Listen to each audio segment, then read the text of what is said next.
Hello, everyone. Welcome back. Glad you can join me. This is your host, Gabriel Marrero. Welcome to Collapse Talk.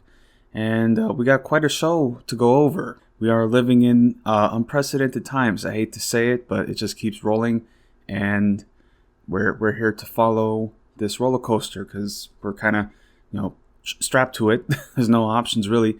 But yeah, I mean, there's much to discuss. And in this show, I discuss a variety of issues. If this is your first episode, welcome. But yes, I am going to discuss topics concerning collapse, political commentary, especially now with the election cycle speeding up, considering the convention season. We had the RNC convention, and soon enough, we're going to have the Democratic convention. And I did want to wait, for the Democratic convention to pass so I could comment on both, but this has been a crazy couple weeks, so now I have to talk. So yeah, at least I want to stay consistent. Try to at least stay at a month, an episode a month, maybe every 2 months. But yeah, I mean, if something accelerates, then we got to get online. So yeah, this is me again, as I said, Gabriel Marrero talking. And if you want to support my work, support early access for support, you can go to my Patreon. Of course, this Spotify program is monetized. There are ads here, but you can get access to ad-free early access on my Patreon. Just $1 support. That's all I ask. But yeah, welcome. So today, I will be discussing a variety of subjects. And of course, primarily I'll be focusing on the domestic sphere, but I will also talk about international developments and then also natural phenomenon happening at home and around the world.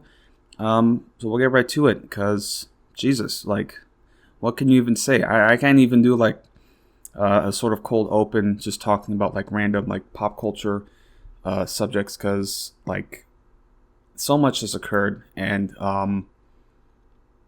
it's just crazy. I mean, if you had told me within the span of a couple weeks, there would be the assassination attempt of Trump and then also Biden. First, he got COVID, and then dropping out, and then having Kamala Harris becoming the Democratic, or at least now, presumptive Democratic nominee. We get to see what happens in the convention. Yeah, man, it's just, it's crazy. Yeah, man, history just keeps moving, man. So, we'll get right into it. So, firstly, I want to talk, at least, the more exciting and possibly more consequential developments concerning the assassination attempt of Trump at the Pennsylvania rally. Really just because I don't want to say too much, because here's what I'll say, because I'm not one of these guys that's going to be oh, well, he should have been a better shot. That's not what I'm saying. Of course, any violence towards Trump is just not good. And I'm not trying to be all hang-ringing political violence is bad. That's not what I'm saying. But what I am saying is that, yeah, it's just, when's the last time that we've had a credible attempt at assassinating not just a presidential candidate, but a former president so openly and on national television. I didn't watch the broadcast, but that would have been crazy. And actually what happened was that I went and took a nap. I didn't even know he was doing a rally. I just took a nap, because I'm lazy. And then I woke up about an hour later, checked my phone, and then I see the headline, assassination attempt, Trump, shot in the ear, which I don't even think he did get shot in the ear. But yeah, just it would have been so crazy just if I had woken up to images and video of Trump getting shot in the face, okay, in the head. That would have been fucking crazy. And who knows where we would be now if that had followed through. Man, I hate to think about it. But yeah, man, it's just crazy times, man. It's you can't rest for a single moment. Just something happens. So yeah, he went to this rally in Pennsylvania, just this, I don't even call it a rally. It's more just it's just a little podium and some bleachers. It wasn't even much, a county fair at best. And yeah, man, it's interesting, and now they're trying to look up details about this shooter, and it's what the fuck? Like, the more like these details come out, it's just like, what the fuck was happening? Like, this is some Looney Tunes.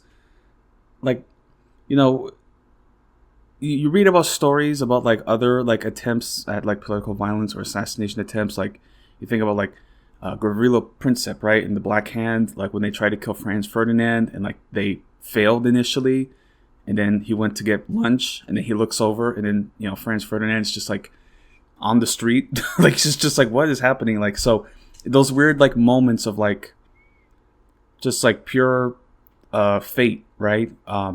Where it's just like at the right moment at the right time. This is like the wrong moment at the wrong time. Like, he took the wrong shot, and he, like, again, like, because they're saying that Trump was shot in the ear, which, like, if you really look at the images, like, he like, it's very clear, at least now, that he may have just been hit with shrapnel, because, getting shot in the ear, getting grazed on the side of your head, like, it's pretty bloody. There was, of course, blood, but it's not like, like his whole ear would have been blown up, maybe like some of his, like, yeah, it's just like, getting grazed by a bullet, especially, in your head, that's a pretty bloody wound. So, yeah, man, it's just crazy to think about. And again, like, that's like literally like, I bet you Trump was just like, it was like Vietnam. Like, he says something to that effect where he's like, oh, my, because, yeah, he said something to like, all this like casual sex that I had, that was like my personal Vietnam. Now he can actually say, getting shot at was like my personal Vietnam. Like, he's just like, for the first time in his life, he's actually experienced like some real violence, some real, the real world. And then not only that, this shooter, this like 20-year-old, just, I don't even know what to say. Like, this 20-year-old groiper who is just like he's that kid where it's like, you want to, at least try to show him some humanity and some kindness, but he's just like, a fucking loser. Like, I don't like that. I mean, I'm a bit of a loser, but it's like, dude, like, there's just some people that are just like, they have the wrong, the wires are just mixed up in the wrong place, So, again, everybody that has come out from his school has said to the effect that he was a conservative, of course, antisocial figure. There's some videos of him, talking about his dick. I mean, again, he's a high school kid, like, he's 20 years old. So, like, he grew up, like, literally, like, he probably was like a freshman or a sophomore right when COVID happened. So it's just like, dude, like, these last 4 years have been his, just like, I would assume, like, a radicalizing experience. They're saying like at least 10 or 11 when Trump was first elected. So it's like, this has been his whole life. Okay. And, they also released details about his family, that's like, he was actually like on like the radar of the Trump team, because like there were gun owners and they had a list of gun owners just to that effect. Yeah, the family were Trump supporters. I don't know, man. So of course, it's like the fact that this happened, and with this specific figure of this, millennial, Gen Z, maybe he's Gen Alpha, actually. I don't know. It's like, this is just such a weird thing where, yeah, a terminally online, groiped up youth who is a like deep alt-right Trump supporter coming out with really like the first like concrete act of violence against Trump. Because I mean, of course, there have been like suspicions and plots and such, but like somebody who just like, they just grabbed their dad's gun and then sat on a roof and it just took pot shots at the president, the former president. It's just like, it's just crazy to think about. And again, it's so funny because Pennsylvania is like an open carry state. So it's like, it's like, hey, like, these are the laws that y'all supported, Republicans, y'all supported these gun laws. And then one of your kids tried to take shots at your fucking God emperor. So again, like, that's just, that's the mess that they've created for themselves. And, it's like, it'll be interesting to examine, and observe as the years go on, the generational divide, because, the conservative youth, alt-right youth, they're far more nihilistic and cynical, and it's just like, they have no like sense of humanity, like, because you have like paleo-conservatives, right, and neoconservatives. So at least they have to keep like some sort of like respectability, right, and legitimacy, right? Of course, there's a political establishment at play. I mean, a lot of the Republican politicians, they know exactly what they're doing. They know that they're just, they know that they're selling a fraud, especially to their voter base. But the voter base, they're actually like believing it. Like, this is what they believe. So, yeah, because Trump knows he's bullshitting these people, but the people he's talking to, they love him. They really believe that Trump is looking out for them, even though, like, yeah, it's just a weird situation. So it's interesting to think about the generational divide, especially with young, conservative voters, young men, conservative men, who are consistently being radicalized and carrying out these acts of violence, lone wolf violence, right? Because typically, a guy like this, he would just go into like a grocery store and like just shoot up people and then release a manifesto. I mean, how many like mass shootings have occurred specifically because the shooter got radicalized by replacement theory propaganda on the alt-right, media sphere. But this time they actually like carried out this violence against a political figure, the former president. So who knows why he did it? I mean, they're still trying to figure it out. But again, it's just like, I mean, there could be theories that he was like an accelerationist. Like I said, these guys are very like cynical and nihilistic. So maybe in their mind or his mind, he would carry out this act of violence so that way he could usher in the war, the civil war, I don't know, the race war or some shit. There are people like that. They'll do it. Like, so it's just, it's crazy to think about. Like, there's like, they talk about national security, but it's like this white nationalist, alt-right radicalization that poses the greatest security threat to this country. And it's just like, because white supremacy is normalized, it's just like, oh, well, it's just a fringe ideology and not like a organized movement that is like, that, is like built into our system and institutions. Like, it's just what happens. What do you think is going to happen? You build a country off white supremacy, violence, and terror, and you teach those values, and then you have young guys who are raised up on these values, but their lives are shit, and they haven't amounted to anything. So like the only way that they can like follow through is carrying out that violence. Anyway, so I wanted to read at least about their findings here, these commissions that are being set up. Of course, recently the Secret Service director recently resigned. This has been a scandal for sure, because like he was like just set up like right like across the yard, like a couple hundred yards away, and it's just like, and they had visual of him with a rifle, and it's like, interesting. Like, there's just a random suspect with a rifle sitting up with a clear line of fire, and they just and what I think that they're releasing is that it was sort of like an issue over like, I guess, clearance or sort of responsibilities like between local law enforcement and the Secret Service, a security detail. Again, man, it's just crazy. This whole thing happening. Like, there was even like a report about an officer who actually like climbed up the ladder and made visual contact with the shooter. His name was Thomas Matthew Crooks. So an officer, people in the rally were like calling the officers. They're saying, hey, there's a guy on the roof with a rifle. It's just like, and the police are just like, what's going on? So they sent a cop, and he climbed up the ladder, and then the shooter, Crooks, pointed his rifle at him, and then he just went down, and then that's when he took the shot. So I mean, they had him in their sight for like a couple like minutes, like enough time to realize that there's a subject, positive ID of a weapon. So who knows what happened?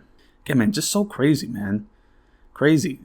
Like, just fate. Like, I don't know, like if Trump has, because I mean, Trump is, I guess, too much of a narcissist to experience like, ego death or anything, but it's just like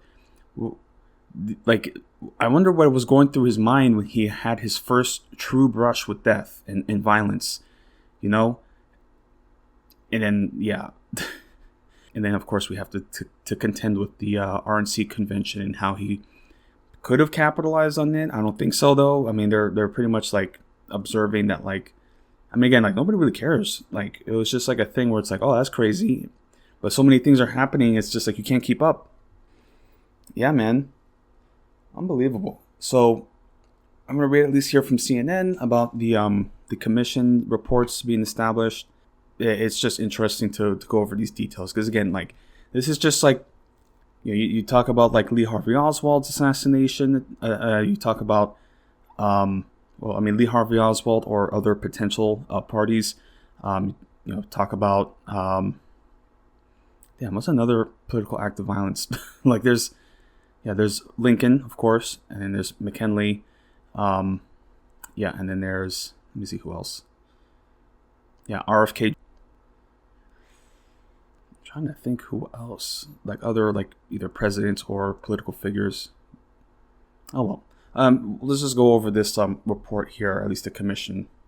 So, reading from CNN about these commission reports, a local law enforcement commissioner revealed during a House Homeland Security hearing on Tuesday stunning new details about the security failures that led to the near assassination of Donald Trump, raising more questions for the embattled U.S. Secret Service. Pennsylvania State Police Commissioner Christopher Paris' striking testimony comes just one day after now resigned Secret Service Director Kimberly Cheadle testified before the House Oversight Committee and largely declined to answer questions about the shooting at the former president's Pennsylvania rally. Paris told lawmakers about the communications between the Secret Service and local law enforcement, who initially spotted Thomas Matthew Crooks, the would-be assassin. He also described a more detailed timeline from when officers first spotted Crooks in the crowd to when the 20-year-old opened fire on Trump. Here's what to know about Tuesday's hearing. So this was from yesterday. They're reporting about the officers who went to check on the shooter. Again, like they saw him. Like, they saw him, and they just, like, I don't know. Again, this is like a true, like, security failure. I mean, I don't like Trump, but again, like, it is genuinely bad politically to have figures, especially, polarizing figures like Trump, getting killed. Like, that's just bad, empirically. So right here, they say here, Paris testified that 2 local law enforcement officers left a building with vantage points overlooking the roof where Crook took aim at the former president before he fired shots. But the local district attorney later said the building was never unmanned. Paris said that 2 officers with the Butler County Emergency Services Unit, a tactical force with sniper capabilities, left their post in the building to look for a suspicious individual they spotted first and alerted to other law enforcement. That person was Crooks. Wednesday, Butler County DA Richard Goldinger disputed the testimony, saying that only one of the ESU officers left the building briefly to search for Crooks. Quote, both ESU officers moved within the building, attempting to keep eyes on Crooks, end quote, Goldinger said in a statement. Continuing, quote, one of the officers observed Crooks sitting on a picnic table at the front of the building from his location on the second floor of the building. Crooks then ran off carrying a backpack, end quote. Quote, at this point, the officer ran out of the building, attempting to keep eyes on Crooks until other law enforcement arrived. The other officer remained in the building on the second floor, end quote. Goldinger said, quote, the officer who ran out of the building could not locate Crooks, and he returned to the building. Both officers then heard shots fired, end quote. So Goldinger added that, quote, neither officer could see Crooks on the other building due to the visual angle they had from their location to Crooks' location, end quote. When asked about the DA's statement, a spokesperson for the Pennsylvania State Police said the agency stands by Paris's testimony. Quote, our agency stands by yesterday's testimony, end quote, said Lieutenant Adam Reed, the state police's director of communications. Quote, the investigation into the shooting and its aftermath continues. Okay, so continuing here also with Crooks, and they said that he fired 8 shots. So yeah, fired 8 shots, and it's actually funny that they were talking, people in his life were talking So, because supposedly in high school they had a rifle club, which, again, the idea that like a school has a gun club. I mean, this is rural Pennsylvania, so I guess it's part of their culture. But again, it's just weird. But yeah, they were saying that he was so bad with shooting and just, I guess, gun safety in general that they just asked him to leave. So it's just like, maybe that was like, you say like that taxi driver, right? Where it's like, okay, well, they think I'm such a loser. Wait till they see that I'm gonna, shoot the president. Like, I guess that's like, I mean, again, there's so many things that could have motivated him. Like some people are also saying it was about Epstein. Like, he learned about Epstein and Trump's association. So who fucking knows? I mean, it's just a mystery, man. Was it a Manchurian candidate? I mean, what? What? So, yeah. So they're saying here he fired 8 shots before he was taken out by counter snipers, and he did end up killing somebody in the crowd. I think his name was Corey Comptor,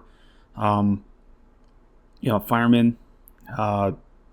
Which again, like they've been going over his social media, and he's been saying like all this stupid shit, like when he was talking about Gaza, right? Like, he's saying, oh well, they'll get over it. Japan got over Hiroshima, and it's just like, dude, this guy is a fucking asshole. Like, I don't give a shit. It's like, I don't think it's good that he got shot, but I'm not crying over it. Yeah, man. And what else? I mean, what else is he saying? Oh yeah, and it's like his last post was to cat turd, cat turd 2, and it's just like, God, like, we are living in the dumbest timeline. It's just crazy. Like, imagine you're just shit posting and you're like, oh, going to the Trump rally. LOL. It's just like last words, man. Oh my goodness. Fucking crazy. And again, it's like, I don't know, because people are just like going crazy, and they're like, of course, trying to like say like, oh, he's Antifa. Oh, he's not one of us, even though like there's extensive record of this. Him, being a Trump supporter. Like, they're pointing to like one like Act Blue donation, which like, I'm hearing also that like it's not actually him. It's just like another guy named Thomas Crooks. So it's just like, who fucking knows, man. People are gonna just go over this like extensively, and just, I mean, again, like, an assassination attempt is exciting. It's just like, oh wow, oh, the stakes are high now. But it is indicative of our escalating polarization and potential for political violence. Dude, like, it's crazy. I mean, again, they were trying to be like, oh, they tried to kill him, and it's like, who's they? It's like, it's your own kids. Like, seriously, man. Like, this is literally like your sons following through on this violence. Okay, it's friendly fire. So who's they? It's just like unbelievable, man. But again, to expect Republicans to actually have some self-awareness is just like, trying to draw blood from a stone. It's just like, you can't. It's incompatible. Like, that's just like, they're incapable of it. They have to project and scapegoat, because I mean, they that would require them to actually like face the reality of this right-wing extremism that they're actively playing a role in. But again, that's just not possible. So anyway, let's continue here. The minutes on the roof. So he was there for some time. So like, they were observing him, and again, he wasn't like off in the horizon where they couldn't see him. It was just like a couple of yards, like right over the field. So it's just like, they had a very clear view of him, and he took his shot, and he could have gotten him. I mean, again, he didn't exactly graze him, but still, man, like, it was pretty close. I mean, there's some photos that show like the bullet, like, in the frame, like, just like actually like just like going right past him.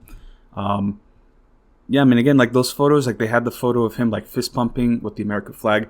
It's like, because people are like, oh, this goes hard, and it's like, it does go hard, but it's terrible for terrible reasons, because like, this could like be the photo that will be cemented in history books, as like Trump's like triumphant moment where he stood up and he faced down the villains of this, who that want to bring harm. And so even though he like basically like nosedived and like he was talking about his shoes. He's like, my shoes, I need my shoes. Like, so, I mean, anyway, man, again, though, it's like, you gotta laugh at this and you gotta, poke fun at it, because it's just like, what the fuck, man? Like, what are we doing here? All right, so yeah, so here are the minutes on the roof. A municipal officer came face to face with Crooks during the several minutes the would-be assassin was on the roof before Crooks fired on Trump. Paris testified.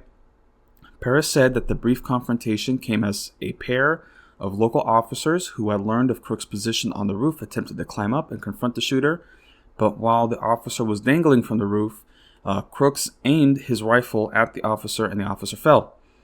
Paris told lawmakers that Crooks was on the roof for roughly 3 minutes, but only a few seconds passed between when the officer confronted him and when he fired at Trump, correcting a time frame he gave earlier in the hearing. Quote, when the one local officer hoisted the other one up and subsequently falls, Paris said, Crooks was, quote, already, I believe, close to being in his final position there, and I'm told it's against sequence of events, not a timeline based on the prior criteria laid out, but seconds after, that is when the first shots rang out. Paris said that whether or when the confrontation was relayed to the Secret Service or other law enforcement agencies at the rally, quote, remains under investigation, end quote. And then here they're going to talk about the communication between Secret Service and law enforcement. Like, I'm just thinking about like what it's like, because again, we always see like the face of the politicians, but you never really think about the staff behind him that are, organizing, and also like the security details, and it's just like the different interactions that they have. And I would imagine like there's a bit of a rivalry whenever like the Secret Service gets involved in local law enforcement. I bet you like the local cops are just like, God, they're so stuck up and they're so formal, and yeah, it's just like, so I can imagine that there's a bit of rivalries going on. Like, I've been watching Veep, considering that Kamala Harris now becoming the nominee, and Trump and Biden stepping, well, he's not resigning, but he is stepping away from the election. Yeah, it's just interesting to think about, because I've been watching Veep and like just like all the bullshit that goes on, which of course is a show, it's a comedy show, but in many respects like it is kind of realistic as to like what it is like behind the scenes, because like these guys are fucking idiots. Like, so a lot of these people, they're just, it's just like any other office, except they're more entitled, right, and more out of touch with life. And of course I can imagine like the security and police details at these events. It's like a back and forth that goes on. So, right, they're talking about like the communications between Secret Service and the local law enforcement, and just like the lapses that may have occurred here. So yeah, Paris also detailed communications among law enforcement about Crooks before Trump took the stage at the rally earlier this month. According to Paris, quote, there was a text thread going, end quote, with members of the Butler County Emergency Services Unit, some of whom initially spotted Crooks and reported him as a suspicious individual. At some point, when he utilized the rangefinder, the suspicion was heightened, Paris said, of Crooks. State police then received a call and a text from the ESU about Crooks' activity that they immediately relayed to Secret Service. Local, state, and federal law enforcement were in unified command posts at the rally. State police, quote, verbally turned right around and gave it to the Secret Service, Paris said. Yeah, so again, there's like a chain of command, and it goes from one to the other and to the other. And again, it's interesting about the security here, because like not only did they have Secret Service and local law enforcement, but like they just straight up had like SWAT guys with like AR-15s and like helmet. Like, I'm looking at like a picture here of an officer just kitted out, like tactical gear, plate carriers, everything. And it's like, I don't think I've ever seen that. I mean, I don't go to too many rallies, but it's like, I don't think I've ever seen like a rally where there was such heavy security like this. There's one thing to have like Secret Service agents and their, suit and ties, at the very least, they keep up appearances, so like you can kind of, deal with it. It's like, okay, it's more normalized. Like, yeah, there's security. They most definitely are packing, but it's concealed. So it's just a guy in a suit walking around.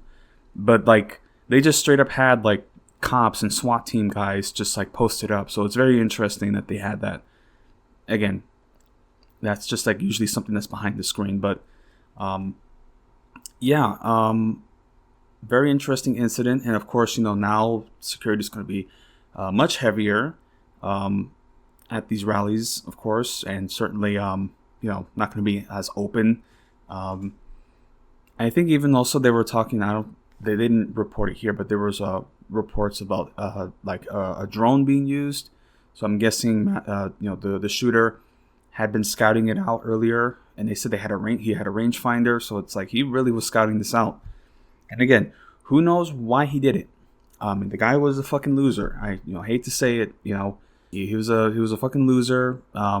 According to details, from his high school acquaintances, and just that one guy who's always trying to they were talking about him in like politics classes or history classes, and how he was like the one person who would just take the most like right-wing position no matter how polarizing it was. So he's just that kid, again, who knows why he did it and what path he had led on, and who knows what sort of family life he had, because again, there's some interesting characters, especially considering this is like a rural, like small town area. Like they said that he wore like camo and hunting gear to class. Again, that's just the way they do things there. But it's just like he just grabbed his. I'm assuming it's his father's rifle, but yeah, he grabbed his dad's rifle and then just went to try to shoot Trump. So, Jesus Christ. Anyway, so that's at least the shooting attempt there.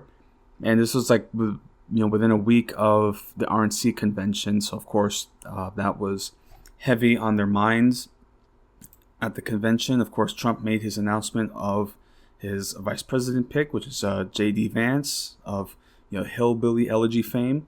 And then they had the RNC convention, where now he is the official nominee of the Republican Party. But yeah, I wanted to at least, comment from ABC News about the RNC convention and the different platforms that have been announced.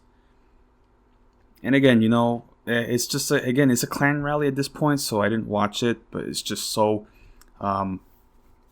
unsettling to see, this sort of, radicalism and extremism happening. And again, it's a fucking Klan rally, dude. Like, they even had Greg Abbott on there talking about immigration. He's like, deport them now. We're going to mass deport them. And it's just like, dude, this is so, like... I mean, frankly, it's scary. But I've kind of given up on any hope for this country. So it's just like, you got to bite the bullet and wait for the storm to hit. I don't know, man. It's just... I just don't have much hope. I mean, I don't want to come on here and poo-poo everybody and just talk about how... hopeless and dark this is. I don't want to do that, obviously. Whatever political decision you're making, that's your conscience and your choice. So I'm not telling you what to do. I'm just saying what I'm doing. Even with Kamala Harris, I'm still not voting. So, yeah. I just don't. Yeah, I don't care. I don't really care. Reading about the RNC from ABC News, just the different platform positions that were announced from Trump and the RNC. So here they talk first about the economy.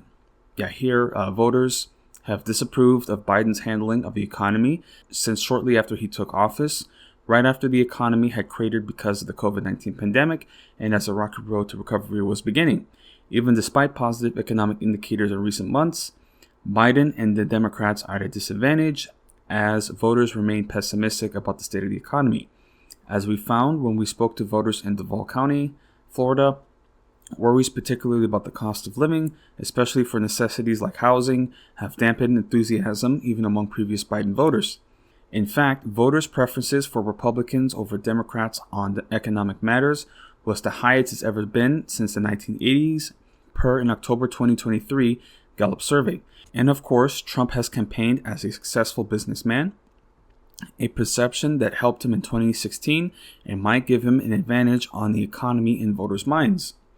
With Democrats playing defense on the economy, issues of inflation and high costs have proved a ripe target for Republican attacks. Many speeches during the convention touched on inflation, even if they were aimed at other topics. In all, at least 42 speakers out of around 95 over the first 3 nights of the convention used the word inflation or mentioned high prices, and most speeches devoted at least a sentence to it. That was perhaps most true on Monday, the first night of the conference, for which the theme was, quote, "Make America Wealthy Again." Oh, interesting. So they want wealth redistribution, right? Is that what they mean by that? So the idea that families are burdened by high prices was a constant refrain. Headliners like Senator Katie Britt and Virginia Governor Glenn Youngkin discussed high mortgage rates and grocery and gas costs, which Youngkin pinned on, quote, "the silent theft of inflation unleashed by Joe Biden and Kamala Harris," end quote. So this is, the thing that fucking drives me crazy about Republicans and conservatives when they start taking like an economic populist position, because it's like, you guys love corporatism, you guys love neoliberal corporatism, and then when you're seeing the direct effects of it, oh, it's the Democrats. And then when Republicans take power, they just like make it more easy for corporations to just price gouge and remove benefits, overtime pay, it's like, make America wealthy again. Interesting. And it's like, make America wealthy again. But most of these, especially at the RNC convention, they're not workers. Okay, they're at the very least petit bourgeois. The corporate interests, like they're getting their money. Okay, but at least the petit bourgeois, suburban, upper middle class, they're becoming more like reactionary and hardline because they're falling through the cracks now. They can feel it, but it's like, yeah, man, it's just like, it's like, oh, I want my Applebee's, I want my it's just like they're talking about like mortgage rates and grocery costs and gas costs. But just recently, actually, many companies now, they're announcing price cuts because it turns out this whole time they raised prices knowing full well that they didn't have to. That was just, some bullshit that they made up. So it's like that,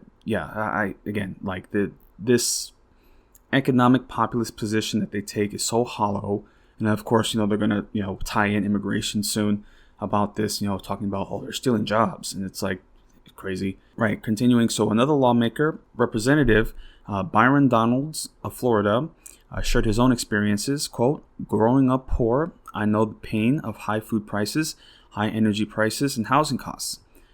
Continuing, "I remember as a kid, my mom yelling at me, quote, 'Turn off that light, you don't pay the bill.' We know there's a bunch of kids in America today who are hearing that from their parents," end quote. And again, like there's just no, it's like, the cost of living keeps rising. And of course, it's Biden's fault that energy prices are rising. It's like, it's always the Democrats' fault when prices are rising. And then, of course, when that happens under a Republican, really most of the time, they're just going to be like, well, the company, it's their business, so they can set their price. That's usually how they brush it off. Yeah, so here also continuing. Meanwhile, voices outside of politics, ranging from Amber Rose. Again, like, that was so weird that she was on there. Like, what? I don't know. Again, it's so weird. Because for a fact, like, they hate girls like her. Okay? Like, rapper, hip-hop girl. And she's also a bit of like a sex worker, sex model. So it's like, it's just like, what? Like to her, like for them, a girl like her, a woman like her, she's a succubus. Like, that's the way they view her. It's just like, anyway, it's so crazy to see who ends up speaking at Trump rallies. Like, again, this is like usually like one of those moments where people truly reveal themselves. Like I recently had I had to unfollow one guy that I had from high school, knew from high school. He kind of just went down this path of like being like the hustler mindset, the Sigma grind mindset. And then now he's just openly just posting Trump this, Trump that. So I'm like, okay, we're done. So yeah, man, it's just like the weirdest people get gravitated to this. And it's just about the money. Like, it's not about anything ideological. It's just about the money. What's good. They talk about the economy, but it's like the economy for the owners, the bourgeoisie. Like, that's who they're talking about. Again, make America wealthy again for the bourgeoisie, more specifically the petite bourgeois. Yeah, so, right, talking about Amber Rose, her weird appearance here. Yeah, talking about guest appearances, right? So they also had this woman, Sarah Workman, a single mother from Arizona, also called attention to high prices during Biden's presidency and connected higher prices to a sense of American decline. Quote, every time I fill up my gas, go to the grocery store and try to pay the bills, I think, who doesn't miss Trump these days, end quote. Even though, like, he's basically the reason this economy went into meltdown. Again, like, the Republicans, they fuck up the economy, and then the Democrat comes in, not really fixing it, actually, you know. So it's like they're not even truly fixing it, but they get blamed for this, you know, mess and high prices and such, even though, like, Republicans, they don't give a shit about high prices. They really don't care. They just, they know that they can appeal to that, to the regular, just, you know, the regular voter, the chuds, right? They know that they can appeal to that, but they don't give a shit. They don't care about that. They love, actually, that prices are high because there's more money for them, because that's, you know, again, line goes up. That's all they think about. Here, so Workman said, adding that Biden's economic and other policies were, quote, destroying the American spirit, end quote. And then here, the final and de facto keynote speaker of Monday night was Sean O'Brien, the president of the Teamsters Union, and some Republican delegates might have worried that they wandered into the wrong building for his speech. O'Brien veered sharply from traditional Republican orthodoxy and represented a demographic that was once solidly in the Democratic camp, unions. So yeah, so that's another factor here. Some of these unions, like, I don't really keep too much with union politics, but like there's a bit of a divide, and not just like between different union chapters, but also like between like the union leadership and the union membership. Like, I would imagine there are plenty of union members who've had, you know, their president and leadership endorse, like, a whole bunch endorse Kamala Harris, but the guys on the ground, I would imagine there's a good portion that support Trump. So, like, again, who knows what's happening there. So speaking on unions, quote, while the stock market booms, housing prices hit record highs and corporate salaries skyrocket, but the income of everyday Americans are shrinking in the face of inflation, O'Brien said, quote, we need legal protections that make it safer for workers to get a contract. We must stop corporations from abandoning local communities to inflate their bottom line, end quote. Again, like, the message is there. Like I agree with that message, but it's just so, like, it's so hollow being spoken at a Republican convention, because to them, it's like, oh, it's like the woke corporates. Like, that's the only time that they're anti-corporate, if it's woke and DEI and all this other fucking bullshit, which basically just means like anything that might remotely equal the playing field for minorities and women. Like, that's that's just like basically it. Like, that's all they're saying. I mean, that's what they're saying about Kamala now. They're going to not the official Republican party, like GOP leaders, because of course, like, they've been told not to weigh into that. But the base, they're going to say all kinds of racist bullshit. Like, that's just all their material. But yeah, I mean, you know, you have a president of a Teamsters union making an economic populist platform and position, which of course is, you know, agreed, you know, yeah, this is like, yeah, it's true. Like, you know, corporate salaries skyrocketing, high prices, inflation. But, you know, when you're speaking it to Republicans, it's like they're the reason that happened. Like, you're speaking to the people who caused all that. Like, that's what they want. But of course, you know, they know that it's a message they can appeal to their base, so that's what they'll say. Oh, it's those corporations, those fat cats. But then, like, then they're going to twist it around and make it about DEI or, you know, wokeness, like, because that's all they can go on. They can actually, like, make it about class interests, about the dynamics and the control of means of production. So it's so interesting. Like, you know, again, like, I constantly think about, say, like, the Russian Revolution, how regular, like, peasants were able to get on board because they hadn't been previously, like, you know, radicalized and, like, propagandized to be anti-communist.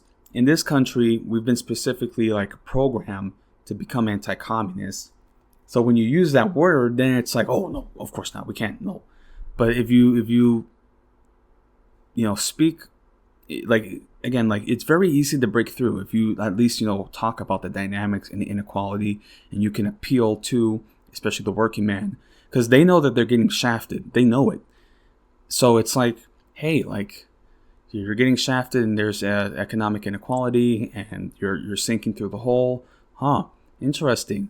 But then once you start talking about Marx and communism, that's when you lose people. So yeah. Anyway, so that's the Teamsters Union.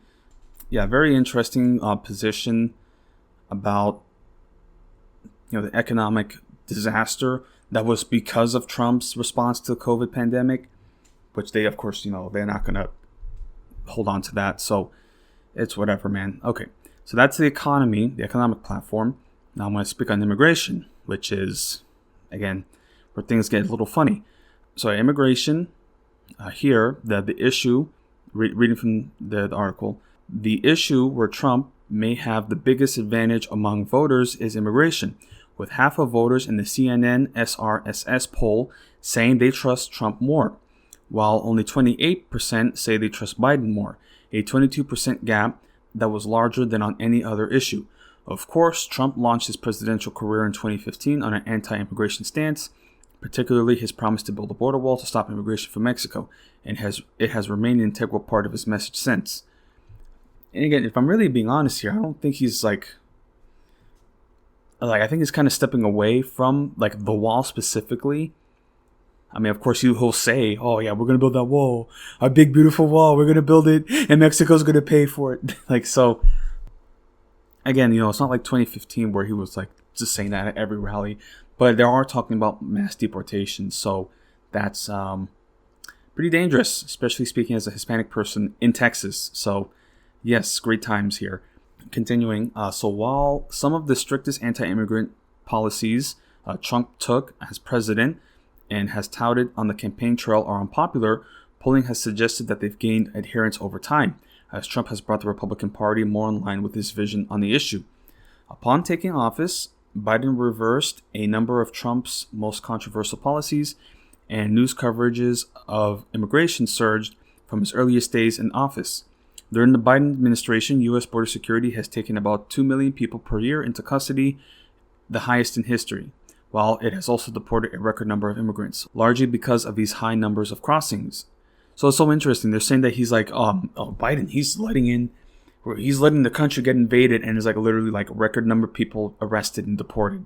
And then he's even trying to compromise on border security because this fucking bullshit governor, Greg Abbott, tried to foment an insurrection. So great times. And still, like you give them an inch and they just fucking spit in your face, and it's like, ha, you fucking dumbass, you fool.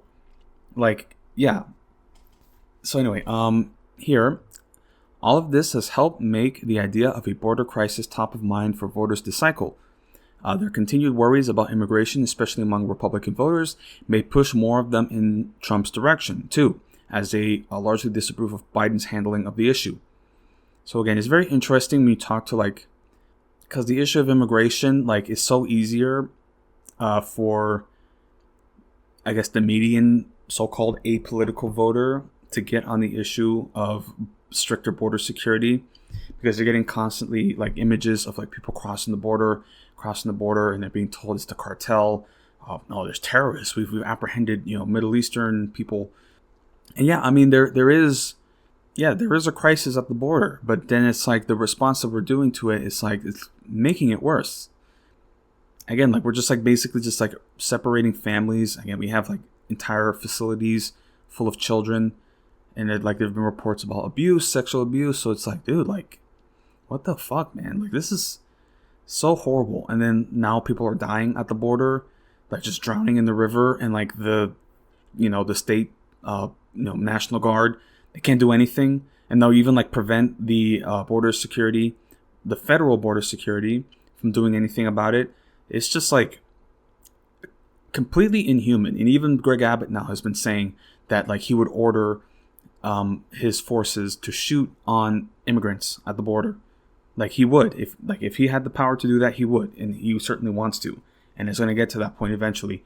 I mean, absolutely ridiculous, man. Just absolutely ridiculous. And of course, this also ties into how Republicans also want to remove birthright citizenship, which I'm sure is going to affect white people just as equally, right? Totally. And I'm speaking as like a first generation, Dominican. Both my parents immigrated and fully naturalized citizens. And like, what does that bode for us? Okay, like again, when I talk to my parents about this, like they're just, they're so clueless about the danger that we're in. Again, and I don't want to delve too deep into my personal life, but it's like, there's just some moments where I'm like, damn, like of all the places my father had to bring us to was fucking Texas, like absolutely unreal, unbelievable. And they don't listen to me. They don't listen to me about the danger that we're very potentially facing. It's just sad, really. I don't know what to do. Yeah, I mean, there's only so much you can tell people, and if they don't want to wake up to the threat, then that's just, their business, Anyway, so here, the second night of the RNC was titled, quote, "Make America Safe Once Again," and the overarching theme of the night was that immigration was out of control and that undocumented immigrants are streaming through the border from Mexico. Speakers contrasted Trump's tough on immigration policy stances with the idea that Democrats are inappropriately directing resources or granting asylum to illegal immigrants, said Senator Tom Cotton, saying Trump would, quote, "stop migrant welfare once again," and that Trump, quote, "ended bogus asylum claims during his presidency." Overall, at least 48 speakers mentioned immigration in the first 3 nights of the convention, and at least 10 used the word illegal aliens, although other speakers referred to illegal immigrants. Importantly, many speakers also mentioned Vice President Kamala Harris's role in immigration policy, referring to her as, quote, "the border czar." And of course, she was like commissioned to some position for border security, some bullshit post. Again, like it's so interesting talk. Like now that I'm watching Veep, and I'm just thinking about like all the stupid bullshit that they put Selena Meyer, like just like, oh, just fight, combat obesity, and all these like weird like campaign slogans and such. Very interesting. I really am liking that show, and I will just say, not to get off topic, but like because Julia Louis-Dreyfus, I always liked her from Seinfeld, but man, like watching her now, more mature now, like dude, I am starstruck, really. She's so beautiful. Anyway, but yeah, so here, reading further for Kamala Harris. They were perhaps anticipating that Trump may be running against her. Now a likely outcome in light of Biden's announcement Sunday that he will not run for re-election. Yeah, so going further, Republicans have consistently drawn connections between immigration rates and both violent crime and the drug overdose crisis, tying fentanyl to illegal border crossings. These claims have routinely been exaggerated, as almost all fentanyl smuggling is done by U.S. citizens, and immigrants are less likely to commit crimes than U.S.-born Americans. But these claims were repeated in speeches after speech at the RNC. And actually what happened, because of course, what they try to justify like illegal immigrant crime, like it's always like they hyperfixate on like some like one-off instance where an immigrant committed a crime, because God forbid, humans commit crime. So I mean that's just what happens. Anyway, but of course they're going to hyperfixate on the one handful cases where an immigrant came through and committed a violent crime. Like there was a recent homicide in Texas of this 12-year-old girl.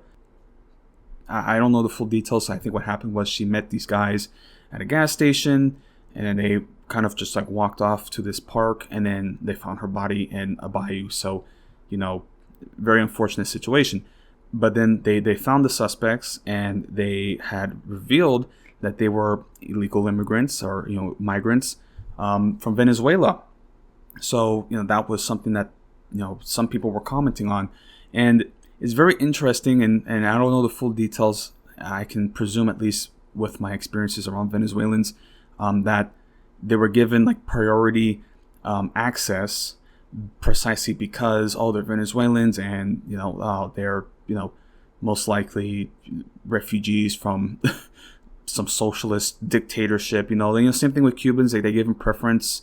So it's like, who knows? Again, I'm just speculating at this point, so I don't know the full details. But like, it's just sort of interesting that they're talking about the crime rate from immigrants, and they use that specific instance where they come from a country that has been sort of softballed as like some communist dystopia, and then we have to give protection to the people who are fleeing because they're refugees. And yeah, again, I talk a lot about Venezuelans, and I don't want to make it sound like I'm like disparaging them, but it's just like there's a very specific group of people that come to the United States from Venezuela, and they have very specific like backgrounds with their class. That's just, in my experience, has not been pleasant, because a lot of them are very stuck up. Just, being honest. Here, what was I saying? Okay, so continuing here, just talking about some other RNC speakers. So here, Arizona Senate candidate Kari Lake said, quote, Democrats have handed over control of my state, Arizona's border, not the drug cartels. Arizona Senate candidate Kari Lake said, quote, Democrats have handed over control of my state, Arizona's borders, to the drug cartels, end quote. While several speakers highlighted a couple of high-profile crimes that were committed by illegal immigrants, like the murder of 22-year-old Georgia nursing student Laken Riley in February. Quote, every day Americans are dying, murder, assaults, rapes by illegal immigrants that the Democrats have released. Senator Ted Cruz calling immigration, quote, a literal invasion. Senator Ted Cruz, who is famously the son of a Cuban immigrant, he himself born in Canada.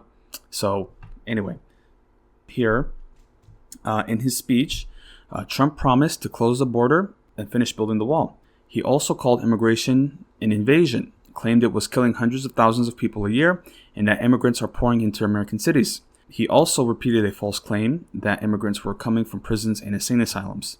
Again, like, they just say whatever stupid shit they want, and it's just like they eat it up. It's just ridiculous, man. Like, there really needs to be like ramifications for like just patently spreading false propaganda. But again, it's just whatever. But of course, if anything did come against them, then they're like, oh, they're silencing my speech, my freedom to speech. So like you can't do anything. It's just unbelievable. Trump, along with other speakers, also tried to tie immigration to the economy, suggesting that illegal immigrants was a factor behind the financial hardships faced by many working class and lower income families. Quote, by the way, do you know who's taking the jobs that are being created? And quote, he asked the crowd about 40 minutes into the speech. Quote, 107% of these jobs are being taken by illegal aliens. And he said this was particularly hurting Black, Hispanic, and union workers. So yeah, man, those black jobs, man, like they're coming for you, man. So I'm curious what he thinks a black job is. I'm really curious. Like what like a TSA agent? No, I'm joking. I am joking. So yeah, and then here the final platform here on foreign policy. So here on foreign policy at the RNC convention, polls show that voters are unhappy and concerned about U.S. involvement in ongoing wars abroad. Nearly 40% of voters named foreign policy in an open-ended question about what 5 issues they thought were most important in an AP NORC poll from January, up from only 18% a year earlier.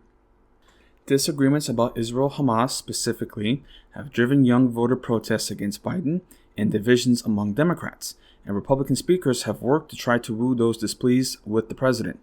Quote, I will end every single international crisis that the current administration has created, end quote, Trump said in his speech on Thursday, claiming that both Russia's invasion of Ukraine and the Israel-Hamas war, quote, would never have happened if he was president. I love him, man. I'm going to end every single international crisis. It's beautiful, folks. I'm going to bring world peace. We love peace. Peaceful. So it's a specious claim, of course, but one that featured prominently throughout the RNC. Wednesday's night theme was, quote, Make America Strong once again, again, I don't know, because like they said first, like make America safe once again, and then make America strong once again. It's just like, bro, just say make America strong again. Like, I don't know why you put the once in there. Okay, like, just keep it consistent. Okay.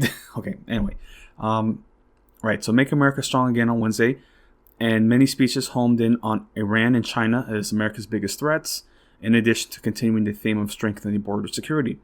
So again, they're also talking about the drug cartels, like Republicans want to invade Mexico. As crazy as that sounds, like they're gonna go off the chain, man. Imagine a fucking war in Mexico, and I live in Texas. Okay, like Jesus, man, imagine that. That's fucking crazy. And then you think about migrant crisis. Imagine a migrant crisis if we fucking bomb and bulldoze Mexico. Imagine, like, it could, again, like, self-awareness. Again, it's just not compatible for them. Speakers who addressed foreign policy included several veterans and Gold Star families, and Vance, who accepted the vice presidential nomination in the evening's final speech. The night centered on the idea that Trump had made America strong and kept our foreign adversaries at bay, while the Biden administration had weakened the U.S.'s standing around the world. Quote, "I'm not here to sugarcoat it," said veteran and Florida Representative Brian Mast. That guy who had his legs blown off and wears an IDF uniform, fucking dickhead. Quote, "Joe Biden and Kamala Harris have weakened our armed forces and slashed the military budget," which is not true. They have not slashed the military budget. I don't know what the fuck they're talking about. My God, it's just like, again, they just lie. Like, they can just lie and then nothing happens to them. Oh my God. So they slashed the military budget like they slashed the family budget, and distracted our troops with millions of hours with so-called extremism training and adherence to left-wing political ideology. It's just fucking unbelievable. Even though right now we're like literally bending over backwards to help Israel's genocide and draining our munitions, dude, man, it's just fucking ridiculous, man. It's dude, they're literally, the Democrats are their head is coming through their legs, because that's how bent backwards they are. It's fucking ridiculous. So here, but it was arguably Nikki Haley's speech on Tuesday that most highlighted the campaign's approach to foreign policy. And I would imagine that she's trying to position herself as because she was UN ambassador. So I'm assuming she's going to try to cozy her way back into that. So focusing heavily on criticism of Biden's policies, the former UN ambassador leaned into the traditional Republican message that Democrats are weak and Republicans are strong in foreign policy, working to reinforce the claim that Trump would end global turmoil by being a stronger leader. Again, Trump literally assassinated the Iranian general Qasem Soleimani and almost started World War III. So I don't know what it is they're talking about. Oh, none of this would happen. And meanwhile, this guy literally brought us to the brink of war. It's ridiculous. So just imagine what he's capable of now that there actually is active fighting happening in different parts of the world. Yeah, man. So anyway, Haley, the last and arguably the most successful challenger to Trump in this cycle's GOP primary, has vocally clashed with Trump on foreign policy in the past. Okay, for example, the more hawkish Haley has defended the U.S.'s aid to Ukraine in its war against Russia. In contrast, Trump has long been skeptical of aid to Ukraine and other foreign countries, and that's even more true of some Trump-aligned isolationist Republicans like Vance. While most Americans share Haley's stance, support for continued Ukraine aid has waned, especially among Republican voters, and nearly held up a bill to fund the government last year. And again, their reasoning behind that is we got bigger threats like Iran and China. So it's it's not, them being anti-war, because they actually kind of Putin and Russia, but it's more just we need war elsewhere. This is not the war that we need, so that's really their issue there. And it's interesting with Trump, and I'm very interested to see the dynamic that Netanyahu and Trump are going to have. Because Netanyahu wants U.S. troops in the war, because they're getting fucked up. Their economy is falling apart, and they're getting heavy casualties. This can't continue, and yet they've been talking about invading Lebanon, and it's bro, they're not going to do it. If they did, that would be a suicide for Israel. But Netanyahu's on the ropes. Like, he's like, it's a fucked up position. And, again, like, I don't give a shit if Israel collapsed tomorrow, but dude, like, this is such a clusterfuck. And I don't think Trump is really in it like that. Like, I don't think he wants to dedicate troops in that war either. I mean, he's just in general, like, it's not because, like, he has, like, a principled position against war. It's just, like, again, it's too much of a risk, I guess, for him. And, again, this country's not ready for a ground war, like an actual war, like, because this would be nothing that we've ever seen. But during the RNC speech, Haley gave her full endorsement to the former president, directly addressing those who don't agree with Trump on every issue. Quote, "For the sake of our nation, we have to go with Donald Trump," end quote. Haley laid responsibility for the global turmoil that Americans are so concerned about at Biden's feet. So I'm guessing she's, like, incriminating herself. So, so, quote, "Think about it. When Barack Obama was president, Vladimir Putin invaded Crimea. With Joe Biden as president, Putin invaded all of Ukraine," she said. Quote, when Donald Trump was president, Putin did nothing. No invasions, no wars. There was no accident. Putin didn't attack Ukraine because he knew Donald Trump. A strong president doesn't start wars. A strong president prevents wars, end quote. So, anyway.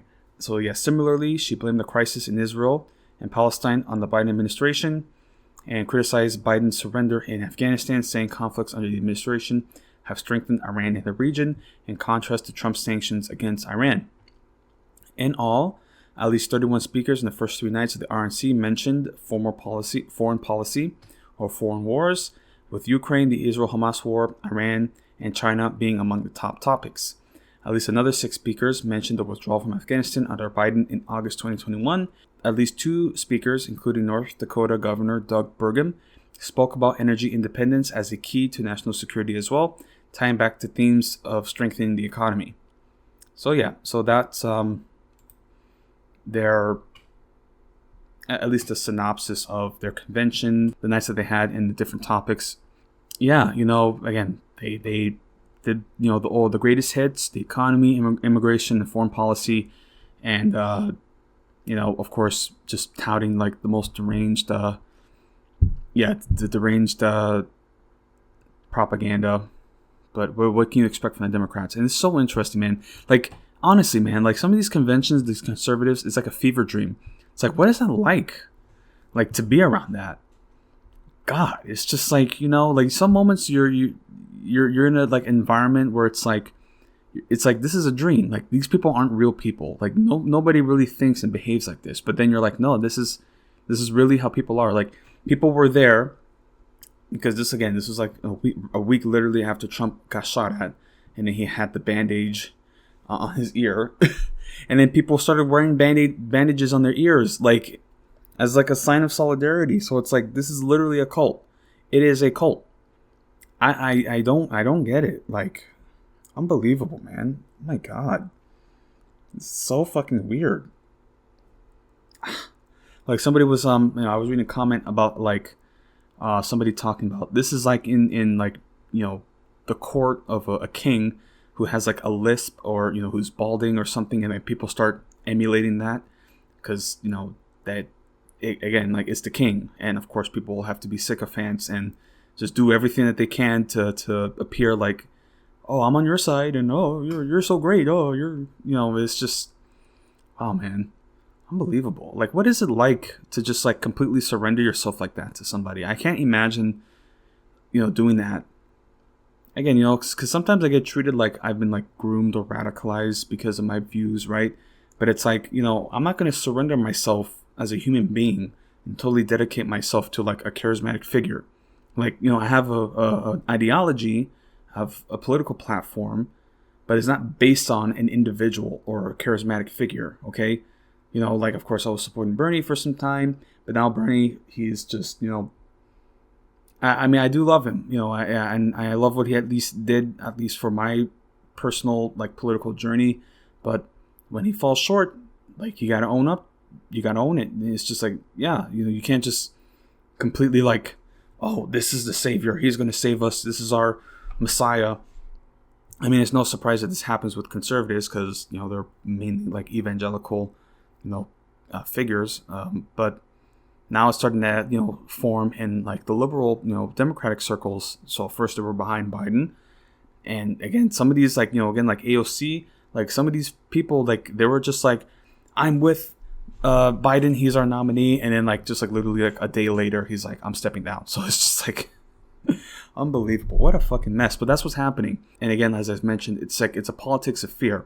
So it's not like, oh, what can Donald Trump or what can Biden present?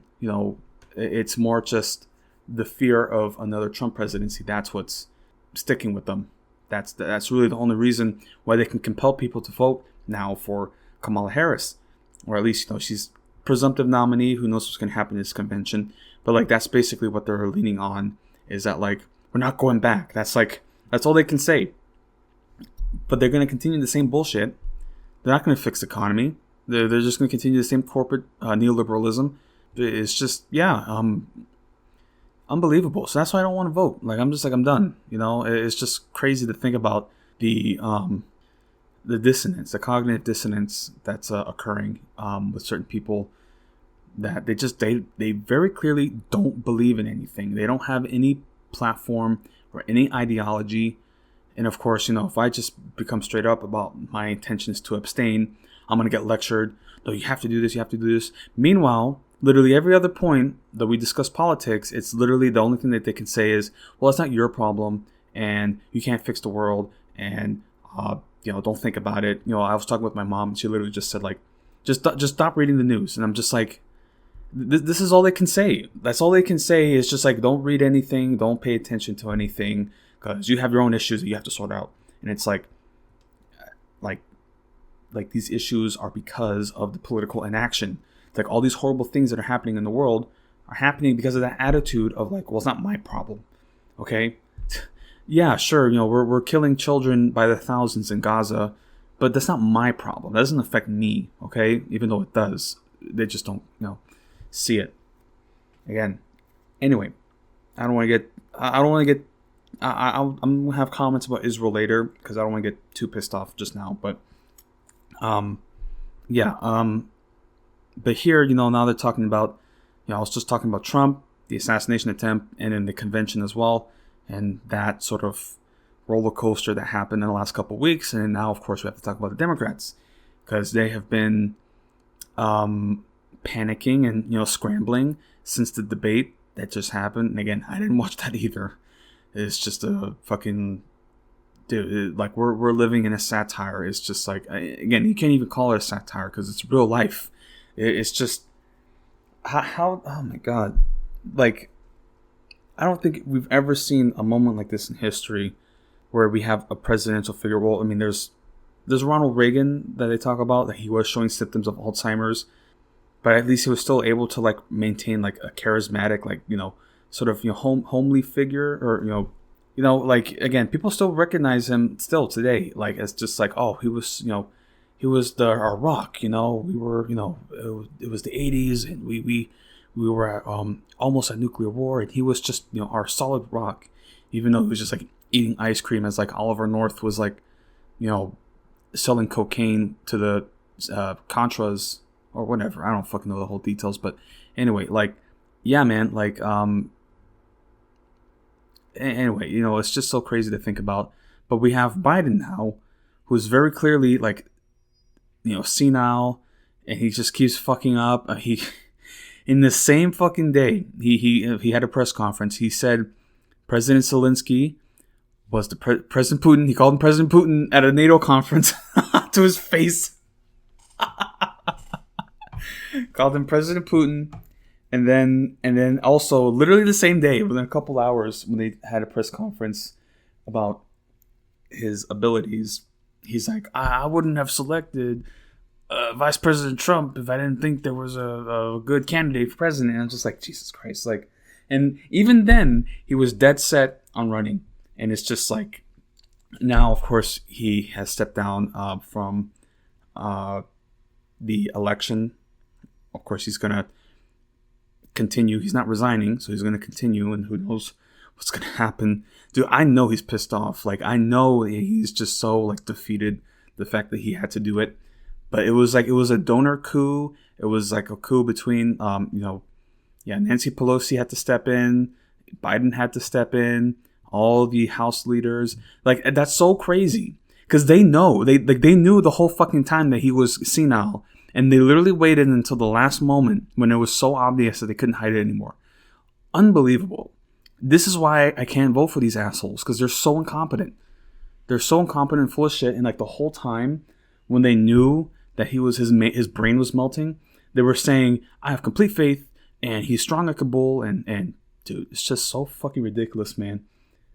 And the whole time, they didn't allow for primaries. And then now they want to have maybe an open convention. I don't fucking know. It's just so, I can't vote for these guys. I just can't. It's so ridiculous. Again, every decision that they could have possibly made to fuck things up, they just did it. And it's just like no second thought. And then literally until the last moment where they couldn't hide it anymore, then they decide to go against Biden. So reading here from NBC News just about like the behind the scenes and Nancy Pelosi, who had stepped away, getting involved, and all the strings that were pulled for this. I mean, again, this is very much like a Democratic leadership, Democratic donor coup against Biden, where he realized that he couldn't go. Like, everybody stepped away from him because he was going to go. Like, he was dead set on going. So, I mean, yeah, man, it's just crazy. Yeah, so here, NBC News, former Speaker Nancy Pelosi stepped down from her powerful perch, leading House Democrats nearly a year and a half ago. But behind the scenes, sources say Pelosi, a Democrat from San Francisco, played a critical role in delicately nudging President Joe Biden to the exits. Although Senate Majority Leader Chuck Schumer and Pelosi's protege, House Minority Leader Hakeem Jeffries, both of New York, also told Biden about Democrats' concerns about him continuing his campaign, three sources told NBC News that at any moment, the issue of his dropping out began to die down and lose momentum. They viewed Pelosi as the one fanning the flames. Unlike Schumer and Jeffries, Pelosi is no longer on the Democratic leadership team and could afford to be more front and center in the effort to push Biden out after his disastrous debate performance last month. And even NBC News is writing how bad the debate was. Like, dude. Like they could have just said, they could have used a lighter word for that, I'm trying to think. I don't know. Like it's so interesting that they said that. Like they're not even quoting somebody. They're saying outright that his debate performance was disastrous. That's so, oh my God, dude. So yeah, here, quote, I think Pelosi continues to show she's a master political tactician, end quote, a House Democratic leadership aide said Sunday. Throughout the Democrats' painful 3-week ordeal, Pelosi never publicly called on Biden to quit the race, neither did Schumer or Jeffries.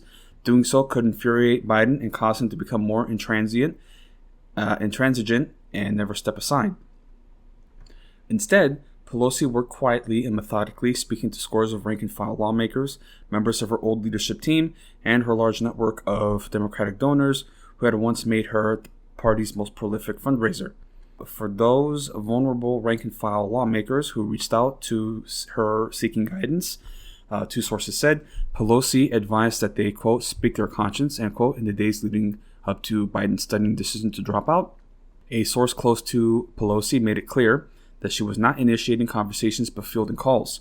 On Friday, 13 congressional Democrats called on Biden to exit the race, the most defections in a single day, handing him what would be the fatal blow to his campaign.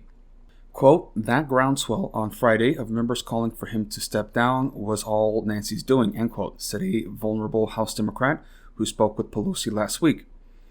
During their call, the lawmaker said Pelosi asked twice about poll numbers, both for the lawmaker and for Biden in this person's swing district, so she could write them down. Quote, the gist was that she felt our ability to take back the majority was at risk, end quote, the Democrat said. A member of the party's frontline program for vulnerable congressional incumbents told NBC News.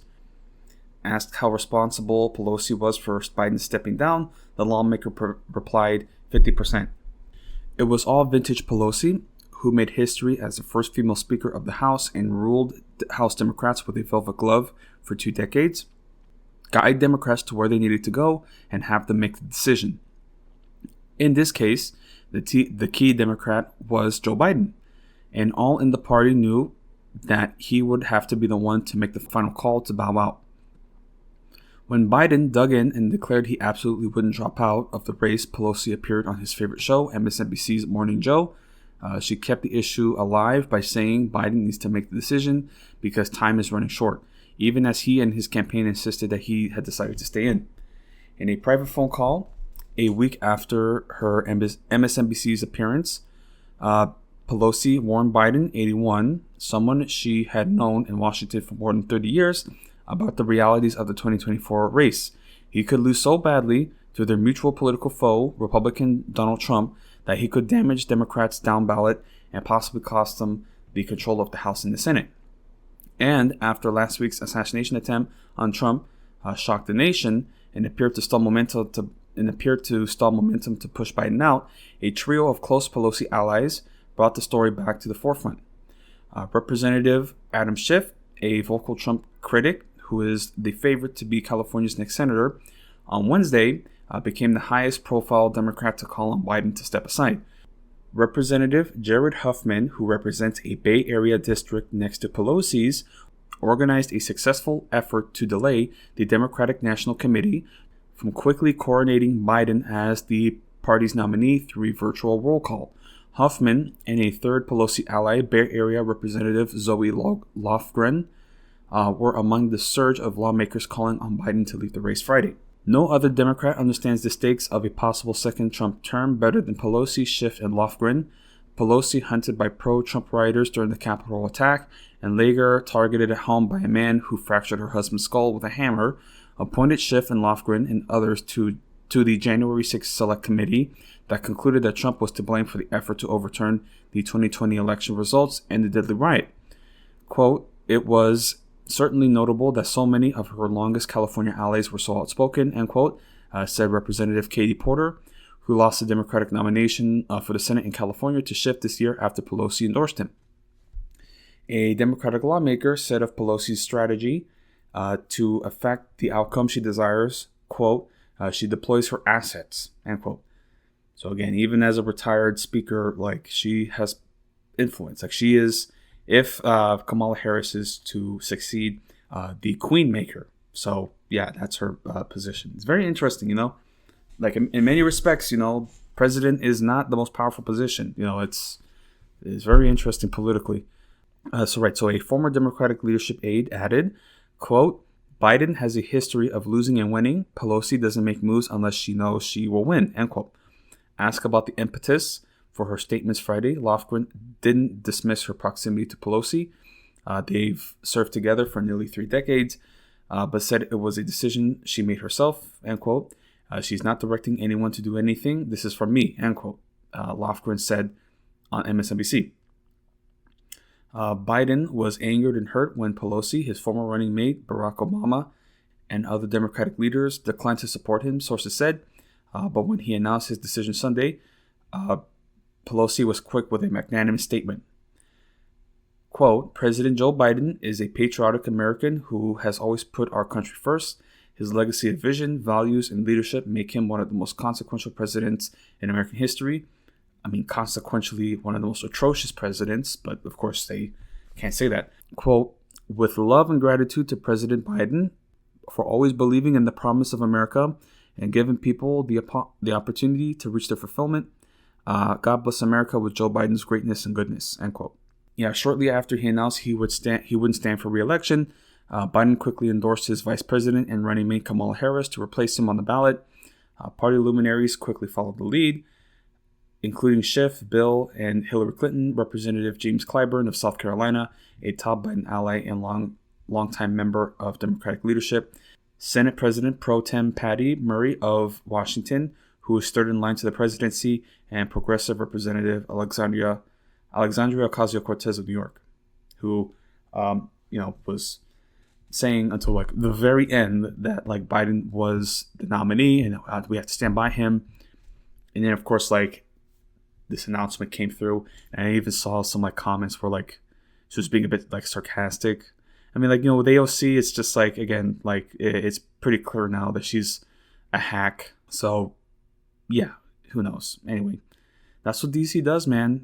It's just, you can't trust these people, man, because it's just, it's unsettling that like so many of the people who pursue politics, they very clearly understand that it's like a jumping board, a diving, platform to like wealth and all these like stocks and lobbyists, and all that funding, all the PACs and such. So again, man, people who pursue politics, they're not really in touch. It's no surprise the lengths that they went when Bernie was running, the lengths that they went to undermine him, because he was an actual threat, an actual genuine platform for the working man, and they couldn't stand that. So we just saw the attempts at electoral reform and how quickly the establishment stepped in the way to undermine that. So I mean, I don't know what other options there are. I mean, it's just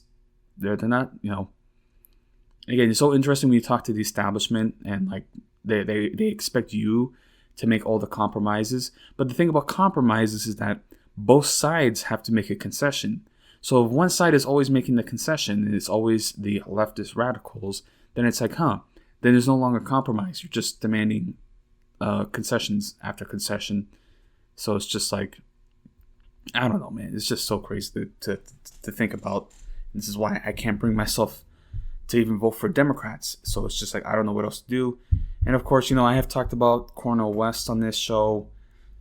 And again, that was just like that one like glimmer of like, oh, maybe, I thought I was out and then they pulled me back in. I was just like, maybe, please. And then like, and I do like him and I do like his position, but it's just like the system, the deep state is just so, it's taken a life of its own. So even if somebody were to take that position, like you can't unwind the empire because they won't allow it. So so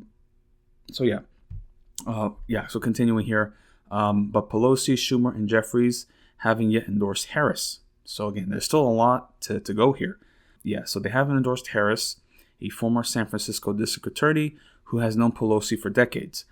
Given her track record, Pelosi could play a key role in either securing the nomination for Harris or helping a potential rival get the nod at the convention in Chicago this August. So it's in a couple weeks. Though many of Harris's potential rivals, including a fellow Californian governor, Gavin Newsom, have already endorsed her for president.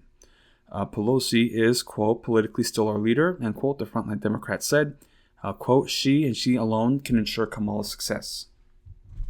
Not all Democrats believe Pelosi's efforts have put the party in a better position for November. Some worry that Republicans will follow through on threats to sue to keep Biden on the ballot. Like, they don't like Kamala Harris being on the ballot. Like, they're actually scared because, like, with again, they're just trying to say that's not fair. That's not how the rules work, So yeah, they don't want Kamala because they actually are kind of worried about her because she's not like a sleeping grandpa with her brain, melting out of her ear. Yeah, man. So that's just interesting to look forward to. So not all Democrats believe that. And yeah, they might sue to keep him on the ballot, arguing that to replace him would disenfranchise 14 million primary voters who cast their votes for him. So now they're so concerned about the will of the Democratic voter base. It's fucking dumb. Quote, Pelosi pushed him and left us with no plan. Is it Harris? Who knows? A former House Democratic leadership aide said. But I do know that Republicans will definitely spend millions of dollars trying to tie this up in court. It could get worse than the 2000 election. Jesus Christ. So that's to look forward to. The DNC convention in a couple weeks. That's going to be such a mess. The Democratic convention, the Democratic party is, yeah, man. Again, they're just incompetent. They don't know what they're doing. And again, like I said, it's almost like they want to lose. I just don't get it. Again, when they were talking about like VP choices for her. So, I mean, who knows what that could come through. So interesting. And of course, people were, on the hype train because it was so hopeless for a moment for many people just seeing like, oh my God, we're stuck with Joe Biden, who's very obviously declining. Like you can't hide it anymore. And it's And now with Kamala Harris, there's like that shot of excitement of like, oh, maybe there is hope. Maybe we can, salvage this. And she's again, they said she's a district attorney. She's a cop. Okay, she's a prosecutor. So like, yeah, maybe she's a little more hip. She's like that, the strict. I saw her described as like the strict but fun aunt, And there are some moments. She is pretty funny. Like there are some moments where like you're just watching some of these speeches. Like she has some charisma to her. But yeah, it's just, but it's more like a joke.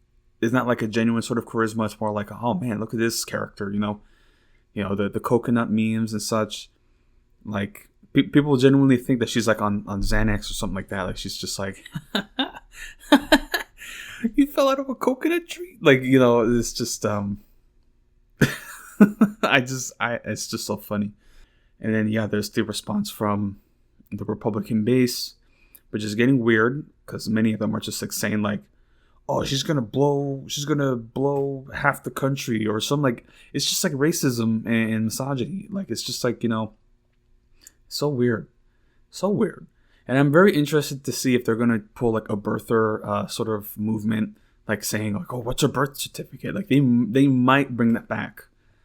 So dude, well, okay, at the least it's not coming from the GOP leadership, because they had to, like, the fact that they had to release a statement about it just shows like just how deranged the party is, where they're like, don't make comments about her sexual, her sex, I mean her her gender, don't make comments about her race. But of course her base, the Republican base, they're going to say all kinds of weird shit. Oh my God, Jesus Christ. And they were even trying to say like, they were trying to like sow division between like the black voter base. Like they're just trying to astroturf her because she's part Indian as well. So they're like, oh, she's not really black, she's from India, and they're trying to like start up some like anti-Indian racism, which does kind of exist a bit between like blacks and Indians. I don't know, it's a weird thing, but it's like online bullshit. That's the thing. It's like, it's not even real. It's just like online bullshit. So yeah, we'll see what happens at this convention. And of course, it's going to be in Chicago, which is going to be quite explosive. And it's going to be a convention inside talking about like, we need to save democracy. We need a, and then look at the police state that's outside, and the cops like going to be beating people up. Dude, it's just so dystopian what we're living through. Anyway, so here I was talking about, election, coverage and such. I did want to talk on other issues as well. There were recent Supreme Court announcements, which is always fun. I mean, where do I even begin? So first, they've criminalized homelessness, which is great. They've also made it that the federal agencies can't really regulate anymore. So like the EPA is pretty much like gutted, and all these other like regulatory bodies, like say the FDA, food safety, right? Like that's basically going to be gutted as well. So it's like, what's the point? And then also immunity, right? So presidential immunity, where like you can be immune for official acts, whatever that means. It's just so fucking stupid. Like this whole Supreme Court is like so illegitimate. I don't know why they haven't. Well, I'll talk up now about some reforms that they're proposing, but like it's too late. Like, what are they gonna do? Like, it's too fucking late, man. Like, it's just, oh my God.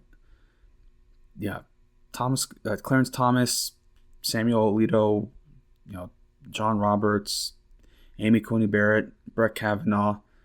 They're the Legion of Doom. Like, it's just how the fuck.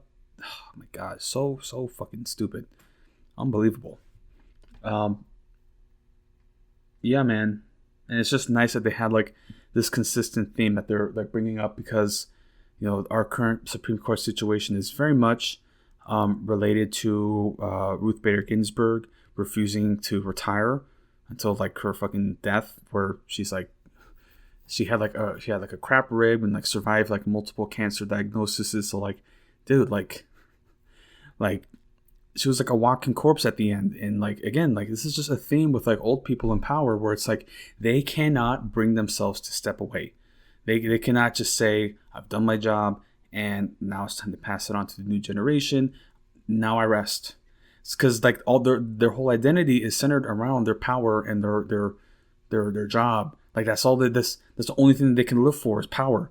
So of course they're going to hold on to it to the very end, even if it might, completely like doom the entire path of this country's history, like trajectory. Like, dude, like we're fucked. Like the 20th century, the 21st century is going to be a dark age for America because these fucking dinosaurs don't want to fucking step aside and let new blood into the positions. Unbelievable. I mean, it's going to become like Congress is going to turn into like a geriatric daycare. It's just like how like, like imagine like, and I'm reminded again now about like Dianne Feinstein, who was like literally, hold on, let me see again. Well, how old was she when she died? Dianne Feinstein. So Dianne Feinstein was 90 years old. Okay? And she held office until the very fucking end. Till the very end. Okay? Like, my God. So what a fucking freak. Okay? When she was like literally like just like sit like literally like a corpse like wheeled around, okay, with like one of her like eyelids like falling out, and like literally there's like multiple like instances where she's just like what's going on, and then like the aide is like you have to vote aye, like she's not functioning, and like they just rolled her out. It's just like that's what's gonna happen. I mean that's what the president is right now. Like, dude, man, like they're saying like he's active between like 8 to 5, but after 5 he kind of like he needs to take his break, and it's like, yeah, you mean it's a phenomenon called sundowning, which is like a symptom of dementia. Like dude, it's just like so clear, and they don't care. And like the people, the aides around him, around Feinstein and around Biden, they're sycophants and they're careerists. They don't care about him. They're just focused on their career. And these guys they're freaks, man. Like, it's unbelievable. Anyway, so I'm going to talk about the Supreme Court reform. And this is reading from a blog post from MSNBC about proposed reforms to mitigate the uncontrolled Supreme Court, which is like, it's too late, man. Like, what the fuck? Like, you're going to pass Supreme Court reform in the last 6 months of your presidency? Like, it's just unbelievable. It's so, oh my God, dude. Anyway, so again, this is a blog post from Jordan Rubin. The Supreme Court was on President Joe Biden's mind Wednesday as he delivered a historic remark from the Oval Office about his decision not to run for re-election. He mentioned the court among both his past accomplishments and in his vision for the future, citing his appointment of Justice Ketanji Brown Jackson and telling the nation that he's going to call for reforms. Both the past and future aspects highlight the crucial role that the composition of the court plays in November's presidential election, as it has in every election, whether people have realized it or not. Indeed, one of Donald Trump's most lasting presidential legacies may be the appointment of 3 justices in a single term. Okay, so I forgot one. Neil Gorsuch. I knew I forgot somebody. So those 3 justices that he appointed, Neil Gorsuch, Brett Kavanaugh, and Amy Coney Barrett. Unless a surprise vacancy arises before his office, Biden will have appointed 1 Justice Jackson. There's rumors that maybe Sotomayor might consider retirement. I doubt it, but, again, who knows what's going to happen. To be sure, the number of justices a president appoints can be more a matter of chance than skill, especially when it comes to variables like a justice's health. That unpredictability alone underscores the importance of each election. As Republican appointees Clarence Thomas and Samuel Alito are in their mid-70s, and Democratic appointee Sonia Sotomayor is 70. It's hard to imagine a Republican-appointed justice stepping down voluntarily during a Democratic administration and vice versa. Of course, that political reality hasn't played out equally across party lines, leading to today's 6-3 Republican supermajority that has delivered significant wins for the Republican Party. Like, again, the fact that like this court has become so politicized, again, it just speaks to like the decline in like the political polarization that's happening. It's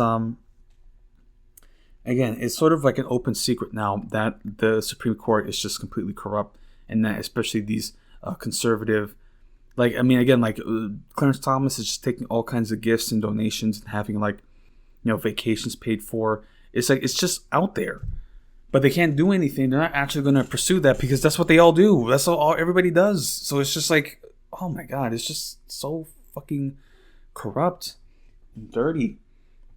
Like everybody's in on it. And so if somebody actually steps up to be like, hey, like, this is not good, then the whole house of cards falls apart because now everybody's going to start backstabbing each other. Right. So the gamesmanship inherent in the current process highlights the benefit of one of the Supreme Court reforms that Biden could adopt. Term limits. I mean, that's, a good idea, at least, like, a set number of years. Yeah, so knowing how long a justice would serve ahead of time could remove some of the unnecessary chaos that governs the nation's top court and in turn the nation. Alternatively, adding seats to the court could more immediately balance it out, but that doesn't appear among the changes that Biden is reportedly considering, not that any reforms are likely to pass Congress. There's also the question of whether the Supreme Court would strike down reforms reportedly backed by Biden, like term limits and an enforceable ethics code. Paradoxically, expanding the court is the most legally straightforward measure.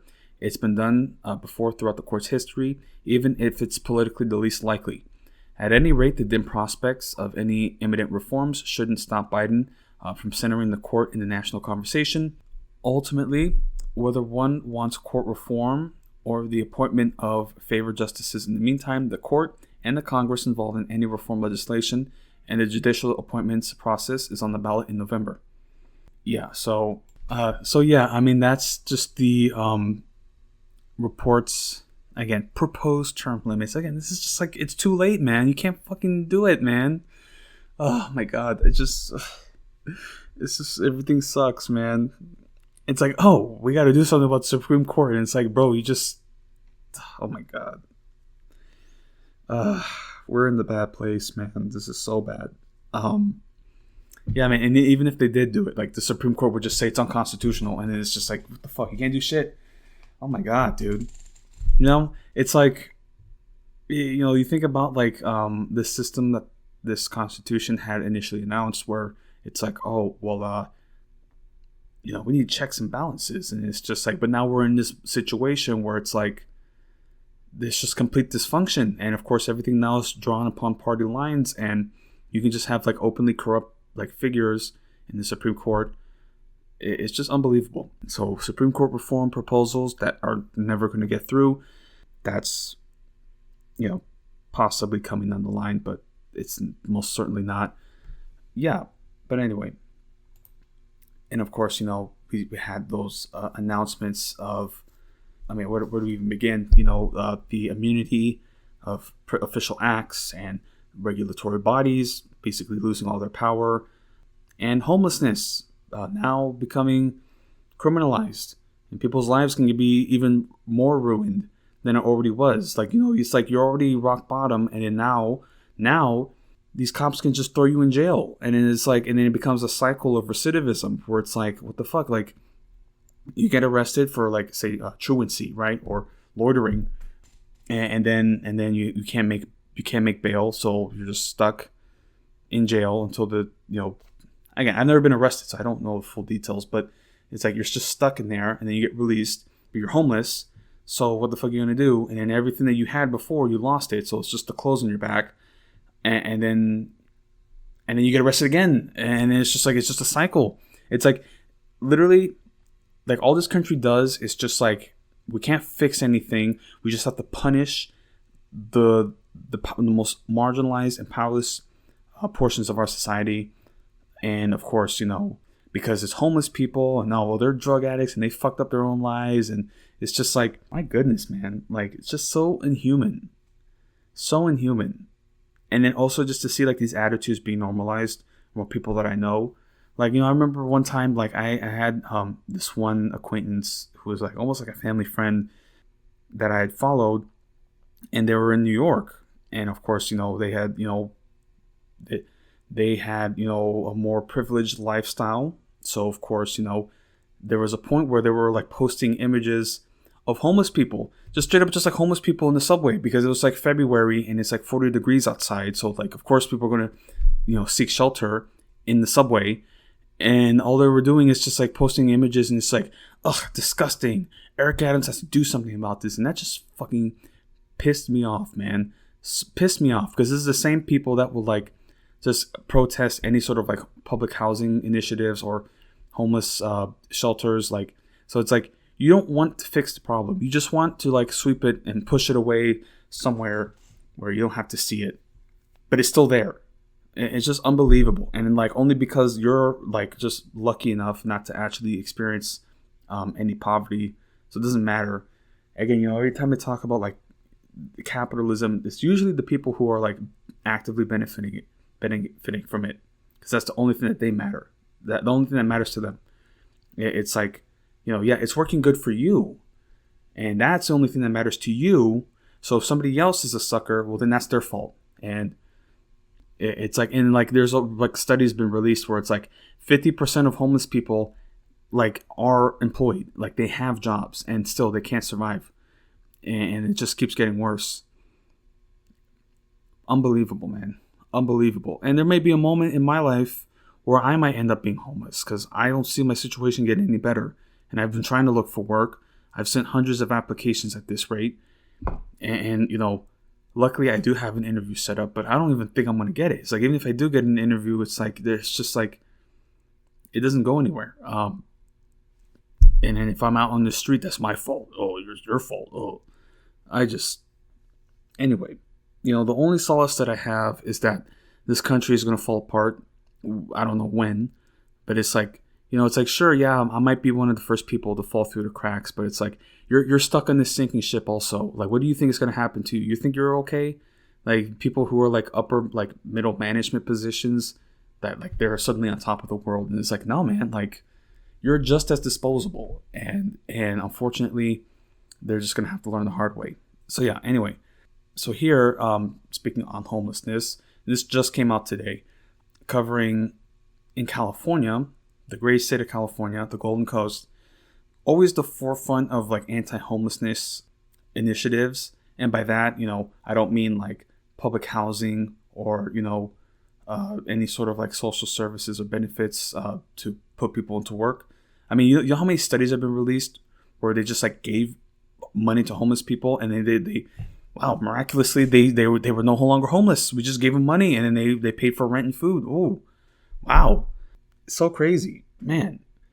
It's like, it's almost like, you end homelessness by just putting people in vacant homes, man, and giving them jobs. Wow. Unbelievable. We can't do that though. It's just not, no, we got hospitals to bomb in Gaza. We can't fucking, provide opportunities for homeless people. Anyway, so reading from California on ABC News about the Governor Gavin Newsom, who has recently issued an executive order directing state agencies to remove homeless encampments. So, I mean, now basically it's a war on the homeless that they're going to wage. And this is going to ruin people's lives more than it already was. Like, you could, like, it's just like, oh my God, it's just like, if only, like, you thought you were at your worst position, and then it just gets worse and worse. And you're just like, you're not even a human being. You are lower than a dog on the street, okay? Because a stray dog, they'll get picked up by animal control, and then maybe they'll get euthanized, or maybe they'll get fostered. Who knows? But with homeless human beings, it's like no, they've made their choice. They're failures. They unbelievable. It's just like, oh my God, like it's really disturbing to me when I experience like the level of narcissism, and just like complete inhumanity that's like normalized for poor people. I just like, I can't, like, it's unbelievable. It's scary. It's disturbing, like, really. And then it's from like so-called like liberal people who are like, oh, Black Lives Matters, but not, the majority of homeless people who are Black or Latino, or queer youth being kicked out of their homes, like, they don't care about that. So Anyway, right. So California Governor Gavin Newsom issued an executive order Thursday to direct state agencies to remove homeless encampments a month after a Supreme Court ruling allowing cities to enforce bans on sleeping outside in public spaces. Newsom's order is aimed at the thousands of tents and makeshift shelters across the state that line freeways, clutter shopping center parking lots, and fill city parks.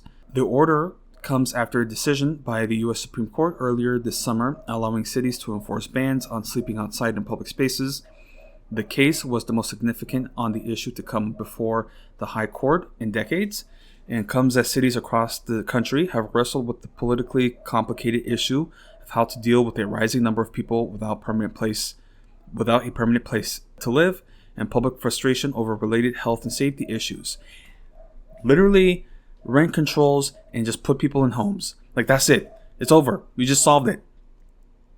God, it's like sometimes, these things are simple, but because some rich dickhead isn't going to make money from it, we can't do it. Like, that's literally all it boils down to.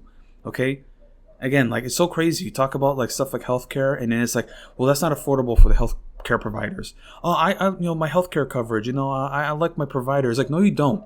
You don't like your provider, okay? They're not even a provider. They're just like some dickhead you have to call to be like some like British orphan, just like, please, sir, may I have some coverage? Just like with your hat, like begging for like a scrap of bread. Like, you don't love that, okay? But because you can't possibly conceive of anything else, it's like brand loyalty, okay? People are like loyal to like certain brands, so like they're loyal to their healthcare provider who doesn't give a fuck about you. They don't care.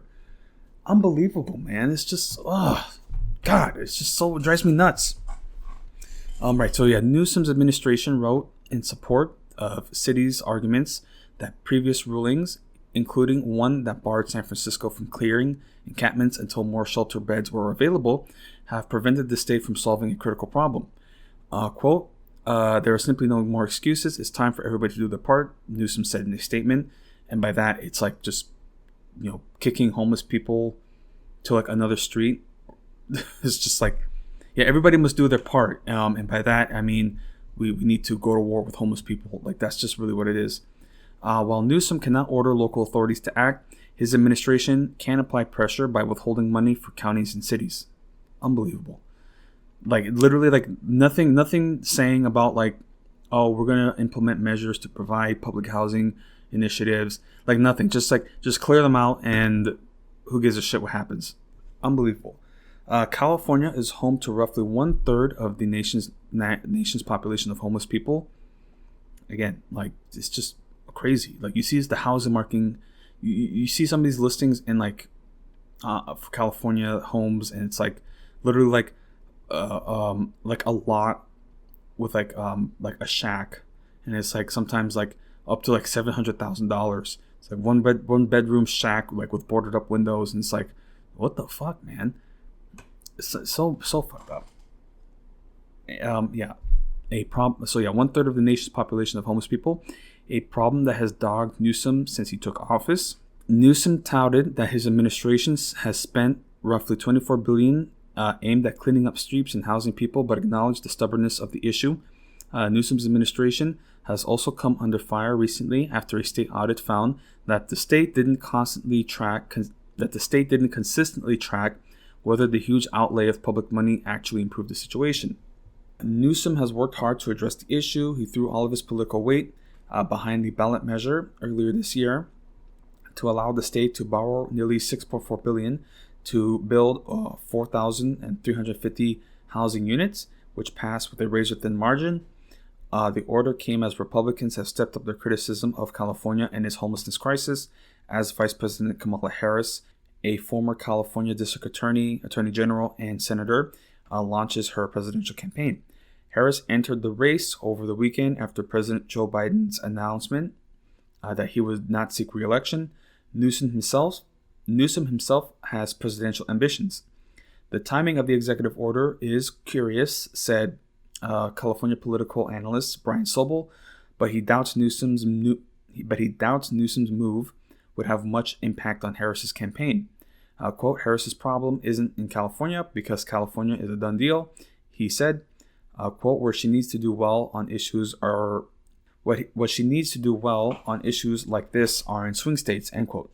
Rather, the order is a logical step for Newsom, who called himself the state's homeless czar and made homelessness a signature policy issue the last few years, said Wesley Hussey, a political science professor at California State University, Sacramento. Quote, I don't think it's being motivated by the presidential race as much as it's definitely something that Newsom cared a lot about, end quote. Hussey said, quote, if you're going to put it in a political context of the election, this isn't going to magically fix the problem, end quote. So that's the observations there. And of course, they didn't mention certain initiatives for political housing or for public housing. But again, it's just like, that's not really, I mean, they said like 4,000 units. It's like, dude, like you need more than that. And then you consider like the strict guidelines that they have, because many of these people are suffering from substance abuse. So if you're just dealing with addiction and substance issues, like, you're basically shit out of luck, and there's like really no measures to help you. It's kind of, it's ridiculous, man. It's like, and again, I'm not familiar with it, and I've heard stories about people trying to like seek assistance in dealing with addiction issues, but it's like the strictness that they have sort of causes the stress, which leads to even greater substance abuse. So it's like the stress of this bureaucracy in many respects adds on to that. And it's just like, dude, man, I can't even imagine what it's like to be in that position, man. My goodness, man. Again, this country can never like for one moment come up with a solution that doesn't like involve like killing poor people. Like, unbelievable. And then not only that, because it's like these homeless sweeps like are very like, it's literally the state violence against the most vulnerable portions of our society. It's like when you are homeless now, you are the victim of the state. They talk about political violence. No, we condemn political violence, but then when it comes to political violence against the homeless, against the poor, that's just normal because that's what this country is built on.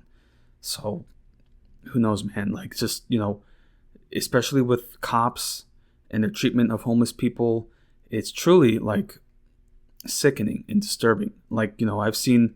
Like, I remember when I was doing a bachelor party in New Orleans, and it was so fucked up, the homeless that I've seen, that I've seen in New Orleans, because literally I had never seen in any point of my life, and I had been exposed to homeless in America, but that was like the first time where I actually saw somebody who was like emaciated and like skin and bones, like straight up. Like, you could see like his rib cage and like he has like his arms are just like skin and fat, and like, it's just like, I still can't get it out of my head. And I'm like, this is happening right now in America. And again, it's just like, fuck him, right? Like, it just doesn't matter. And then, I also saw another homeless person on the street who was just like, I mean, again, they just like lay around in the street. And then some of these cops, they have horses on Bourbon Street. And the cop literally, as they were, walking, the guy had like food just on the street. And the cop with the horse, had the horse. And I know that he specifically, like, it's like just dressage, right? Like, I don't know the terminology, but like, he specifically had the horse as they was walking step on the food. Like, the horse like specifically like stepped on the food, and then like the cop was just like, almost like he didn't like, I know he wanted to spit on him, but like, this cop was just like looking down on this fucking homeless guy stepping on his food, like probably the only food that he had the whole night. And I'm just like, again, man, that's the police for you.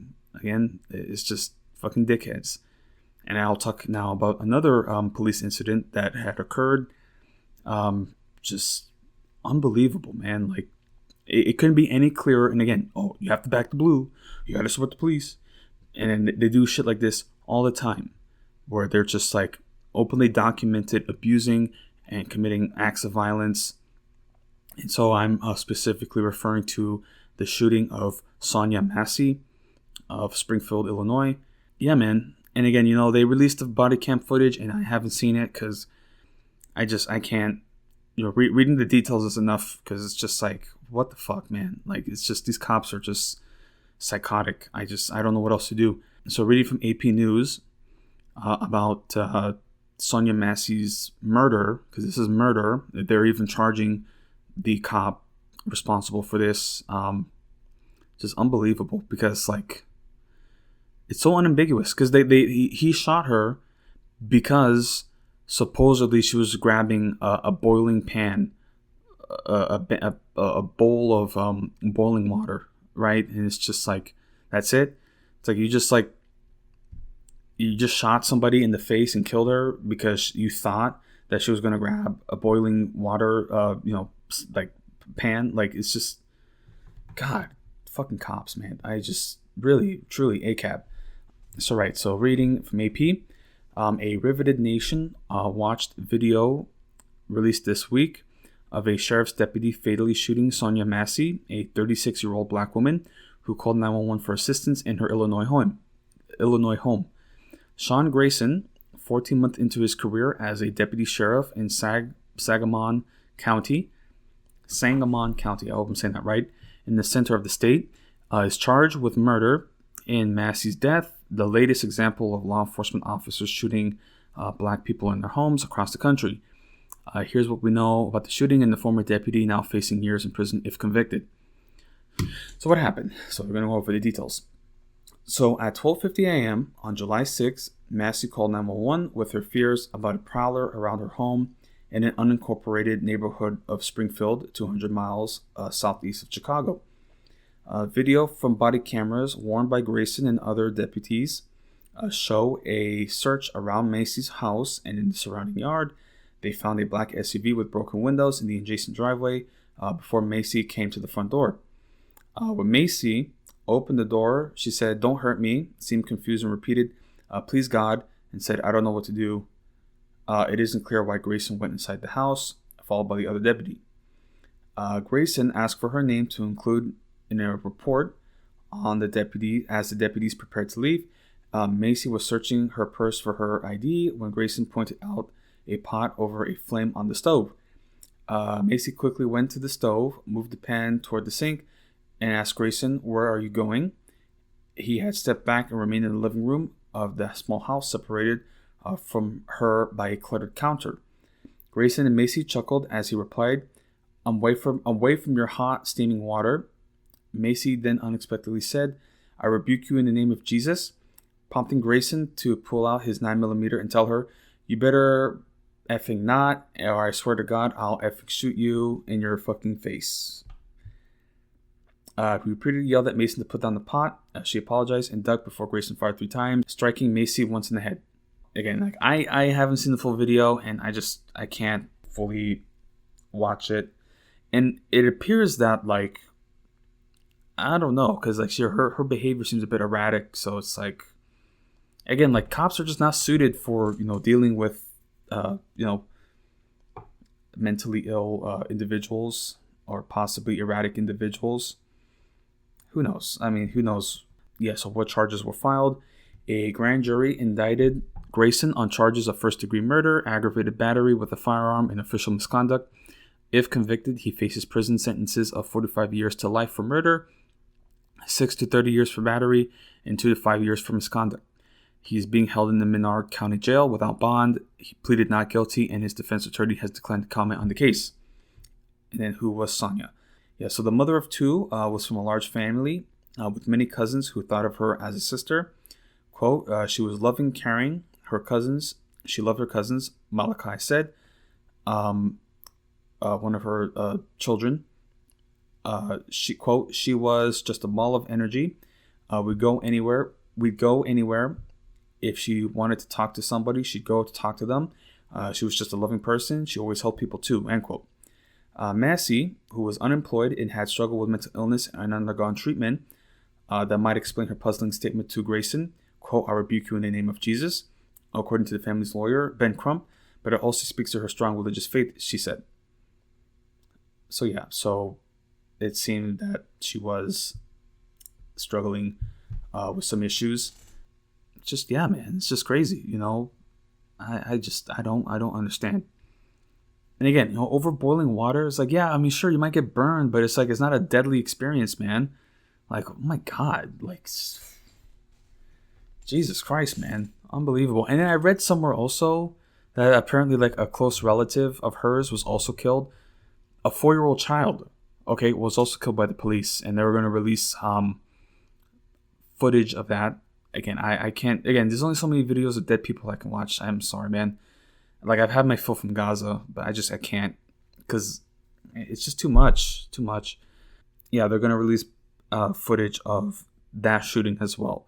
So it just goes to show that like you could literally like experience like state violence in the same family within the span of a couple weeks, and it's just like you can't do anything about it. You're helpless.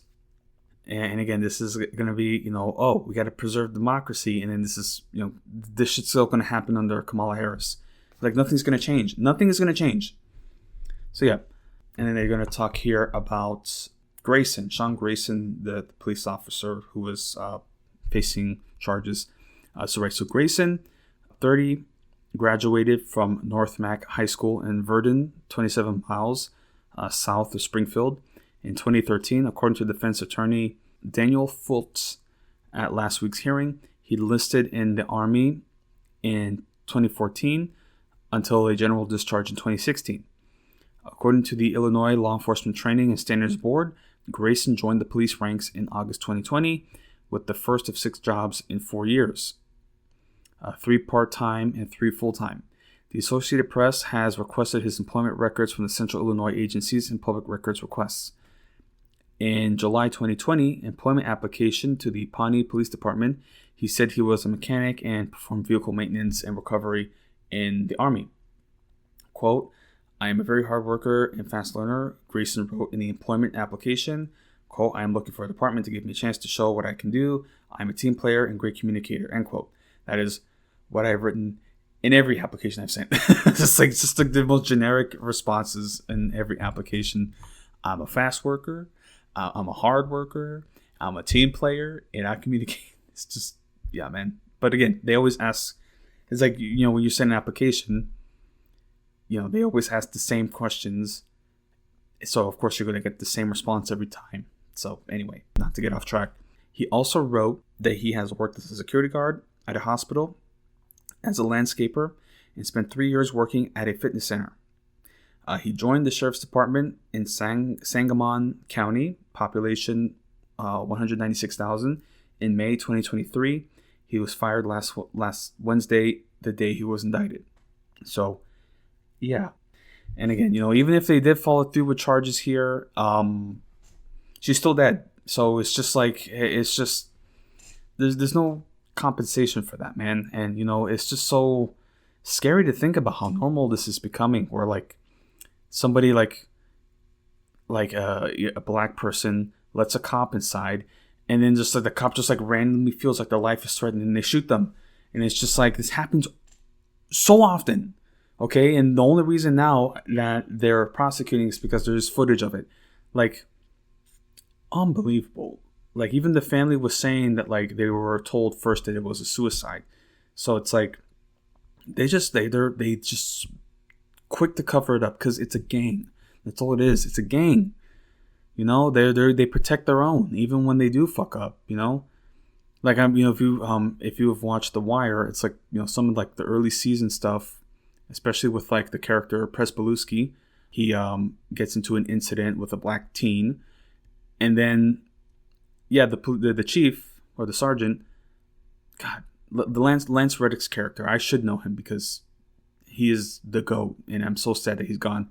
But his character, he's just like trying to like coach him through. Is like, you felt threatened, and you felt that you had to act, and it's just like, and that's literally what they do, like literally. So. Oh my God. Again, you can't reform that. You can't reform that.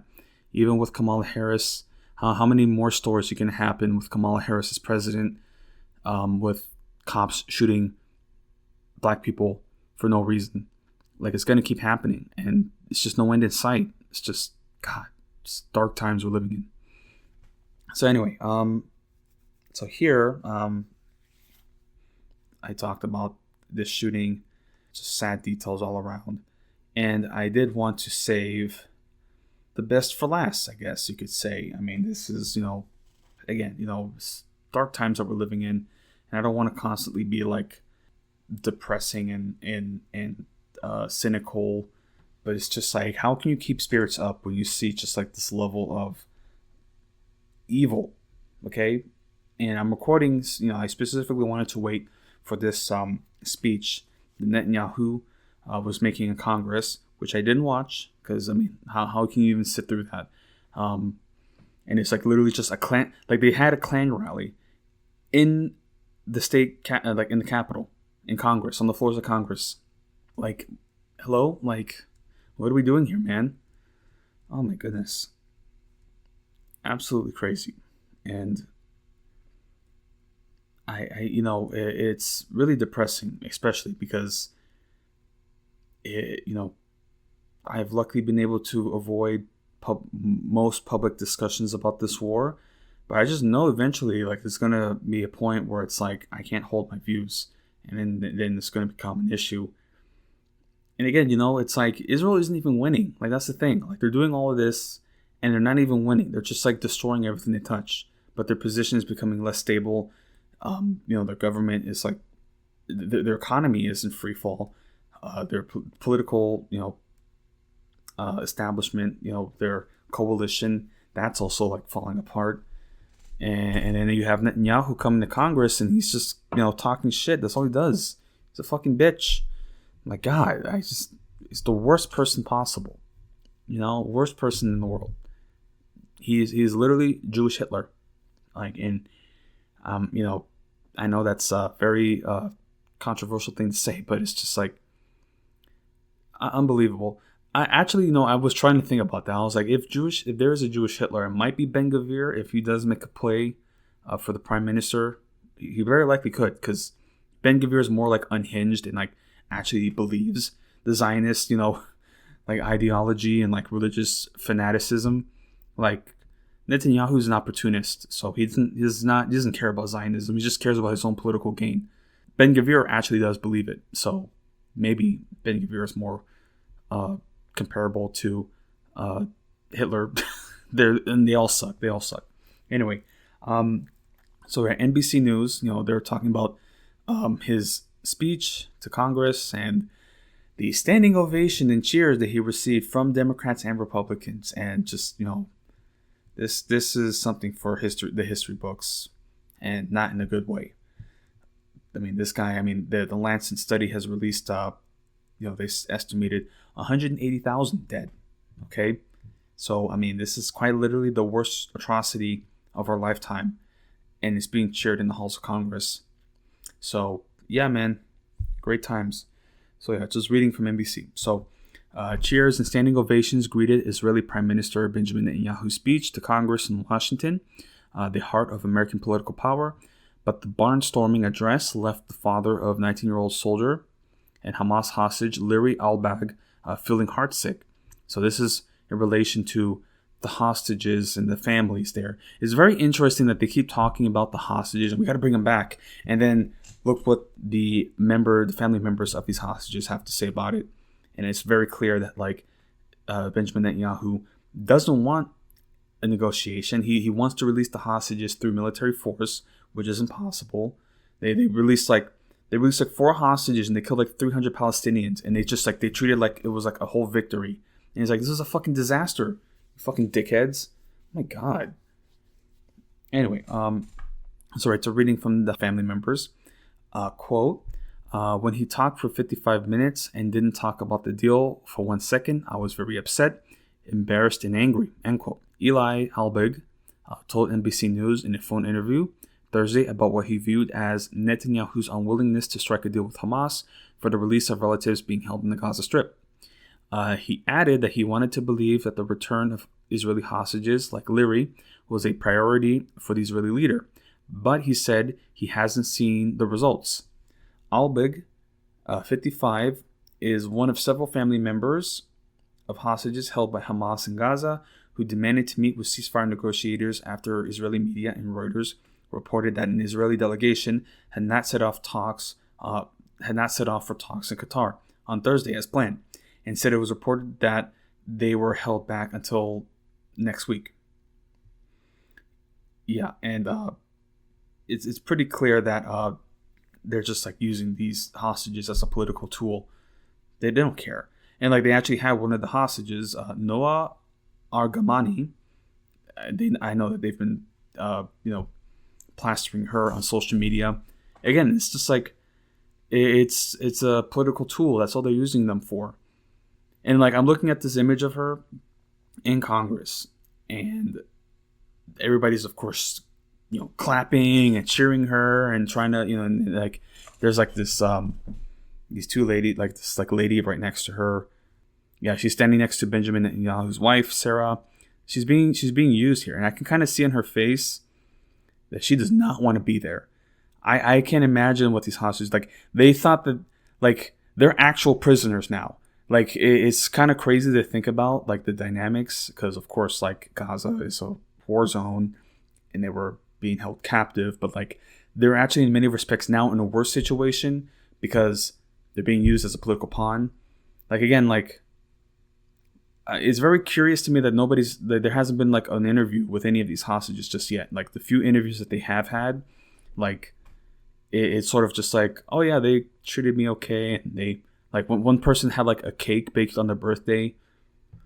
They're like because like of course like they can't just say like, oh yes, I was tortured and raped. And I was like again, they talk about these tortures and rapes, and like not a single hostage has said that they experienced rapes, that they witnessed rapes. Like not a single one of them, and yet they keep talking about it. They keep saying it. It's just so crazy, man. It's so crazy. Again, that's like what's gonna happen. Like to me, like somebody's gonna yell at me, and it's like, oh, so you support rape? And it's like literally not a single hostage has said that. So are they all just like brainwashed? Like does Hamas have some like secret like hypnotic technology that causes the hostages to lie about their experiences? Like unbelievable, man. It's just so crazy. But yeah, this fucking dickhead Netanyahu still in the halls of Congress lying, talking about babies being burned. Didn't happen. That didn't fucking happen. But he's lying, of course. There have been plenty of Palestinian babies being burned. I've seen plenty of that. But again, you can't say shit like that now. Yeah, so Netanyahu railed against Hamas and Iran in his Wednesday address. And he said that Israel will not settle for anything less than total victory in its offensive in Gaza, which he said could end tomorrow if Hamas surrenders, disarms, and returns all the hostages, end quote. If they didn't, he said, quote, Israel will fight until we destroy Hamas's military capabilities and its rule in Gaza and bring all our hostages home. Large protests greeted the speech, which came 3 months after Congress passed a military aid package that included $14 billion for Israel, with many demonstrators decrying the nearly 40,000 Palestinians killed in Gaza since the start of the war, according to health authorities in the enclave. And again, the 40,000, that is now a conservative estimate, and it is so much worse. Unbelievable, man. Truly a tragedy and a disgrace that this has happened, and we have this incompetent government. Like everything that's happening in Gaza has the explicit endorsement of this government. As much as they try to pretend that Palestinians are people too. Yes, we're concerned. Meanwhile, they're trying to cut aid to UNRWA. I mean, Israel just like outright just declared them a terrorist group. So it's like so curious that like all these institutions, humanitarian institutions that were established in the wake of the Holocaust, just now suddenly, when they're now opposed to Israel's genocide, now they're anti-Semitic. Literally at no point before were they anti-Semitic until now. It's just so fucking ridiculous. Right, so while some lawmakers, mostly Democrats, refused to attend the address amid mounting global outrage over the tens of thousands of Palestinian civilians killed and wounded, Noah Argamani, who traveled with Netanyahu to Washington, watched the address in the chamber. Argamani became a symbol of Hamas's October 7th terror attack, which killed 1200 and saw around 250 taken hostage after her kidnapping was captured in a viral video. She has faced criticism from some Israeli commentators and hostage families for joining Netanyahu, some of whom have accused her of being a pawn in the political game. Again, I've never really seen her speak, you know? It's just, yeah, I mean, she's just a figurehead, but they just have her there, but nobody really talks to her. I haven't seen her in any interviews. Maybe I just gotta dig a little deeper, but yeah, man, like, I don't know. Maybe she's being forced into it. I mean, this is Israel. They are a very coercive state, so who knows? All right, so Netanyahu has also been criticized for allegedly using hostages as props during public appearances, but not advocating hard enough for their release. Quote, while Netanyahu boasts about caring about the hostages, he's not sending the negotiation team to Qatar to seal the deal, end quote. Uri Goren, whose cousin Tal Haimi's body remains in Hamas's captivity, said in a statement, quote, why doesn't he want more Agamanis to be back home? He added. Netanyahu's office did not immediately respond to a request for comment on the hostage family's criticism of the prime minister's address and the government policy towards negotiations with Hamas. The Hostages and Missing Families Forum, which represents the relatives of those held captive in Gaza, said the delay in sending negotiators to Qatar unfolded after hostage families had received repeated assurance from them that the delegation would be sent this week. Quote, this foot dragging is deliberate sabotage of the chance to bring our loved ones back. It effectively undermines the negotiations and indicates a serious moral failure, end quote, the group said in a statement Thursday morning. There are now 115 hostages who remain held in Gaza, including at least 41 who are believed to be dead, according to Israeli officials. All of them killed by Israel. All of them. So, yeah, there you go. And then the majority released was through negotiations. Like, only 4 was released through, like, outright military force. And it's very curious that, like, these families, they don't care about Hamas. They just want their families back. That's it. So they're like, if you got to make negotiations, just do it. Just do it. They don't care about the war. They just want their again, man, it's so fucking ridiculous, man. Oh, bring them back. Yeah. Look at this family, how they want the families to be brought back. None of them have said that there needs to be strength and force and we have to destroy Hamas. Like, that's like, yeah, again. And then you see some of these protests where, like, these riot cops are beating their relatives. I even saw one, I think, where one of the released hostages even went to the protest and then they started beating him. It's just, yeah, man. Unbelievable. Again, it doesn't matter because Israel, like, it's just, like, in free fall at the moment. So, you know, they're going to, you know, cause a lot of damage, but this is the end for them, man. Like, I don't see how this can continue. Yeah. So, according to several of the American hostage families in Washington for the Netanyahu speech and meetings, they are upset that he is in the United States instead of Israel trying to get their loved ones home. They also told NBC News on Wednesday that they are looking toward Thursday's joint meeting at the White House with President Joe Biden and Netanyahu as a chance for Biden to pressure the Israeli leader to agree to a ceasefire deal as soon as next week with no new obstacles. Calling Netanyahu's speech a, quote, disgrace, Israeli opposition leader Yair Lapid also wrote on X that there had been an hour of talking without saying a single sentence, quote, there will be a hostage deal. The families spoke out after the Israeli military said Thursday that troops have retrieved the bodies of 5 hostages in Gaza's southern city of Khan Yunis. Among them was a kindergarten teacher, Maya Goren, who died in Hamas captivity at age 56.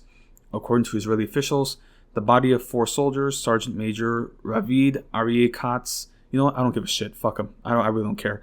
The rescue operation took place as Israeli forces carried out an offensive in Khan Yunis that saw tens of thousands of Palestinians forced to evacuate the area. So, yeah, that's just, whatever. I mean, what a fuck up, man. Just, you know, literally, like, you know, you think that this country can't get any more evil, and then they pull stuff like this, and they literally invited our generation's Hitler into the halls of Congress, gave him a standing ovation. Fucking John Fetterman showed up for once in his life wearing a suit. Okay? That's how serious it was. Okay? What the fuck, man? Oh my God. You know what, man?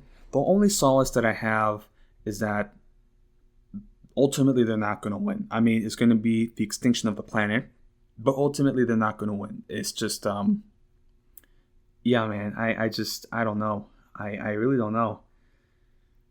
Yeah, Israel's just fucking ridiculous. And of course, this is wrapping up my domestic segment, so I have plenty more to discuss about Israel.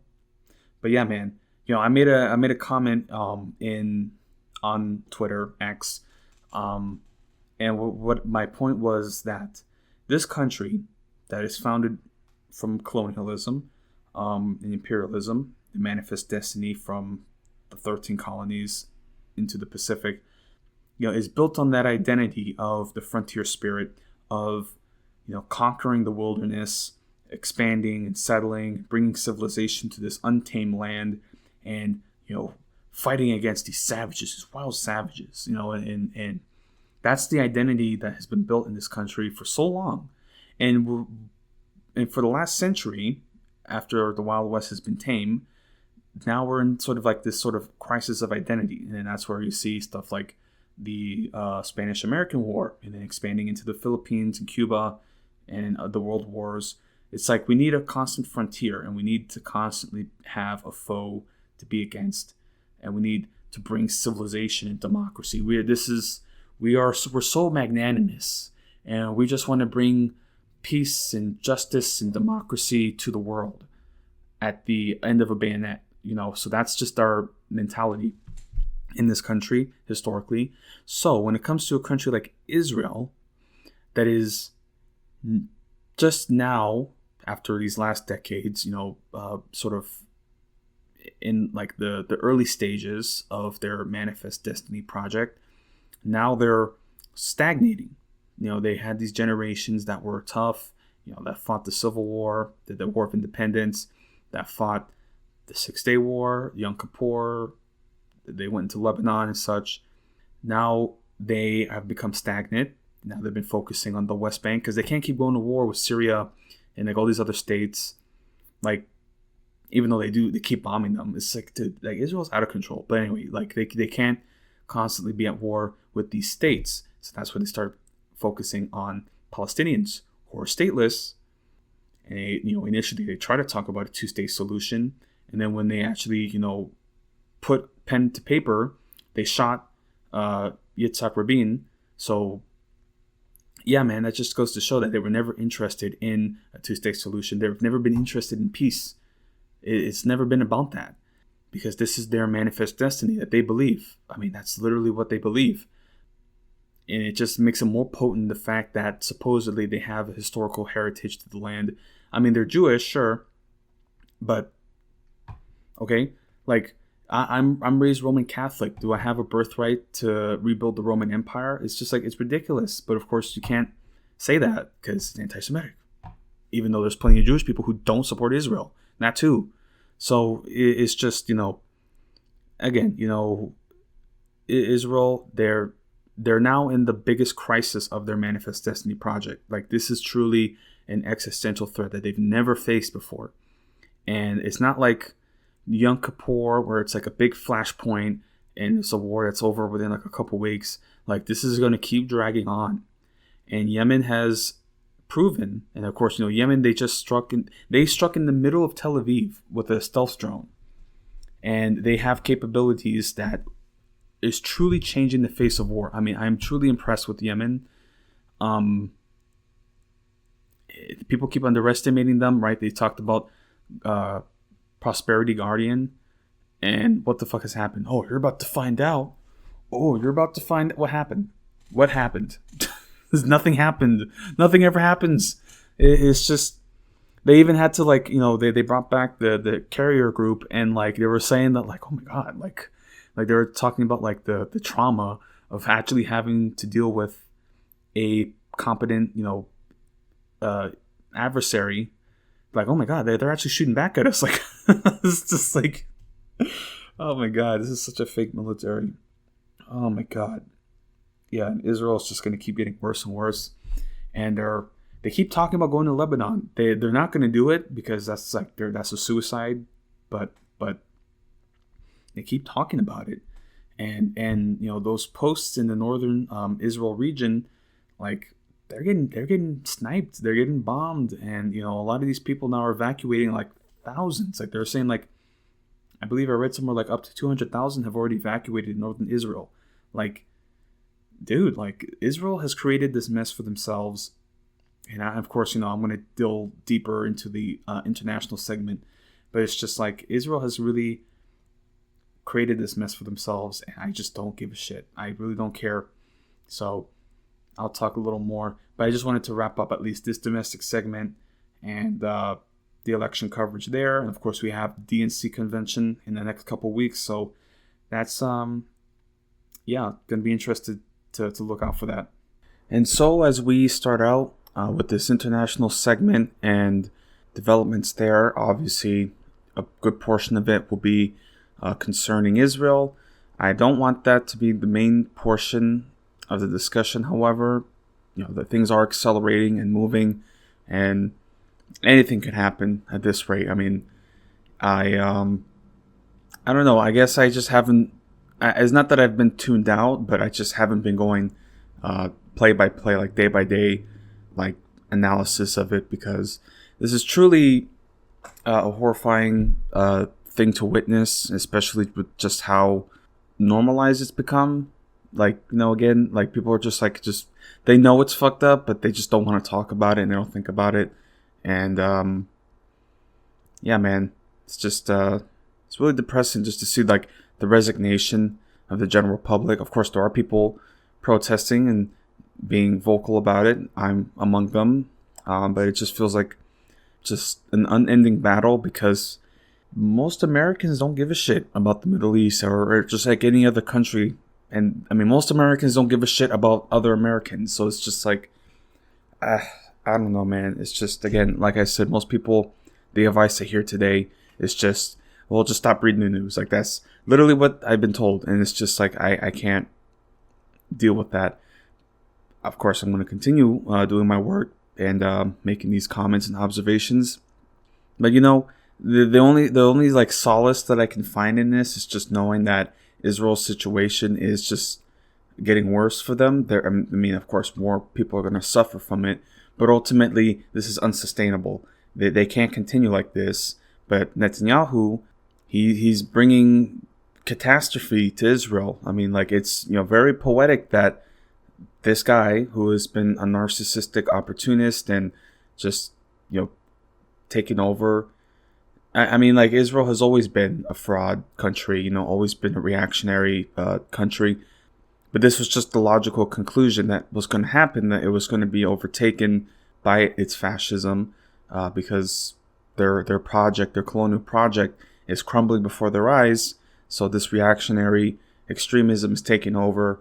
And yeah, Netanyahu, of course, who is trying to like become, a strong man and trying to create, I guess, his own personal fiefdom in Israel, is bringing this disaster upon them. So again, they, yeah, man, the good times are over for them. And as I'll talk about in a moment, because they're just, they're surrounded.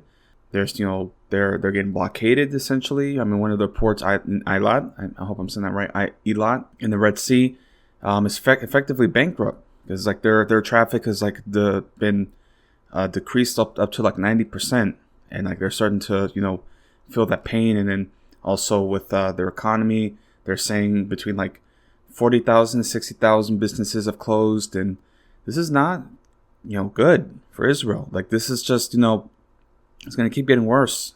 They're in a worse position now than they were before October 7th. And there's no victory in Gaza. Hasn't been secured.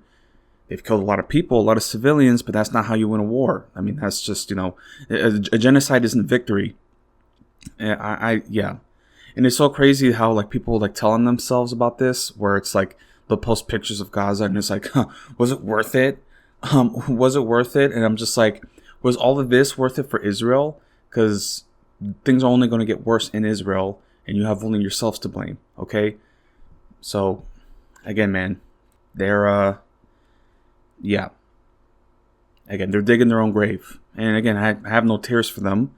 I just hope that It I would just prefer if so many people didn't suffer as a result of it. So many people in Gaza, in the West Bank, and now in Lebanon. It's yeah, man.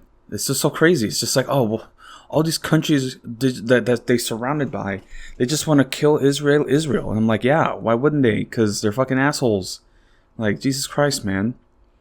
It's so crazy. Again, Israelis are just like, at this point, because they know that they're so isolated, they're just like basically having a tantrum anytime any acknowledgement of Palestine is acknowledged.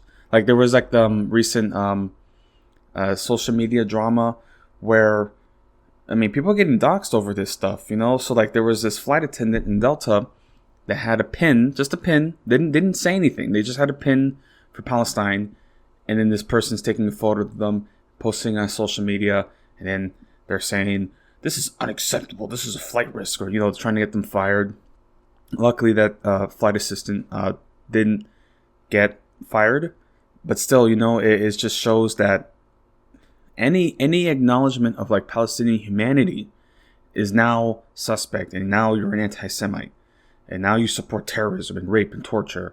And it's like, again, because it's so crazy how, like, especially now with Kamala Harris, stepping in the race and her positioning on the Israel-Hamas war, the Israel-Gaza war. Obviously, she's going to support Israel, obviously, but she has to, like, walk that thin line and try to, like, portray, like, oh, yes, the humanitarian crisis is, a tragedy, and we, of course, want to ensure the safety and security and the assistance for the non-combatant civilian population. And it's like, you're saying this, and then also she's talking about a two-state solution. So, like, you're saying these things, talking about the non-combatants, talking about two-state solution, but then you have the Israelis literally, like, the second, like, the United States and, like, the liberals make a comment, like, the Israelis just come out and just say, fuck you, no two-state solution. Like, that literally passed in the Knesset. Okay, so they said they're refusing a two-state solution. And then also just, like, pretty much, like, so many, like, members of the government have just said, nope, we're going to finish the job, and everybody's a legitimate target. Like, that's what they're saying. Like, I'm not even, like, trying to be verbatim, like, paraphrase. Like, that's just what they're saying. And, like, there's so many rallies talking about killing Arabs. Oh, we're going to bomb your village. Civilians, destroying aid trucks. Like, that's still happening. Okay. And as I said, the UNRWA, the UNRWA agency, they've also been designated as a terrorist organization, and now they can be targeted deliberately. It's just unbelievable, out of control. So, nothing's going to change. The establishment is going to just continue supporting Israel no matter what, even under the liberal administration.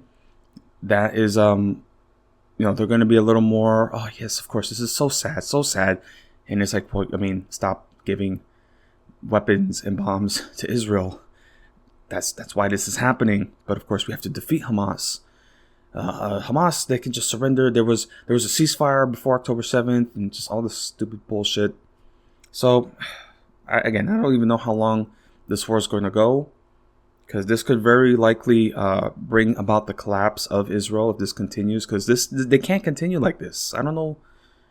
But again, when you're a militarized state, like, that's all you know is strength, and you have to be strong in war, constantly. But yeah, man, they're not built like that. It's like no, man, it's really bad what they're digging themselves into, and in the can of worms that they're opening, in concerns with, like, groups like Hezbollah and with Yemen, because this is not the face of war has changed, and they have been demonstrating these powers, these factions.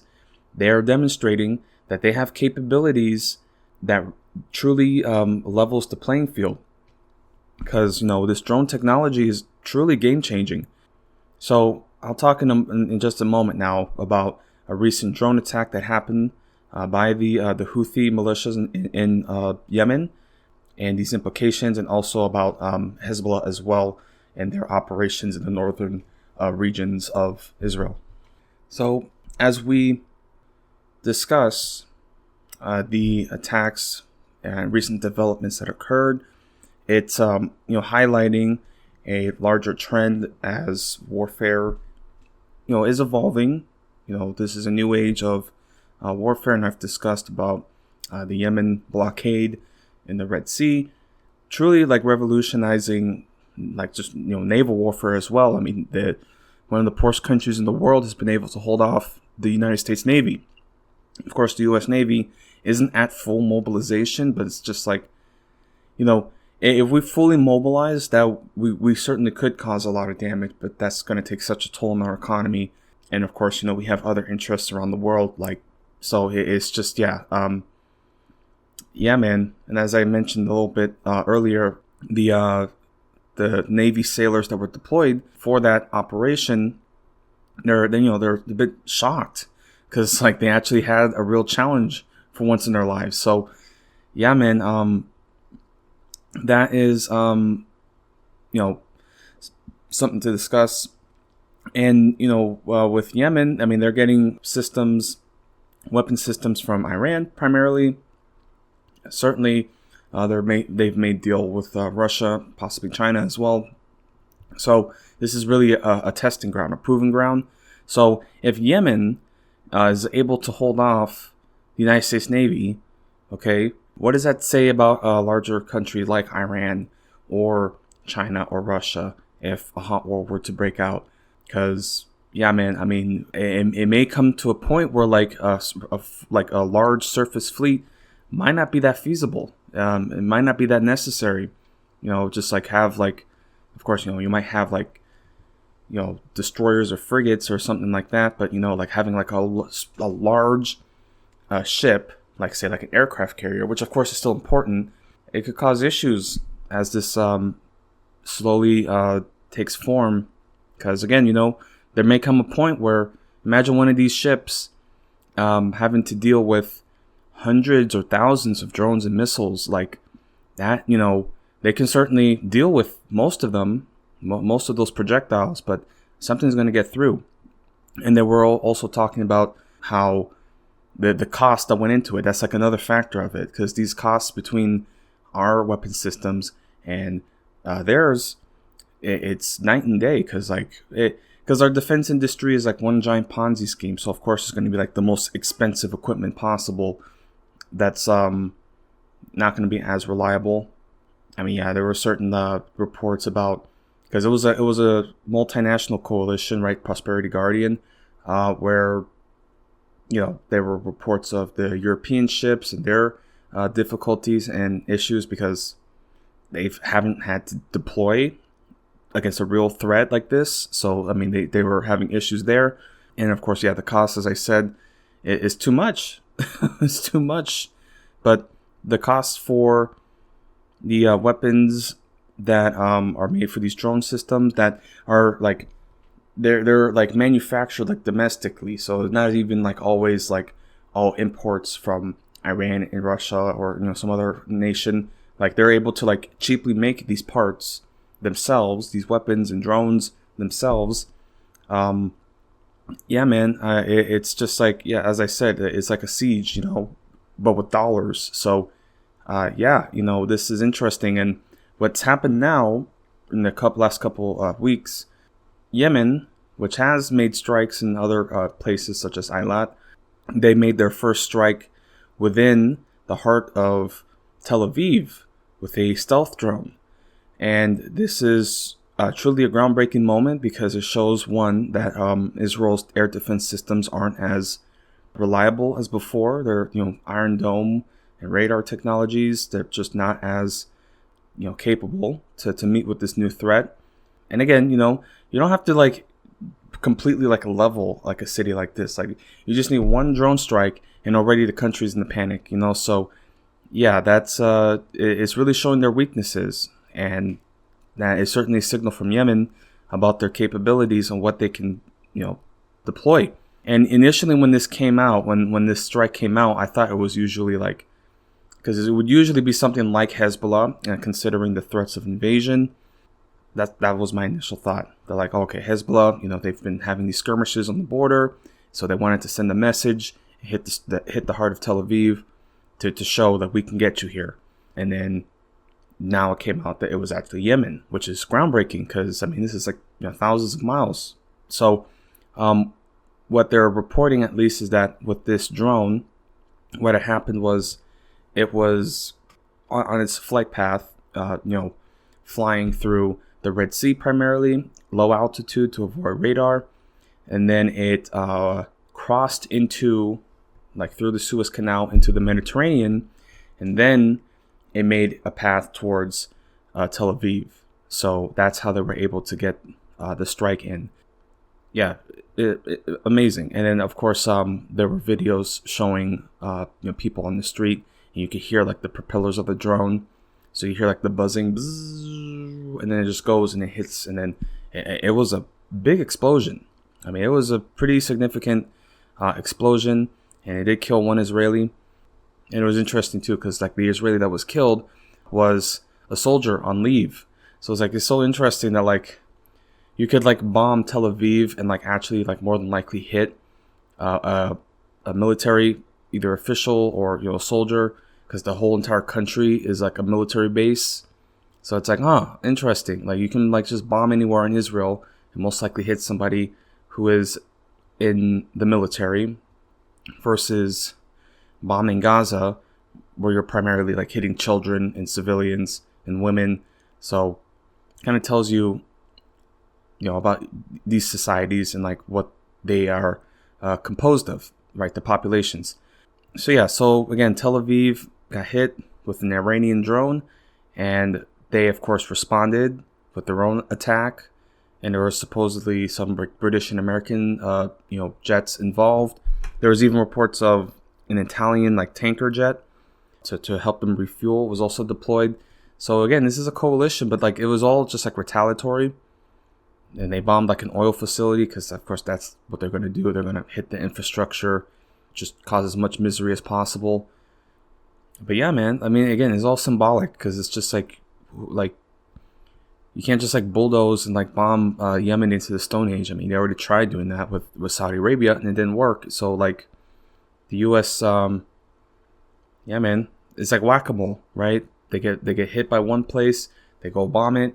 And they get hit by another, and then they go bomb that, and it's just they can't keep that up. They can't. So yeah. So I'll read from Reuters here about the Tel Aviv drone attack and just the back and forth that's been happening. So here, a long-range Iranian-made drone hit the center of Tel Aviv in the early hours of Friday in an attack claimed by the Yemen-based Houthi militia that killed one man and wounded 4 others. The Israeli military and emergency services said the explosion, which footage shared on social media suggested came from the sea and did not trigger air raid alarms, occurred hours after the Israeli military confirmed it had killed a senior commander of the Iran-backed Hezbollah militia in southern Lebanon. Chief spokesperson Rear Admiral Daniel Hagari said that the military assessed that the drone, which hit a building near the beachfront close to the U.S. Embassy premises in Tel Aviv, was an upgraded Iranian-made Samad 3 model. Quote, "Our estimation that it arrived from Yemen to Tel Aviv," end quote, he told in the briefing. A spokesperson for the Houthis, which, like Hezbollah, are aligned with Iran, said the group had attacked Tel Aviv with a drone and would continue to target Israel in solidarity with Palestinians in the Gaza war. The attack, which took place ahead of a visit to Washington by Prime Minister Benjamin Netanyahu next week, is likely to fan fears about further fallout from the Gaza war as the Houthis and other Iranian proxies side with the Palestinian militant group Hamas. The defense minister Yoav Gallant met military commanders to review air defenses and said the country had to be ready for all scenarios. Quote, "We must be prepared for defensive and offensive actions," end quote, he said, according to a statement from his office.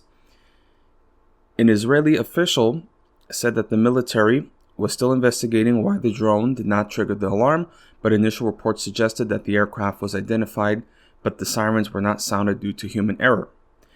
Quote, "We're talking about a large UAV that can fly large distances, end quote, the military official told journalists after the strike. The military said air patrols have been increased to protect Israeli airspace, but said that it had not ordered new civil defense measures. the mayor of Tel Aviv said the city, Israel's economic center, had been moved to a state of heightened alert.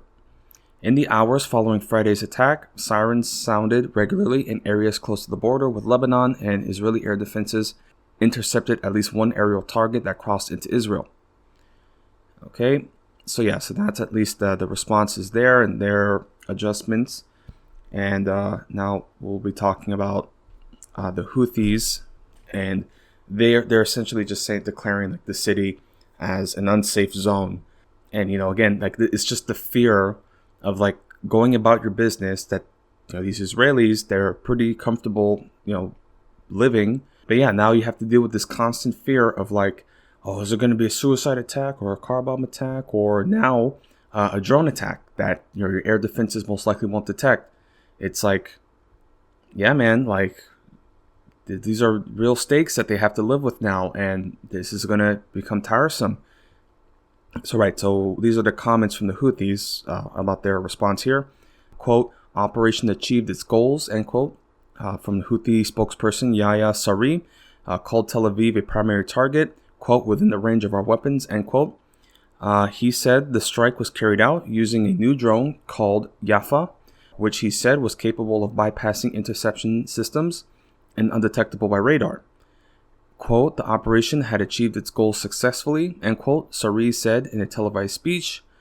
Israel's emergency services said the body of a 50-year-old man was found in an apartment close to the explosion, and 4 people were taken to hospital with slight shrapnel injuries. 4 others were treated for shock.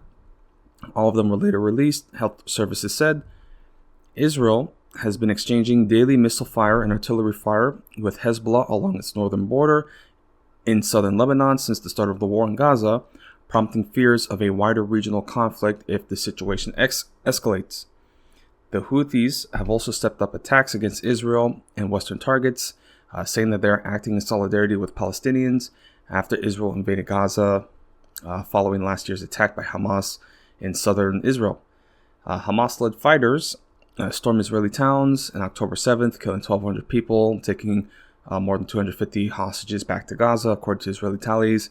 And since then, nearly 39,000 Palestinians have been killed. So that's the full remarks there. But that is Israel dealing with this new face of war, these drone attacks. That is not really something that they've been dealing with before. And is posing a real challenge. And again, we're not even seeing the full capabilities here. Again, this is just like, little pot shots here and there, little skirmishes on the border. Because, of course, both sides don't want full-on war.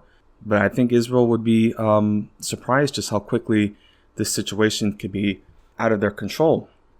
There were some reports saying that, like, if a full war broke out between Hezbollah, pretty much Israel's entire energy infrastructure would be destroyed within 72 hours. So those are real stakes that they can't risk. Of course, places like Lebanon, even Syria, because they still bomb Syria, they're going to experience a lot of damage, obviously, but they have less to lose than Israel does.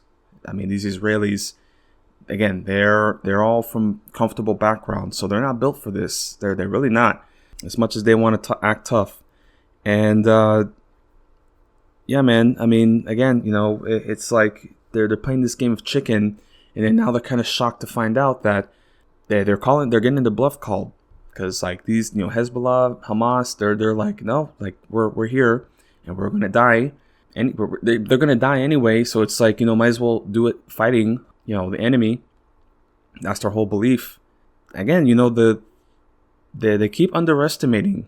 Again, this is what happens when you're this supremacist nation, this fascist society, racist society, where you think you're so superior, and then that gets you into a position of complacency, especially because most of the time is spent harassing elderly people, children, women, unarmed women. You got settlers in the West Bank, trying to harass sheep shepherds, and these olive grove workers, chopping down trees. I just saw another video where it's they just went and just to this the beehives that they have, and they just killed the whole hive. They just killed the bees, and I'm just like, it's like, these are, and again, these Israeli settlers are like genuinely like gross people. Like they look fucked up. It's just like, again, they're doing it explicitly for this like militant response. And again, you see videos in the West Bank where like these thugs masked up, and they're just like walking around with like bats and sticks and iron rods. They'll just walk into this family home and then just start busting out windows. And then not only that, they have a fucking Israeli soldier protecting them. And there's one video where like the Palestinian guy is just standing on the porch, and then this fucking thug, this settler, walks up to him and starts hitting him. And of course the guy protects himself and tries to like take the weapon away. And then the fucking Israeli soldier shoots him. And it's like, what's happening here, man? Like, these are the civilians that are supposed to be living, like, in the two-state solution, and it's like, if I show somebody that video, and then, like, I'm like, what are they going to say to that? Like, hey, like, you want these people to live peacefully, and this is what happens. Like the West Bank is supposed to be the best case scenario, right? And, like, still these settlers, they're fucking with them. And if they respond, if like the Palestinians defend themselves, then the cops and the soldiers, they just come in and just evict them and bulldoze their home. Okay, it's just ridiculous, man. It's just so ridiculous because like this is so, again, I don't, because I keep going back and forth, and it's just so disheartening to like watch how obviously evil this country is. But then if you say anything, you could like lose your job. Anything, even when it's so openly documented. Okay, like it's unbelievable. Anyway, so I did want to talk about here, because I was talking about Yemen. Now I want to talk about Hezbollah, which was like they're sort of like working in cooperation. As I said, like the Yemen attack and the drone strike was in response or tied to the Israeli assassination of a Hezbollah commander. So it's sort of just like this back and forth that's happening. And of course, the northern front for this war for Israel is just out of their control. This is, yeah, man. And they want to invade. And this is like a whole clusterfuck quagmire for them. So Israel, with its hands full with Hezbollah, has been dealing with, constant missile strikes, drone strikes. They even Hezbollah had released a video of the drones that they have circling different ports and important centers, or different cities. They even, I believe, had released images of one of their like nuclear sites as well. So it's like Hezbollah has capabilities that for Israel are truly like scary for them. Like they're actually like very terrified. Keep talking about going into Lebanon, but it's been like how many like weeks now since they've been like talking about it. And of course, they're still bogged down in Gaza. So it's like an invasion of Lebanon will require the complete mobilization of Israel, which is just going to be a disaster. Yeah. So, this is something that's just, again, out of their control. That's getting worse by the minute. And they have no interest of de-escalating the situation. They're just constantly making things worse. I don't know, man. Again, Israel is digging its own grave. If they invade Lebanon, that's it. Like, that's their death wish, basically. So, yeah, reading here, I'll read on from the Times of Israel about this front and their challenges dealing with Hezbollah. And it's so interesting, talking about the coverage of this war, because when you read up on like American media, they're not actually like portraying the realities and challenges that are being faced by the Israeli military. Like, I mean, again, like you'll have like certain op-eds like just straight up saying like we're losing, like you don't see that sort of thing in CNN or anything. Yeah, man, like it's just so crazy. Like this American media is so cucked to Israel. And again, like, because I don't want it, and I don't want anybody to take the comments that I say and be like, oh, you see, he's spreading anti-Semitic conspiracy, saying that the Jews own the media. That's not what's happening. Okay, it's just the United States has to support Israel for its imperial interests. They don't give a fuck about Judaism. They don't fucking care. Okay, and that's just a convenient excuse. My goodness, man. So anyway, reading from the Times of Israel about this northern front dealing with Hezbollah. A Hezbollah operative spotted at a rocket launching site in southern Lebanon, Rab al-Talathin, was struck by a drone a short while ago. The military says. The IDF says that the operative was identified by troops of the 869th Combat Intelligence Collection Unit, and a short while later, the airstrike was carried out. So, yeah, that is the coverage of the Israeli Northern Front. And again, they're taking out different militants. Again, there's just constant back and forth between Israel and Hezbollah, and people keep dying. I mean, again, like a lot of civilians in southern Lebanon are being affected by this. There's another report here that I just found from the Middle East Monitor, and this is in regards to a military base that was also targeted in northern Israel. So reading here, Hezbollah on Thursday used drones to target Israeli troops at their military base in northern Israel, resulting in casualties. In a statement, the Lebanon-based group said that it launched an aerial attack using a squadron of precision-guided drones on the artillery position of Battalion 411 and Neve Aviv of the 288th Fire Brigade. Hezbollah added that the attack, quote, targeted the positions and deployments of Israeli officers and soldiers, hitting its targets accurately and confirming casualties. As of yet, there are no comments from Israel regarding Hezbollah's statement. Earlier in the day, Lebanon's official news agency reported that an Israeli airstrike in the village of Rab el-Talatin killed one person and injured two. So this strike, so again, Israel hit the village and killed one of the commanders or operatives for Hezbollah, and then now Hezbollah hit another base. So it's just go back and forth. Right, and then fears have grown about a full-fledged war between Israel and Hezbollah amid an exchange of almost daily attacks. The escalation comes against the backdrop of a deadly Israeli onslaught on the Gaza Strip, which has killed 39,000 people, and so on. So yeah, I mean, again, these strikes are hitting military bases, and they're hitting radar posts, and they even hit one of the Iron Dome barrages. So it's becoming a real challenge. And again, they're Hezbollah, they can lose a commander and their structure will still continue, but Israel needs so much support, because it's a state military, and they need their logistics maintained, that the economy to maintain those logistics, they need so much to maintain that. So again, this is a compromised position for them, and yeah, I mean, they're failing to intercept these strikes, these drones and missiles, and then of course this is the result. So I'm reading another report here. This is just again, so much is happening at the border. I'm just highlighting on one certain particular instance of this, Hezbollah commander being assassinated, and then the response, which is affecting bases and outposts in northern Israel. So now here from Jerusalem Post, and they're talking about the failed interception and the resulting damage from that. Right, so Hezbollah's drones beat the IDF defenses in the north again on Thursday, causing damage in Avidan and Manara and fires in fields in other parts of Galilee. There were no contradictory reports about whether anyone was injured, with the IDF claiming no injuries or no injuries from a later attack without addressing an earlier attack, but some reports say up to 10 people may have been hurt indirectly by debris.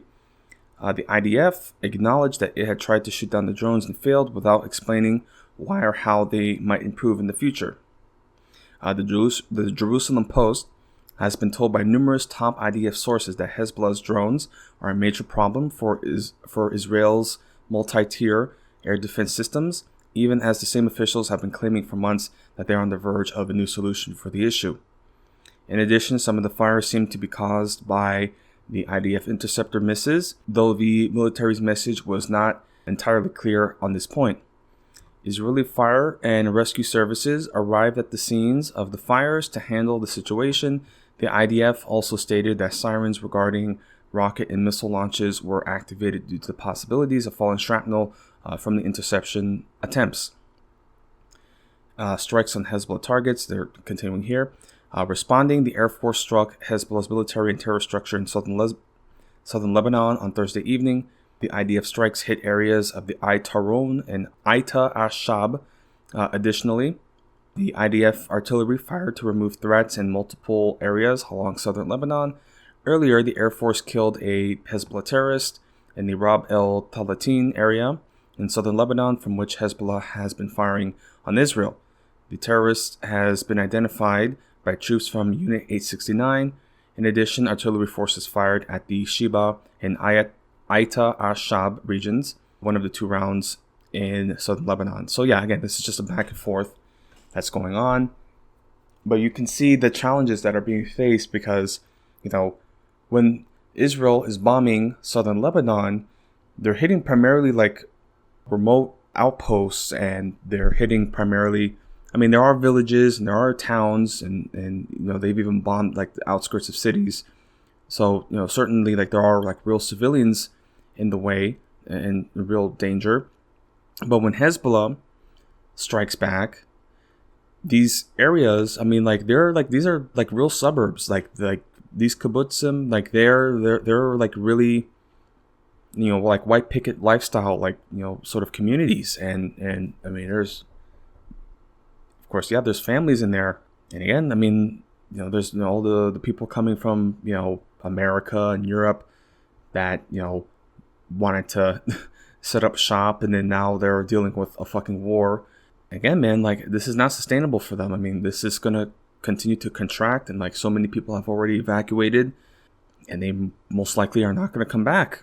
So again, this is a back and forth and skirmishing, of course, but like Israel, like they can just deal with like maybe like a handful of strikes, and that's just like enough for some people to leave because they don't want to deal with constant drone strikes, especially if there's no certainty now of their air defenses. So this is a situation that's continuing to grow. And of course, as I said, there's a back and forth continuing. There was the strike on the Hezbollah commander, and then Hezbollah responded, and now Israel's responding back, and it's just going back and forth, back and forth. And this has been happening for months now. But again, they have a far more advanced and far more like built up infrastructure that needs to be maintained, which requires more logistics. And Hezbollah, they have extensive tunnel systems and extensive underground bunkers. They're truly like one of the most powerful militant groups on the planet, in the world. There's a reason why the United States had to deploy an aircraft carrier to help, because the potential for a hot conflict would be a true challenge for Israel. Like, this is not anything that they've been ready to deal with. And again, Hezbollah also has anti-ship missiles, so they could truly just like completely cut out all shipping. So it's true. It's truly a challenge and truly a threat to be reckoned with. As much as Israel wants to talk shit, they're really scared of Hezbollah. Like they are. Yeah, man. So we'll have to see. Because again, there's this specter of a ground war in Lebanon that nobody wants, but it's not going to go as easily as the Israelis are, claiming. But yeah. And with that, talking about the dynamics, the conflict, and the back and forth that's happening in Israel's position militarily being challenged, now we have the international stage of, the law, international law, that is also isolating and constricting Israel's position. Because again, people can tell you that you're anti-Semitic or whatever, but then it's like, well, now like you have the top UN courts making decisions. It's like, are they anti-Semitic? Is it's just like any humanitarian group, now they're terrorist supporters. Now the UN is a Hamas supporter. It's just like they're fucking, God, like they're so immature, so crazy. Like so, wanted to talk here from AP News about the recent announcement from the ICJ and their declarations of the settlements in the West Bank. So here, AP News, top UN court says Israel's presence in occupied Palestinian territories is illegal and should end. So they've officially declared these settlements to be illegal. So these are illegal settlements, and nothing's going to be done because the United States is going to continue to support it.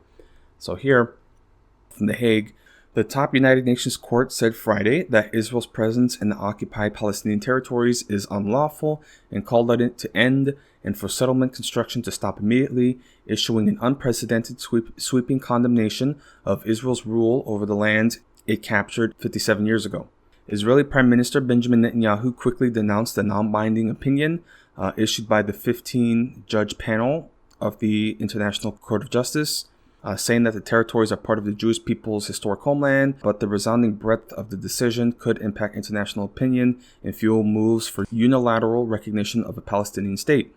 The judges pointed to a wide list of policies, including the building and expansion of Israeli settlements in the West Bank and East Jerusalem, use of the area's natural resources, and the annexation and imposition of permanent control over lands and discriminatory policies against Palestinians, all of which it said violated international law. The court said Israel had no right to sovereignty in the territories, was violating international laws against acquiring territory by force, and was impeding Palestinians' right to self-determination. It said other nations were obligated not to, quote, render or assist in maintaining, end quote, Israel's presence in the territories. It said Israel must end the settlement constructions immediately and that existing settlements must be removed, according to a summary of the more than 80-page opinion read out by Court President Nawaf Salam. Israel's, quote, abuse of its status as the occupying power rendered its, quote, presence in the occupied Palestinian territory unlawful, end quote, the court said, saying its presence must be ended, quote, rapidly as possible, end quote. The court's opinion, sought by UN General Assembly after a Palestinian request, came against the backdrop of Israel's devastating military assault on Gaza, which was triggered by the Hamas-led attacks in southern Israel on October 7th. In a separate case, the International Court of Justice is considering a South African claim that Israel's campaign in Gaza amounts to genocide, a claim that Israel vehemently denies. The court said the General Assembly and Security Council, where staunch Israeli ally the United States holds a veto, should consider, quote, the precise modalities, end quote, to end Israel's presence in the territory. UN Secretary General Antonio Guterres will promptly transmit the advisory opinion to the 193-member world body, and, quote, it is for the General Assembly to decide how to proceed in the matter, end quote, the UN Deputy Spokesperson Farhan Haq said. The Secretary General reiterates his call for Israel and the Palestinians to engage, quote, on the long-delayed political path towards ending the occupation and resolving the conflict in line with international law, relevant UN resolutions and bilateral agreements, end quote, the spokesperson said. Guterres also stressed that a two-state solution is, quote, the only viable path to seeing Israel and, quote, a fully independent, democratic, contiguous, viable, and sovereign Palestinian state, and, quote, living side by side in peace and security, Haq said. So, again, they're talking about creating a two-state solution, but Israel is absolutely refusing that. So it's just absolutely ridiculous that, this is the position that, pretty much everybody has agreed upon. Again, even those who are pro-Israel, but of course wanting to, appear reasonable, are saying, oh, yes, well, a two-state solution is the only path forward. Meanwhile, you have Israel just saying, absolutely not. That they've ruled that out entirely. So it's just if you are saying one thing, and then one party's, again, the Hamas, as much as they want to destroy Israel, they're open to that. And they're the one who's actually trying to engage diplomatically. And Israel's just absolutely not. No, oh no, we can't. Just absolutely, really, they're so immature. It's yeah, I don't know what's up with them. There's something up with them. So I just wanted to read closer to the end, just the last few paragraphs here.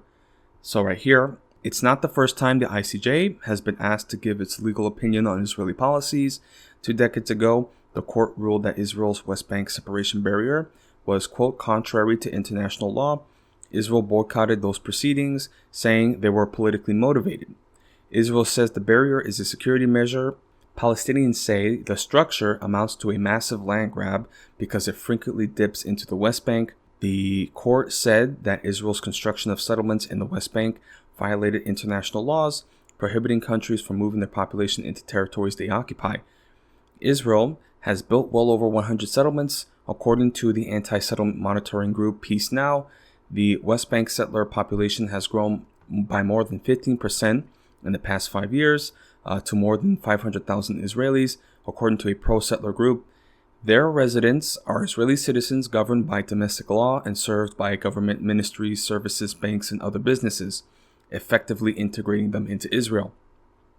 Israel has also annexed East Jerusalem and considers the entire city to be its capital. An additional 200,000 Israelis live in settlements built in eastern Jerusalem that Israel considers to be neighborhoods of its capital. Palestinian residents of the city face systemic discrimination, making it difficult for them to build new homes or expand existing ones.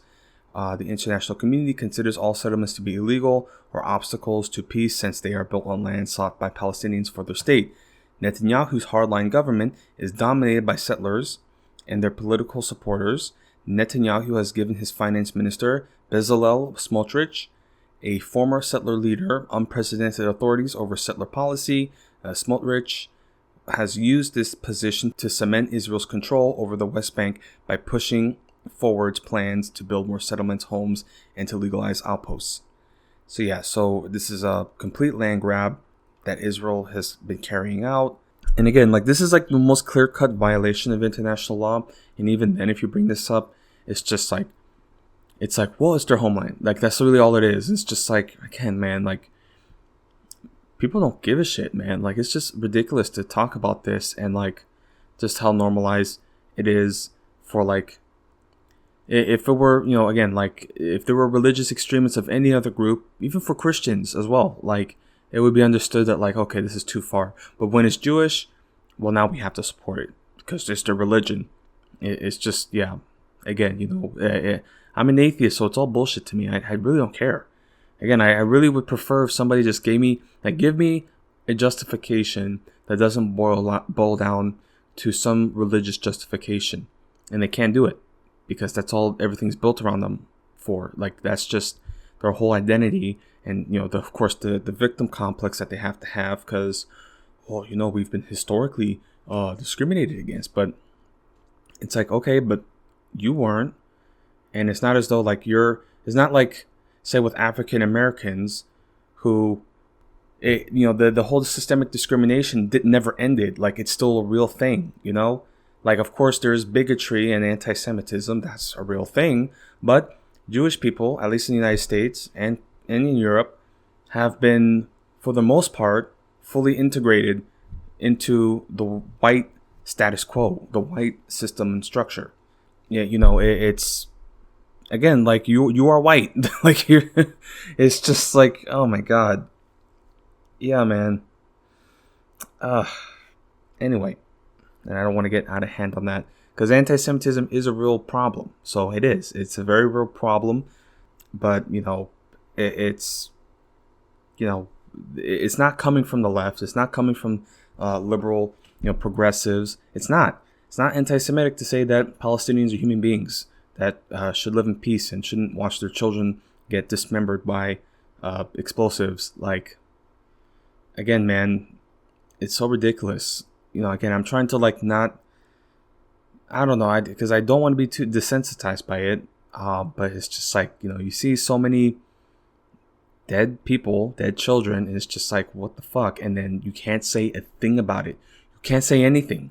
You can't just say that this is objectively messed up, what's happening, for fear of retaliation and repression. My goodness, man. And then, of course, now we're going to have the Israel, we're going to have the Olympics now. And that could cause a serious international incident where I've already been reading about certain Israelis on the team who have interesting past, controversies. And yeah, man, it's just they're they're making a fool of themselves on the world stage. It's becoming clearer now. But yeah, man, like I don't know what their intentions are, or like what's gonna happen in the future, because things are just developing and growing. They're taking a life of their own, and this war is going to continue to escalate, and it's going to continue to slip from Israel's control, which is going to make them more erratic. I mean, dude, like, again, I mean, like, there's a very real possibility that Israel will launch a nuke. Like, that's a real thing that can happen. It's absolutely ridiculous. It's a dangerous situation, and we've tied ourselves to this, this suicidal, like, country that is like willing to like blow up everything because it's my religion, it's our homeland. But like, look what you're doing. And it's very interesting if you really think about it, because like, isn't it like a consistent theme in like the Old Testament where like the Israelis like lose touch, they lose favor with God, and then they get kicked out. This happens repeatedly, right? I mean, I'm not an expert, but I do understand that that's like a theme that has occurred. So it's like, don't you think that this is sort of God's message about God's, will that this war would bring an end to Israel, because they've been committing atrocities and, just absolutely committing the most horrific crimes imaginable. It's like, yeah, man. So anyway, that's at least what I'll talk about for Israel. Again, I don't want that to become the main subject of this segment, because there's other areas to highlight internationally. But yeah, so that's what I'll say for that. So moving on, there are other developments that I need to highlight on, particularly those that are like under the surface, sort of clandestine activities that are being rumored. And I'm reading here from New York Times about a mysterious plot that had been recently reported on, that had included Russia and Ukraine, and how the United States had to step in to prevent this. So this is going to be an interesting read. So from the New York Times about this plot that the United States had to intervene on, and I'm reading from Eric Schmidt. So right here, earlier this month, Defense Secretary Lloyd Austin received an unusual request from an unlikely caller. His Russian counterpart wanted to talk. Since Russia invaded Ukraine in February 2022, Mr. Austin has spoken by phone with Russia's defense minister only 5 other times, almost always at the Pentagon's initiative, often in an effort to avoid miscalculations that could escalate the conflict. In fact, Mr. Austin had reached out to Russia's new defense minister, Andrei Belousov, just a couple weeks earlier on June 25th in an effort to keep the lines of communications open, the Pentagon said. It was the first phone call between the two men since Mr. Belousov, an economist, replaced Sergei Shoigu, Russia's long-running defense minister, in a Kremlin shakeup in May. Now on July 12th, Mr. Belousov was calling to relay a warning. According to 2 U.S. officials and another official briefed on the call, the Russians had detected a Ukrainian covert operation in the works against Russia that they believe had the Americans' blessing. Was the Pentagon aware of the plot? Mr. Belousov asked Mr. Austin, and its potential to ratchet up tensions between Moscow and Washington. Pentagon's officials were surprised by the allegations and unaware of any such plot, the 2 U.S. officials said, speaking on the condition of anonymity to discuss the confidential phone call. But whatever Mr. Belousov revealed, all 3 U.S. officials said it was taken seriously enough that Americans contacted the Ukrainians and said, essentially, if you're thinking about doing something like this, don't. Despite Ukraine's deep dependence on the United States for military, intelligence, and diplomatic support, the Ukrainian officials are not always transparent with their American counterparts about their military operations, especially those against Russian targets behind enemy lines. Those operations have frustrated U.S. officials, who believe that they have not measurably improved Ukraine's position on the battlefield, but have risked alienating European allies and widening the war. Over the past 2 years, the operations that have unnerved the United States included a strike on a Russian airbase on the western coast of Crimea, a truck bombing that destroyed part of the Kerch Strait bridge, which links Russia to Crimea, and drone strikes deep inside Russia. President Vladimir Putin of Russia often refers to such strikes as, quote, terrorist attacks, and the Kremlin uses them as evidence to back up Mr. Putin's spurious claim that his invasion of Ukraine is really a defensive war. Despite American denials, Russian officials insist publicly that such strikes could not happen without U.S. approval and support. Whether the alleged Ukrainian plot this month was real and imminent is still unclear, as is what form it might have taken. Pentagon and White House officials say nothing has happened yet. They have declined to describe the call in detail, but stressed that the need for dialogue among adversaries. Quote, during the call, the secretary emphasized the importance of maintaining lines of communications amid Russia's ongoing war against Ukraine. Sabrina Singh, a Pentagon spokeswoman, told reporters hours after the conversation on July 12th.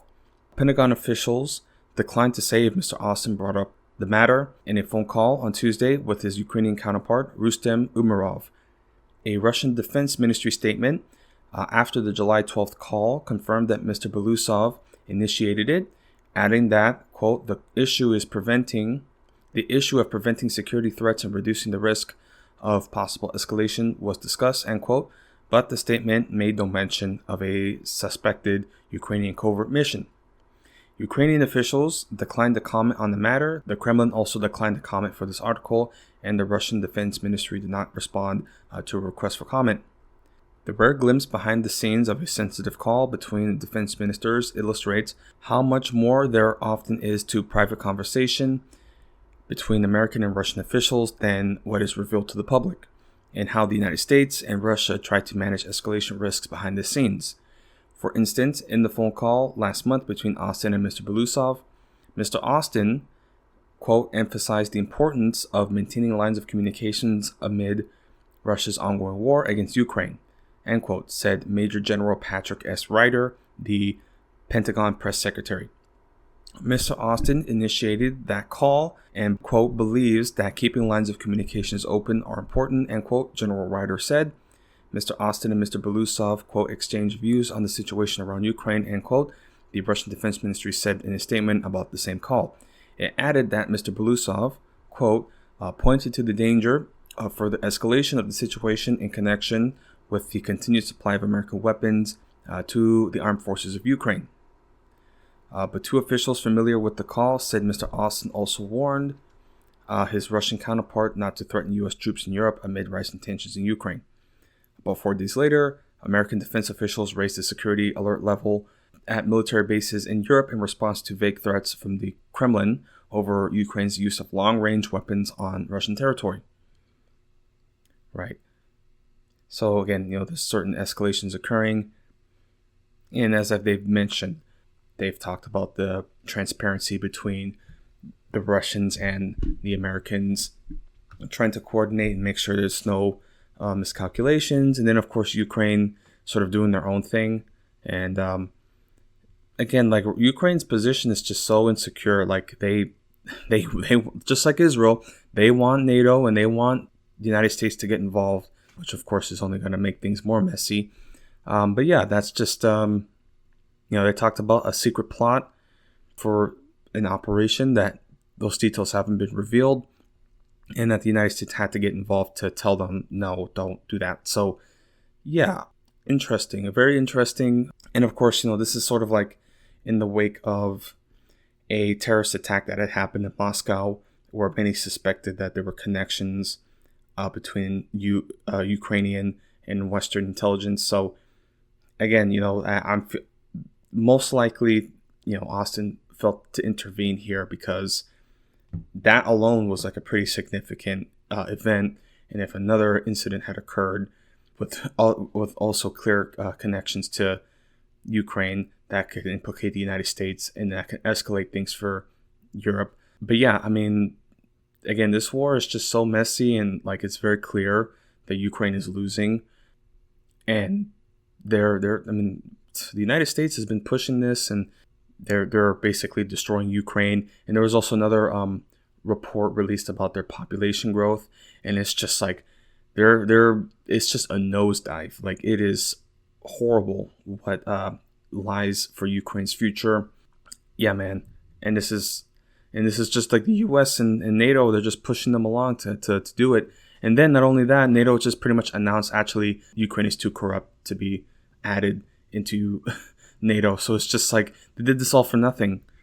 It was all for nothing, and all these people died for nothing.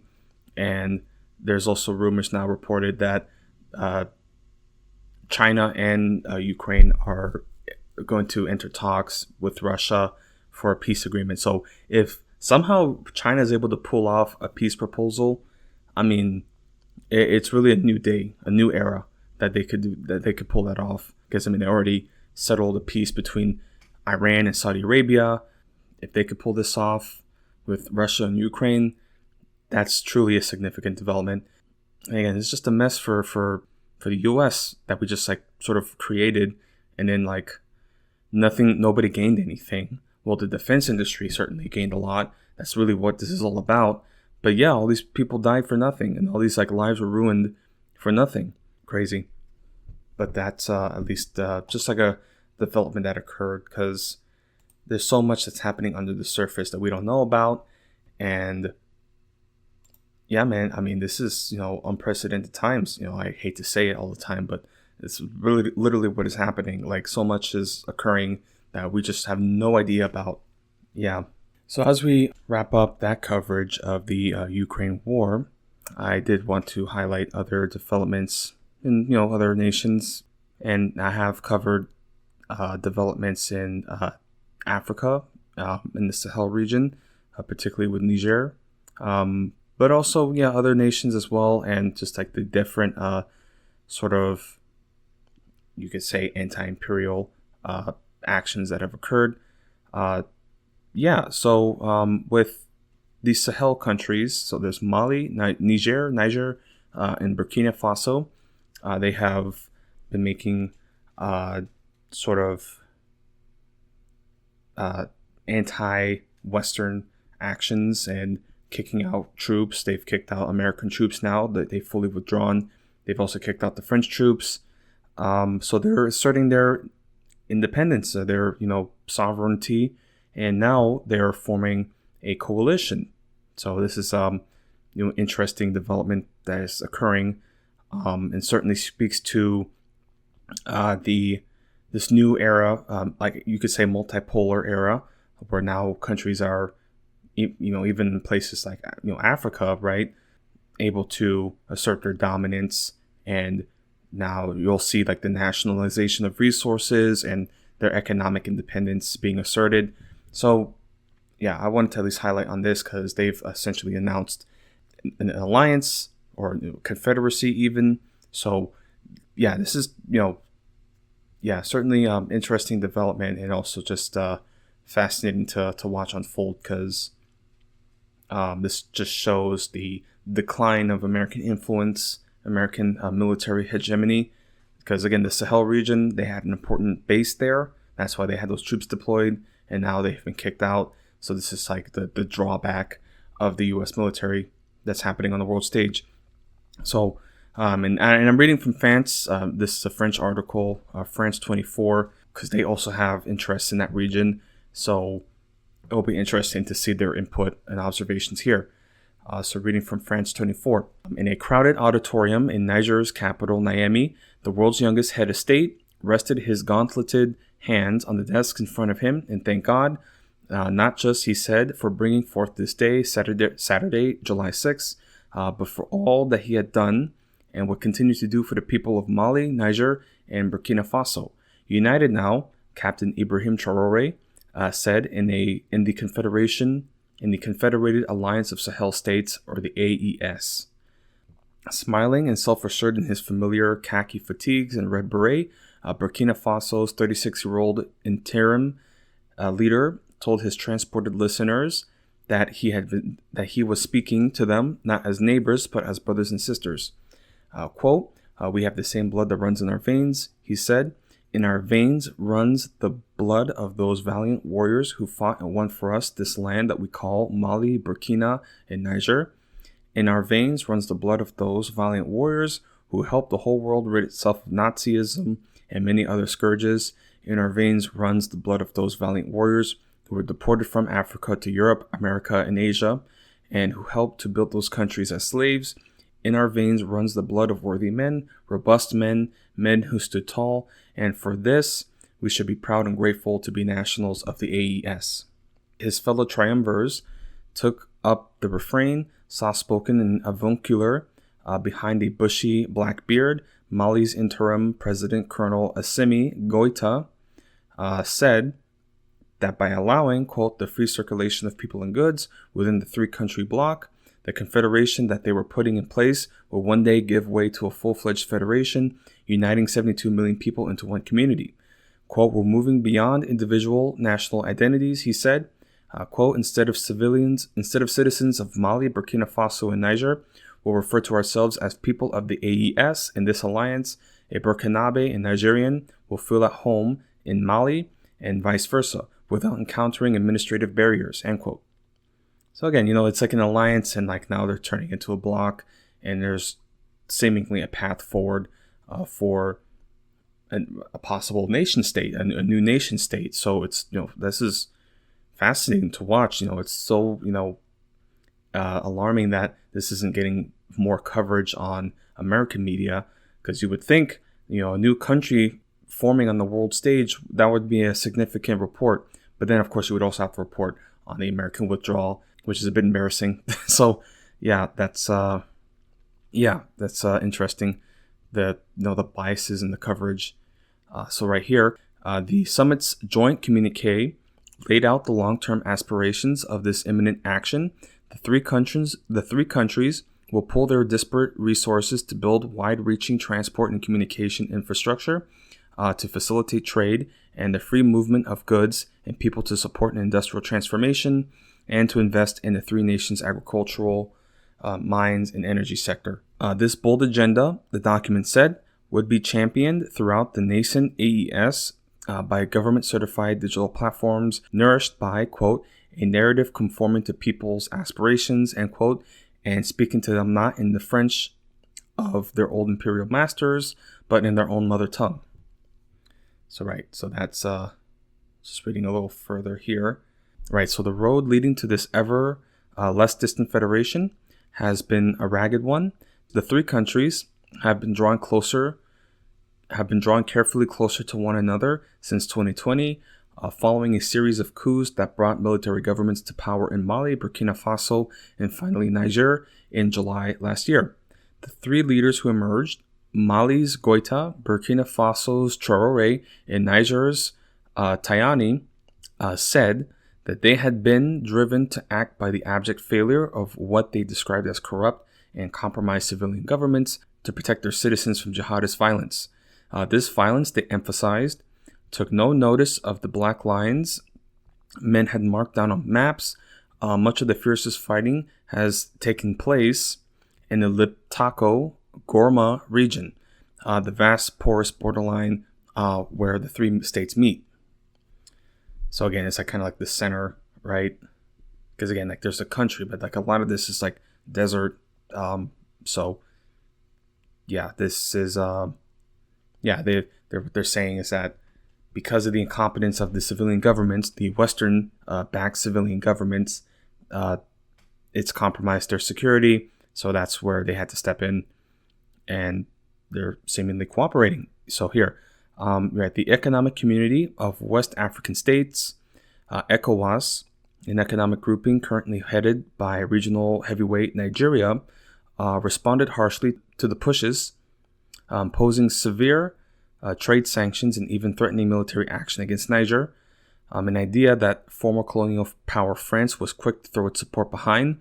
The threat was met with outrage by the coup leaders, with Bamako and I hope I pronounced this correctly, Ouagadougou, pleading to come to Niger's aid if it was set upon by other West African nations. Since then, all attempts of reconciliation between the West African bloc and its renegade members have died in the cradle. Despite ECOWAS's decision to lift its sanctions and border closures on Niger, the three wayward states announced in January 2024 that they were pulling out of the bloc. In a statement accompanying the signing of the three states' Treaty of Confederation on Saturday, Niger's Tajani said the alliance was, quote, irrevocably broken with ECOWAS. Already, the three states appear to be deepening their cooperation. In April this year, Niger agreed to sell Mali 150 million liters of diesel at almost half the going rate, bringing much needed support to a nation wrecked by enduring energy shortages. So I just wanted to read a little further. So here I'll read now about the security situation and the terrorist threats that they've been dealing with. So right here, the three nations struggle against armed insurgents has no single cause and no simple answer. An armed campaign to build a Tuareg nation in Mali's north, the chaos unleashed by the overthrow of Libyan leader Muammar Gaddafi's regime on the other side of the Sahara, the burning urgency that the worsening climate crisis has given to land conflicts between sedentary farmers and nomadic pastoralists, and above all, the failure of these states to provide essential services to impoverished communities in the country's arid peripheries.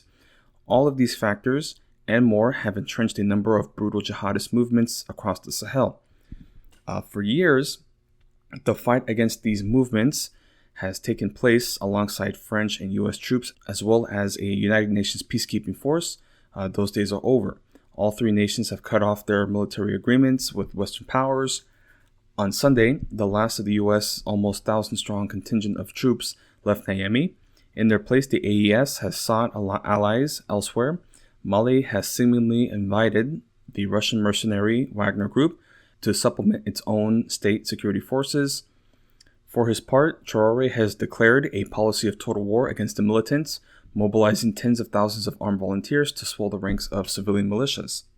Quote, all three regimes use sovereignty as a political weapon and a means of legitimacy. Boudet said, quote, they are determined to leave ECOWAS. European and American troops have been replaced by Russian allies. Diplomatically, they followed Moscow, and ECOWAS remained.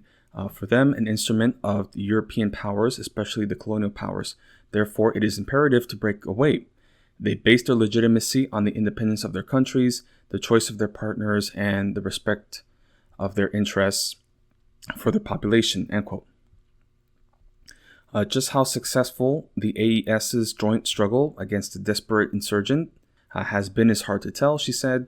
While the AES has lauded the retaking in November 2023 of the northern Malian town of Kidal from the hands of Tuareg separatists as a triumph of the military government, an almost total media blackout has made it difficult to judge exactly how much ground has been gained across the three nations. Quote, the situation varies from country to country, Boudet said. In terms of security, the situation in Burkina Faso is catastrophic. The strategy chosen is disastrous. The regime is hardening and opponents are being arrested or disappearing. In Mali, the military regime continues to talk about its rise to power and its successes. Still, we see in our most recent research that most people realize that the situation on the ground is not improving, end quote. Speaking on the condition of anonymity, a Niger-based political analyst said he was doubtful that the military regimes were making the progress they'd hoped for on the battlefield. Quote, if I take the example of Niger, which I know best, the attacks haven't stopped, he said. If anything, they've increased, end quote. So, yeah, certainly a situation, of course, you have the military establishment seizing control and forming and cooperating into a coalition. So, of course, on the one hand, seeing, those nations asserting their sovereignty is a development that would benefit the global south. But also on the flip side, that doesn't make them purely good. And as you can see, they've had their own corruption issues. And again, it's a military coup. So of course, there's going to be reactionary tendencies. I even saw with Burkina Faso that they've also passed anti LGBT laws. So again, there's still reactionary tendencies. It's nothing perfect or anything. But it's just an interesting development to see, in particular, the like Western hegemony, United States military, like hierarchy being challenged and being pushed back, because that was a vital region for their deployments and their military bases and drones, and now they've lost a significant base access. So, yeah, man, I mean, this is just like things that are moving, and of course, it's not getting reported on. Nobody knows about this, but yeah, I mean, we just got kicked out. So, yeah, man, the U.S. position is becoming less and less secure. So that's at least in the Sahel, and it was funny too because I was seeing like some posts about people talking about it, and they're saying like, "Oh, welcome back, Songhai Empire." So it's an interesting region to say. Of course, there's like the Niger River that goes through it, so that's like sort of a lifeline. Yeah, man. So again, and as they mentioned, right, that there's like the ethnic dynamics with like the Tuareg peoples, in those tribal lands. So I mean, there's so much that goes on here, and that's not also like in conjunction with like say like the Sudanese civil war. That's also something that's developing. This turning into humanitarian crisis. But yeah, that's in Africa, things are moving pretty quickly. So I'll highlight on another area where there is war and civil war occurring. That's not being as covered as consistently, but still important to highlight.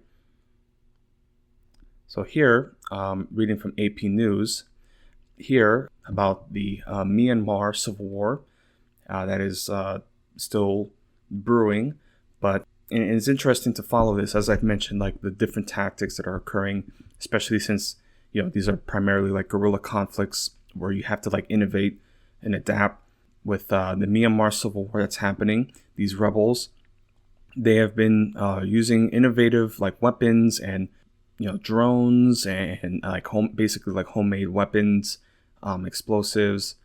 They even use like slingshots, right, to like throw grenades. So like it's it's interesting, and these are young guys. Like I saw a documentary, and like there's like 18, 19-year-old guys like fighting in this war. I'm just like, damn, like I'm really starting to feel my age, because I'm like, these are kids, man, and they're fighting, and they're fighting bravely, and they're winning, and it's just like, what the fuck am I doing? Of course, I'm not saying that I want to be in a war, but it's just like, it just goes to show that like in other parts of the world, like people have to fight for their lives. Like this is like, again, like Myanmar has always been a bit of a conflict zone, but with the recent military government, the coup that occurred some years ago, this has been, a war that has been fought, and it is, turning out to be benefiting the rebels. They're making significant gains. So, well, there's multiple different groups, but yeah, the rebels that are fighting have seized a significant town that I'll highlight here. Right, so reading from AP News, ethnic armed groups claimed on Thursday to have captured two strategically important towns in northeastern Myanmar, Lashio, which houses the major regional military headquarters, and Mogok, the center of the country's lucrative gem mining industry. Their fall would be the biggest in a series of setbacks suffered by Myanmar's military government this year, and raises questions about whether the ruling military council could be forced to give up trying to hold contested territory in order to consolidate a defense of the central heartland. The ruling military council denied its Lashio headquarters had been taken over, and two town residents contacted by phone said fighting there was continuing. Phone contact with Mogok had been cut off, but video posted on social media appeared to show residents cheering the arrival of ethnic guerrilla soldiers. Lashio, the biggest in the northern part of Shan State, and Mogok, the ruby mining center in the upper Mandalay region, have been the targets of an offensive by the MNDAA, the Myanmar National Democratic Alliance Army, and the TNLA, the Tang National Liberation Army, since late June. The MNDAA is a military force for the Kokang minority, who are ethnic Chinese, and the TNLA represent the Tang, or Palawang ethnic minority. The groups have been fighting for decades for greater autonomy for Myanmar's central government and are loosely allied with the People's Defense Force, or PDF, the pro-democracy resistance that arose to fight military rule after the army ousted the elected government of Aung San Suu Kyi in 2021. The two armed groups are part of the Three Brotherhood Alliance, which last October launched a surprise offensive that succeeded in seizing large tracts of territory along the northern border with China. The current round of fighting marked an end to a January Chinese brokered ceasefire that nominally stopped the fighting between the alliance and the army for at least 6 months. Beijing maintains close relations with both groups as well as with the military government, and above all seeks stability in Myanmar with its strategic ally. The MNDAA said in a statement published Thursday on its Facebook page that the group had completely captured the military's Northeast Command headquarters in Lashio at 4 a.m. that morning after 23 days of fighting. The MNDAA had captured a regional military headquarters in Luoqiang, a key city on the Chinese border, during the earlier Three Brotherhood Alliance offensive, but the Lashio headquarters is more important. The MNDAA statement said its claimed capture of Lashio, about 110 kilometers, 70 miles south of the Chinese border, was, quote, a historic victory. However, Major General Za Mintun, the spokesperson of the ruling military council, said in a message sent to the journalists on Thursday that the claims of the capture of the military command headquarters were untrue. He said the insurgents had infiltrated some neighborhoods on the outskirts of the city, and the army is fighting to clear them out. So that is what they reported here. Let me read a little further. So the TNLA, in a statement published on the Telegram messaging platform, said it had completely captured Mogok after seizing all the military outposts and government offices there in a month of fighting. Mogok, which is the center of Myanmar's lucrative gem mining industry, is about 110 kilometers, 70 miles northeast of Mandalay, the country's second largest city. It said it captured about 30 army soldiers and more than 200 weapons. Photos and videos circulating on social media were said to show the members of the TNLA and its allies in the People's Defense Force being warmly welcomed by the town's residents. However, the claims about Mogok's capture could not be verified independently, with access to the internet and mobile phone services in the town mostly cut off. So again, so much happening. And again, this is a bit of blackout, essentially, like media, internet blackout. So there's only so much that can come out. And of course, the military is going to say one thing, and the rebel group's going to say another thing. So again, though, it's remained to be seen what just, has happened and who has control of what. But it does show that the rebel alliance, because there are coalitions of groups, is making moves and they have momentum. Yeah, man. I mean, it's just so significant. It's just crazy. Like, there's all these wars happening, and it's like some of these wars that like people don't have any idea about, right? And nobody knows about this war. And like the rebel group is like slowly chipping away. And this is again, this is just another development, and certainly something that I should probably read up a little more on. And again, this is like a multi-ethnic conflict. It's at least a good thing. At least they're not fighting each other, that they're cooperating. So who knows what's going to happen if they were to succeed against this military government, how they will form their nation. Who knows? But again, that's just like another development there. Now, as we discuss this program, and I'm beginning to finish up this segment, the international segment, I did want to comment on, I guess, something a little lighter. Again, at the moment they're beginning the opening ceremonies for the Paris Olympics. So that's, they're doing their ceremonies, and I guess that's going to be broadcasted later on. But yeah, it's nice to have, little celebrations like this about, the world, and like coming together and like celebrating like these athletic achievements. But there's also the flip side of it, because there's also a lot of politics involved with this event. again, so much is happening around the world that isn't so peaceful. So, of course, like you say, with the conflict with Israel, right? And Israel on the world stage, and just like the response that they have from, the public or from the media.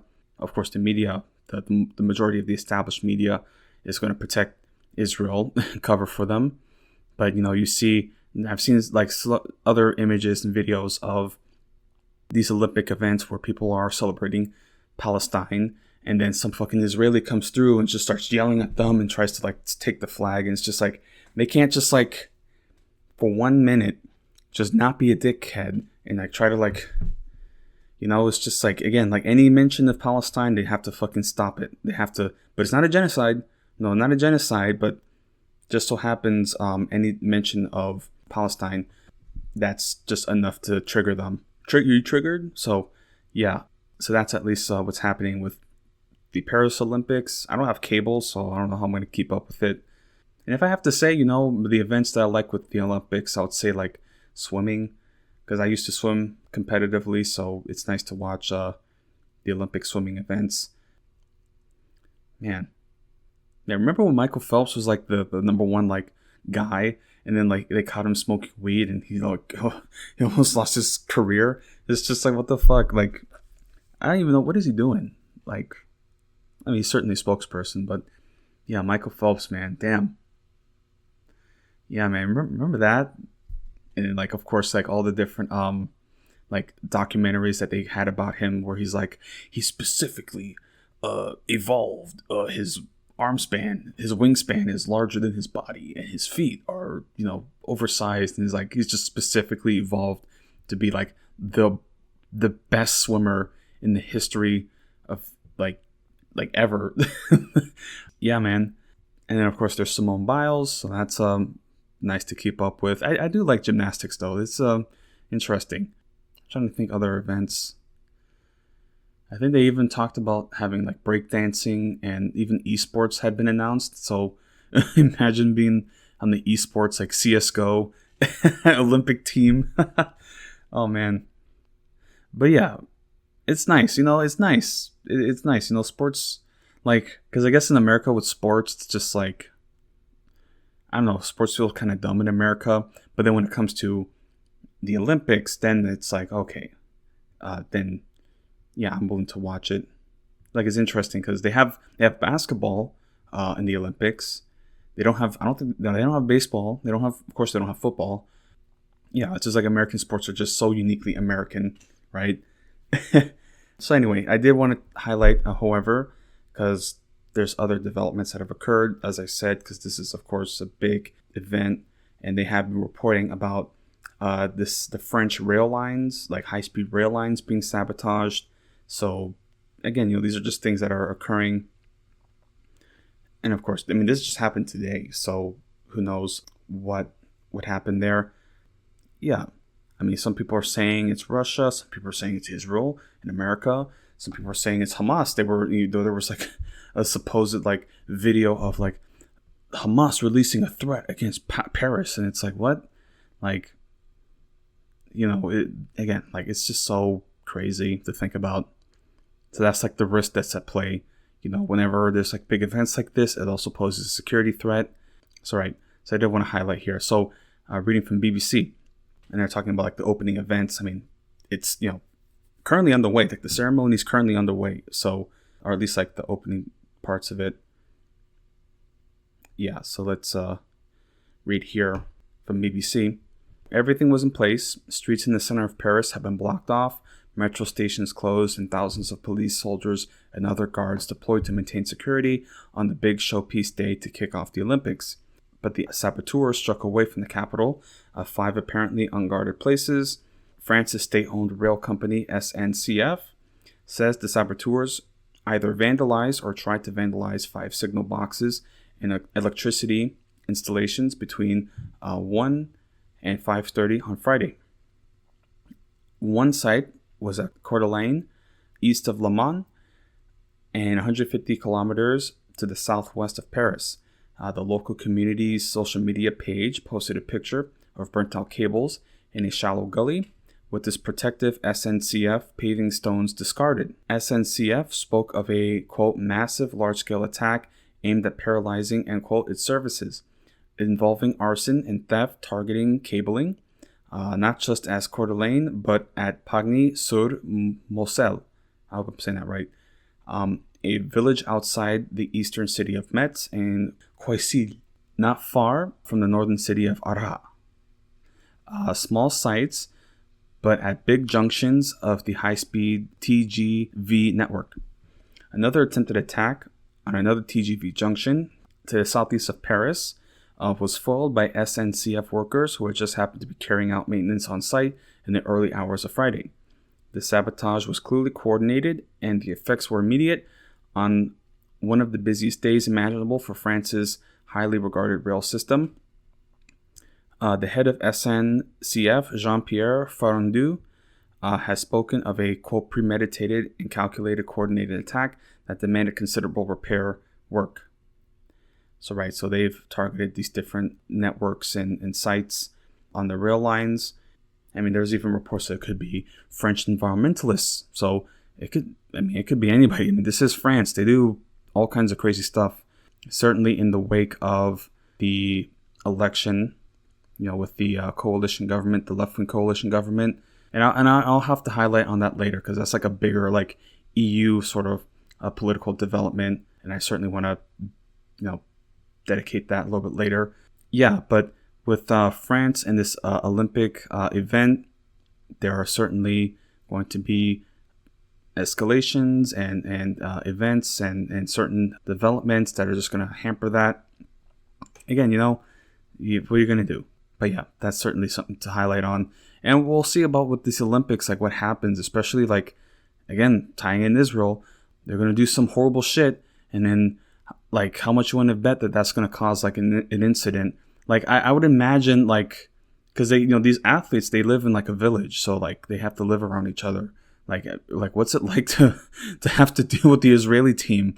It's like you really like, I would imagine like a lot of people in the Olympic teams probably going to just give them a cold shoulder. It's going to be like in high school where it's like, oh, it's the Israelis, just don't talk to them. Like, yeah. And it's also interesting too, like considering the Olympic village that they have, because I was reading reports about like beds that they had, that it's like a cardboard frame, supposedly to like discourage sexual activity. But it's like, these are literally the hottest people in the world. Like, so they're going to find a way to do it. So, I mean, it's just better to like provide, safe sex options. I mean, it's France, so I mean, certainly going to be a little more open-minded there, but imagine that. Like I would imagine what it's like being like an Olympic athlete and then just like you're just like living around like all these like hot people. Yeah, the literally like these superhuman athletes, like basically like gods on earth. Yeah, man. It's interesting. But yeah, I mean, not to sound tacky, but I do like the Olympics. I really do. I think they're a good event to follow. I talk about sports and sometimes I'm like, it's sports. But with this, it's actually like, it's nice because you actually get to see like athletic prowess from around the world. Because again, when you watch American sports, it's just America. That's it. It's like we just pretend like we're the only country that does sports good. Yeah. Yeah, man. But yeah, I mean, that's just, just a development that happened there with this event. And then also just like activities that are attempting to subvert that. And then we'll have to see as the weeks unfold if anything else occurs. Because there was also rumors about some of the like performers threatening to go on strike. So this is France, man. Like they get down. So, it's no joke whenever there's a political action. And as I said, with like the EU, and French political developments, and also like labor in the UK, which I didn't have time to talk about it right now. That is something that's that's certainly something that's gonna be interesting to follow. But yeah, so that's at least for now what I wanted to discuss on the international segment and geopolitical segment, and then moving forward, I'll be talking about more natural events and phenomenon and weather events, especially with the threat of pandemics as well.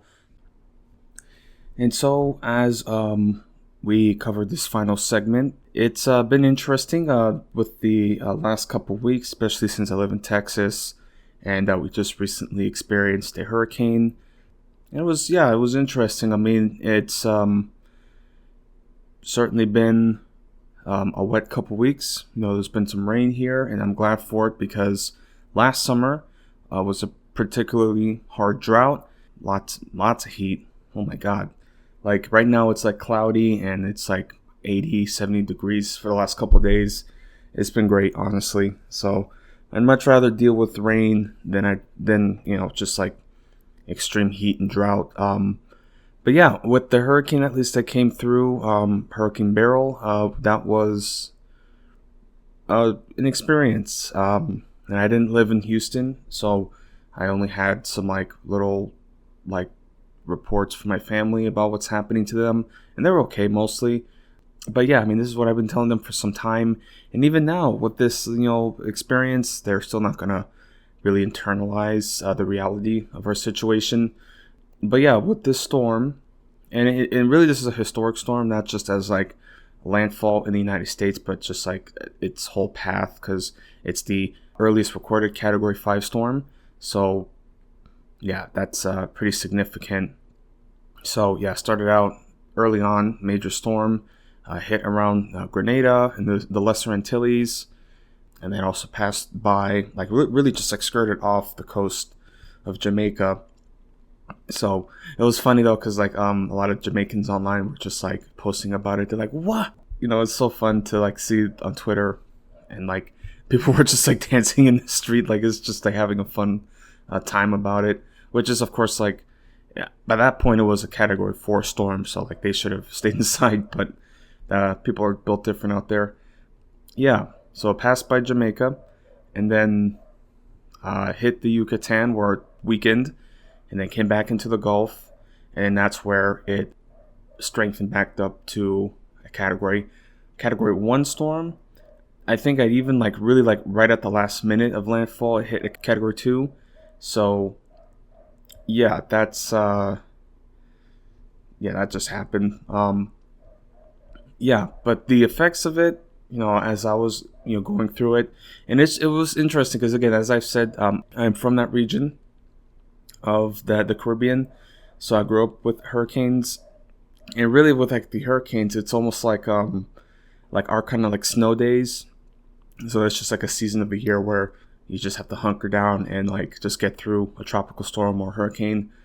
Yeah, and so it was kind of nice to just like have a day where I could just stay inside and watch HBO or just hang out, play games.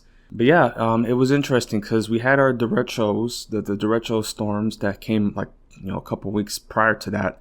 So in our area, with that derecho, with the damage that was caused, it knocked down the trees that were already weakened, and the power lines that were damaged. They were already patched up. So, and actually, like literally the day before the rain, the storm hit, there was another blackout in our area. So, they made some last minute fixes. So yeah, so when the actual hurricane passed and like the eye of the storm, well, by that point it had already weakened, so there was no eye, but the center of the storm system, like the low pressure center, passed through, like literally right over us. So as it was doing that, there was no significant damage. No significant trees. There were some trees that still fell, so that was still significant. But yeah, otherwise, like all the lines had already been fixed, so they were better prepared. And yeah, we just hunkered down for that. But in other parts, and even like in the immediate area, actually, there were some people that lost power for a couple days. And I was like looking at my outage map, and I have coverage from Entergy, so it's not Centerpoint. So there were some areas that were like almost up to a week without power, which I'm like, dude, like I was like thinking to myself, because I have certain supplies and water and gas burners, and I'm just like saying to myself, like, yeah, I would have probably ran out by like day 5 at the most, which is like saying a lot, because yeah, there are some people that had no power for almost 2 weeks. So that's horrible in this Texas heat, because it was like right after that storm passed, it was sunny, hot, like 105 index. So that's bad. And like, there were some people that did die as a result of the heat, mainly elderly people. Just a horrible situation, and unacceptable that this happened with a Category 1 storm. Like when I came to Texas, we got hit by Hurricane Ike, and that was like a major storm at that point. So it was like either Category 3, Category 4, and it didn't even hit directly Houston. Like it hit, the Hurricane Beryl. We were hit on like the eastern side of the eye storm, the eye wall, which is like the significant damage of it. But yeah, even with Hurricane Ike, like it kind of made sense that like we lost some power for a couple of days. But like a week, that's crazy. And from a Category 1 storm, like what? Like even in St. Croix, like even when there was a tropical storm, no power outages, right? Yeah, that was just unheard of. In a state like Texas, that's honestly unacceptable. Like it made sense. Well, even then, like there's a benefit of the doubt and like other natural events that have occurred here with that freeze that happened in 2021. Yeah, it's not usually something that we get out here, but there were reports saying that the grid was not prepared and winterized. So even then, and again, this happens every time there's like an industrial or like infrastructure disaster that hits. There's always some underlying report saying, oh, it was spotted that it's not up to standard. There's maintenance required, and they just ignored it because of the costs. And as they're uncovering now with Centerpoint, which has been privatized, there's like so much that showed like, oh, look at the profits that they made like in the last year, like $6 billion in profits, and yet they've been cutting back on costs for like tree trimming. And there was also like, I guess, labor contract disputes because they had to bring people out of state. Like they didn't prepare, like they didn't like mobilize people prior. They didn't declare the state didn't declare an emergency pretty much the last minute. And our governor was in Asia, as the storm was hitting. Yeah, man, it's just like, and everybody's, it's again, this happens every time. There's just finger pointing. It's just like, oh, the city is pointing at the state, and the state's pointing at the city, and at the same time also pointing at the federal government. And then also, this is Texas, so everything's about, oh, we need less government involved, and we need to, let everything be run as a business. And then when that happens with our energy system, and then a Category 1 storm hits, there's a disaster. And now suddenly, they're talking about like, oh, we're going to get answers and stuff like that. Now suddenly we need big government regulations. So just what a fucking mess the state is, man. My goodness. Yeah. But yeah, we'll talk about it here. And of course, the hurricane season isn't even over, right? Like, really, like it sort of accelerates in like August, in September, October. That's when like the real activity hits. So we're not out of it. And of course, there's already been some developments in the Atlantic. So we're gonna have to see what comes in the next couple of weeks. But yeah, man, this is quite an experience, and just to see how quickly things just fell apart, especially having to like recover from previous storms. And this is just what's going to happen. There's going to be storms passing through, and then it's going to cause more damage, and it's just not going to be fully repaired. Like we really need to like honestly, like we need to take out the wires, right? Figuratively and literally, like just take out the wires and just put a whole new grid system in place. And again, even like bury them. Like, I was like talking to some people, and they're like, yeah, I mean, like at this point, like most countries, industrial countries have buried power lines. And again, I'm not an energy infrastructure expert, but these like, these poles, these telephone poles, they just like break and they just like collapse. And it's like, what? Is there a reason for this? This seems pretty outdated. Like I can see in the countryside, maybe, sure, yeah, but in a city like Houston, it's like, it's kind of unacceptable, really, especially considering how vital our energy dependence is. Because again, people lost power and then they just went straight to fucking Whataburger, and like they didn't even have an outage map. Like the Centerpoint outage map wasn't working, so they had to use the Whataburger app to see which Whataburgers were out of power. And it's just like, my goodness, like I don't know, man. This is why I get so anxious about moving back to Houston, because it's falling apart. The city's falling apart, and you can't talk shit about it. Like, you can't say, hey, like, this is really bad. And again, like, it's not my home, so like I don't have to pretend like it's a good place to live. Like, it's not. it's really a headache. Of course, I've been trying to live on my own, trying to make it on my own, but it's not really feasible, and I have to move back. And God, that's gonna suck. My God, like, I really, really wanted to leave, and I did attempt to leave, and it just didn't work out. And then, of course, my family has no intentions, or they just have no awareness of what the state is turning into, and it's just so frustrating, especially because of this gaslighting that I get, where it's like the state is very clearly heading in a really dangerous direction, quite frankly, and they don't think about it. Then I don't know what to do. So that's what I'll at least talk about here for a moment, about Hurricane Beryl, and then also just like in general, Texas's lack of foresight or planning for the energy, the infrastructure, right, and really in general the climate crisis, because it's just we're really like one of the most like next to Florida, like one of the next like affected states by the climate crisis, especially with like flooding. Yeah, man. Again, there's a reason why people keep talking about Hurricane Harvey. That was genuinely like an apocalyptic situation, and it's only a matter of time before something bigger hits, and that's going to be horrible. And of course, that's where I worry about my family, because it's like, if something does come, and what's going to happen, because it's like we're going to have to evacuate, which I know they're going to be hesitant about, but it's like, you're going to stay, and then this city is going to turn into an apocalypse. Like, imagine Hurricane Katrina, but like much worse situation.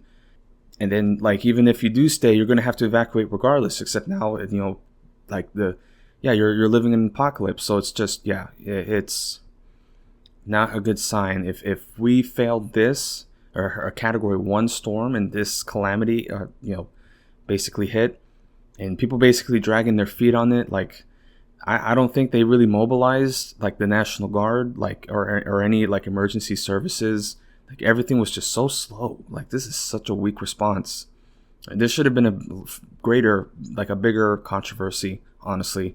But yeah, so we'll talk about that in just a moment here. Reading from AP News. Beryl weakens to tropical depression after slamming into Texas as Category 1 storm. And then, like, it hit Texas and then went into the interior, and then that caused it caused some tornadoes even. So it caused tornadoes and flooding in other parts of the country.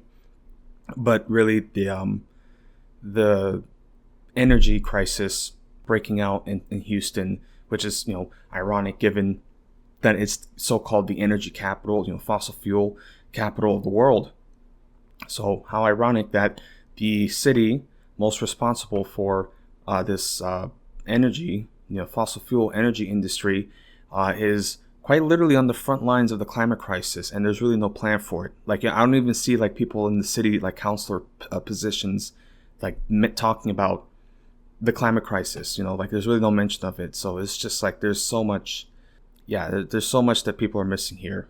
So right here, after Hurricane Beryl slammed into Texas early Monday, knocking out power to nearly 3 million homes and businesses, unleashing heavy rain and killing at least 3 people, it moved east and later weakened to a tropical depression, the National Hurricane Center said Monday evening. The fast-moving tempest threatened to carve a harsh path over several more states in coming days. Texas state and local officials warned it could take several days to restore power after Hurricane Beryl came ashore as a Category 1 storm and toppled 10 transmission lines and knocked down trees that took down power lines. Beryl later weakened into a tropical storm and then a tropical depression, far less powerful than the Category 5 behemoth that tore a deadly path of destruction through parts of Mexico and the Caribbean last weekend. But the winds and rains of the fast-moving storm were still powerful enough to knock down hundreds of trees that had already been teetering in water-saturated earth and strand dozens of cars on flooded roadways. As it moved inland, the storm threatened to spawn tornadoes, and the National Weather Service confirmed on social media that tornadoes have been spotted in northeastern Louisiana. Bossier Sheriff Julian Whittington said in a Facebook post that a woman was killed in the Benton area when a tree fell on her home. Quote, "We're not past any difficult conditions," said Texas Lieutenant Governor Dan Patrick, who is acting governor while Governor Greg Abbott is out of the country, warning it would be a, quote, multiple days process to get power restored. Houston took a hard hit as CenterPoint Energy reported more than 2 million homes and businesses without power in and around the nation's fourth largest city. Patrick said the company was bringing in thousands of additional workers to restore power, with top priority for places such as nursing homes and assisted living centers. At least 2 people were killed when trees fell on homes, and the National Hurricane Center said damaging winds and flash flooding will continue as Beryl pushes inland. A third person, a civilian employee of the Houston Police Department, was killed when he was trapped in floodwaters under a highway overpass. Houston Mayor John Whitmer said there was no immediate reports of widespread structural damage, however. So that was the damage there. And yes, there were some casualties, I think now. The initial storm hitting killed at least 3. And then the after effects of the power outages and extreme heat, I think, killed almost 20 people. There's some reports saying. So yeah, that was really bad, It's just crazy to think about because, sometimes you'll see people be sort of like, oh, well, sure, there were some power outages and yeah, a couple people died. And it's just like, man, if it was your grandparents, that died of an entirely preventable energy crisis, I'm pretty sure you'd be a little more upset. So, man, I think about my mom, I should have, because she had power, so she was fine. Even my sister had to move in with her, with the dogs, because they had no power. But it's just I've been telling her for some time now, we shouldn't stay there. And I know it's not easy to make a move, but it's just I don't know, man. There's just nobody really has plans to leave. But yeah, that happened there. Flooding, power outages, and mainly, as I mentioned, that the energy provider for the Houston area is CenterPoint Energy. And of course, there's a big controversy there. And there was talks about bringing people out of state, and those I hear conflicting reports because it's just there was negotiations for contracts, and they were initially deployed, but nobody really knew where to go just yet, and they can't start working until they're told where to go because there has to be assessments and such.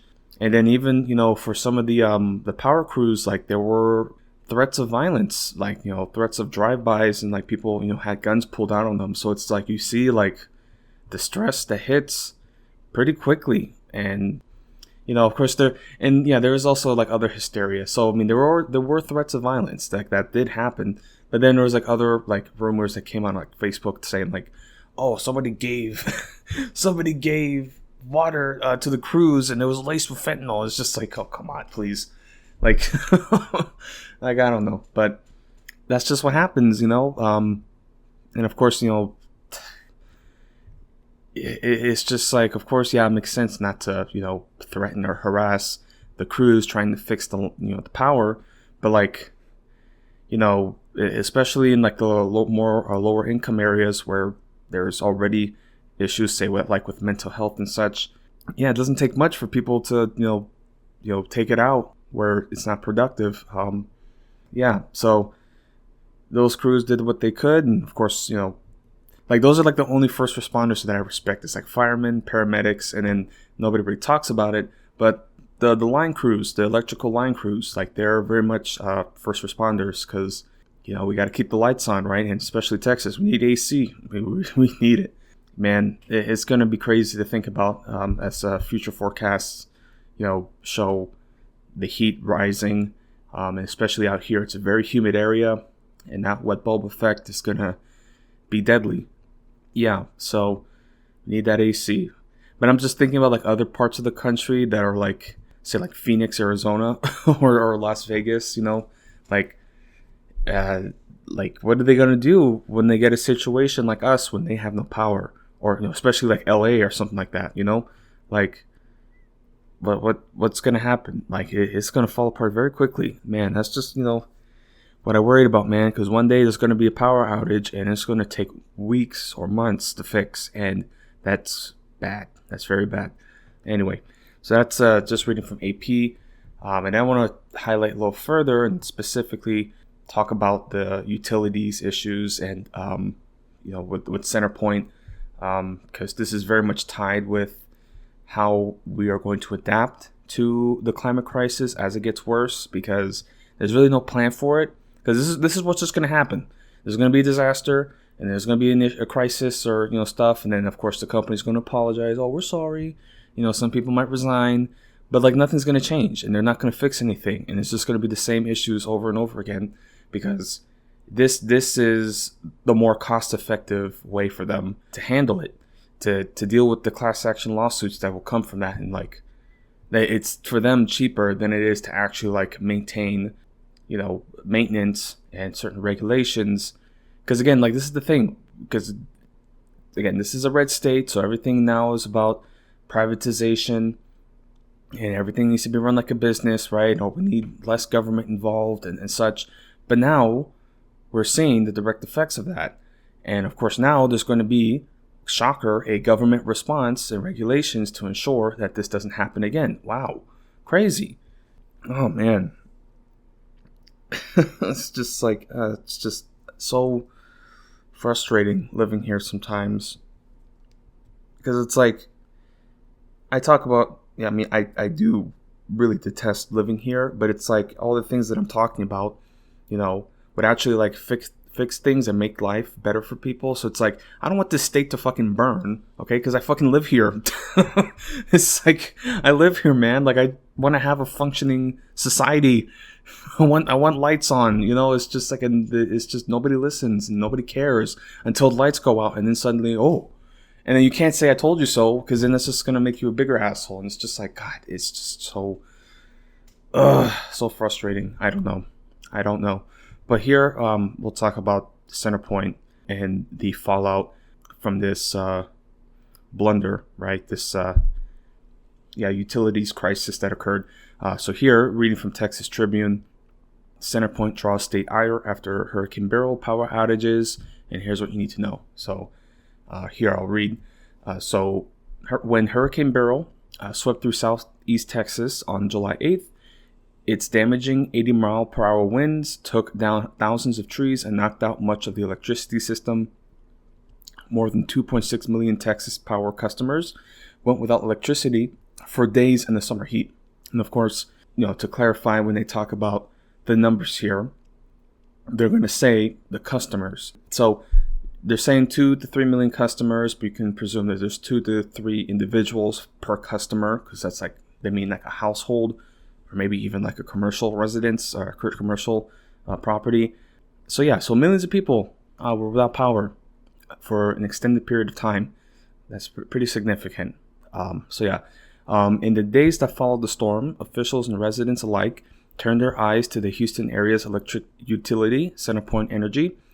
Texans criticized the company for failing to prepare adequately for the storm, communicate early with customers, and restore power efficiently. Governor Greg Abbott threatened the company. Legislators quickly called hearings about the outages, and the state's utility regulator launched an investigation. On July 25th, the company's CEO apologized to customers and vowed to improve. I don't know why he hadn't resigned, or they hadn't resigned. Again, like, it's just like, we're sorry. Oh, we're sorry. We'll do better next time, and then they don't, and nothing changes. So Centerpoint fumbled communications. For days after the storm, Centerpoint did not offer Texans a clear timeline for when power would be restored, and its power outage map was offline. That made it difficult for people to decide whether they should wait it out at their homes without air conditioning or head elsewhere. Houstonians turned to a variety of workarounds to figure out which neighborhoods had power, including using a Whataburger app to discern where electricity was flowing. When the Centerpoint outage map was back online, people said it was unreliable and couldn't say when they could expect the power to come on. A week after the storm, hundreds of thousands of customers still had no power. And it's interesting too with the outage map that they did release. because they would show sometimes areas where neighborhoods were energized. It was weird because it would say, oh, it's energized, and then partly energized, and then assessment complete, and then assessment pending. So it's like, it was a very weird map. The map that I had on Entergy, as I was looking, it would just show green and red. So that's all you had to know. Very, very simple. So you can see at least which areas had no power and which areas have power. So they kind of just made it complicated for no reason. And then not only that, they would show an area that was energized, or at least, would say partially energized, and, as that implies, there are certain like households, because it's called like a nested outage. So it's like your block could have power, but then you're just shit out of luck with no power. And then like they were talking about like getting requests for repairs, and then all the bureaucracy that had to go into it. And it's like people didn't have like a timeline of when somebody was going to come through to check their power. And it's so interesting too to think about it. Like, again, this is a state that's always about like self-reliance and, pulling by your bootstraps and such. But then look, now we're in a crisis and in a disaster, and look what happens. Now people have to depend on each other. There has to be a community effort to keep each other alive. Wow, holy crap. It's just, yeah. So mutual aid just becomes like a thing. Like people finally understand it, like right when it's like a literal natural disaster. And it's like, man, why don't we just keep doing this forever? Why does it always have to be some natural disaster to make us realize that we have to depend on each other? Yeah, man, I don't know. Yeah, okay, so reading a little further. Right, so Centerpoint's restoration pace drew criticism. At the height of the outages, more than 2.6 million Texas households and businesses were in the dark. At least 23 people died from the storm itself and the ensuing power outages. Houston's vulnerability to storms is well known. Unlike a winter storm in 2021, where the energy grid struggled to meet demand, Beryl damaged the distribution infrastructure like poles and wires that bring power to homes. Ed Hers, an energy expert at the University of Houston, said the power outages during the storm are a product of extended neglect and underinvestment in the grid infrastructure by state and utilities. But as people waited in the humid, sweltering heat, they looked for who to blame. Many were angered by the speed in which the company was restoring power. Elected officials began to ask why so much distribution infrastructure was damaged and why it was taking so long to fix. Quote, in most cases when people lose power, it's because power lines go down, but it's normally short-lived, end quote, said Joshua Rhodes, a research scientist at the University of Texas at Austin. In this case, he added, the response took days. Centerpoint defended its readiness and electricity restoration pace, which was faster than it had been after previous storms, but people still wanted answers. Was the utility company prepared for the hurricane? Is it prepared for future ones? And what happened to its communications? So they're very much pointing out, I mean, it's sort of like a fumbled response, you could say, and certainly was, but then they're also pointing out how the restoration effort was quicker than other storms.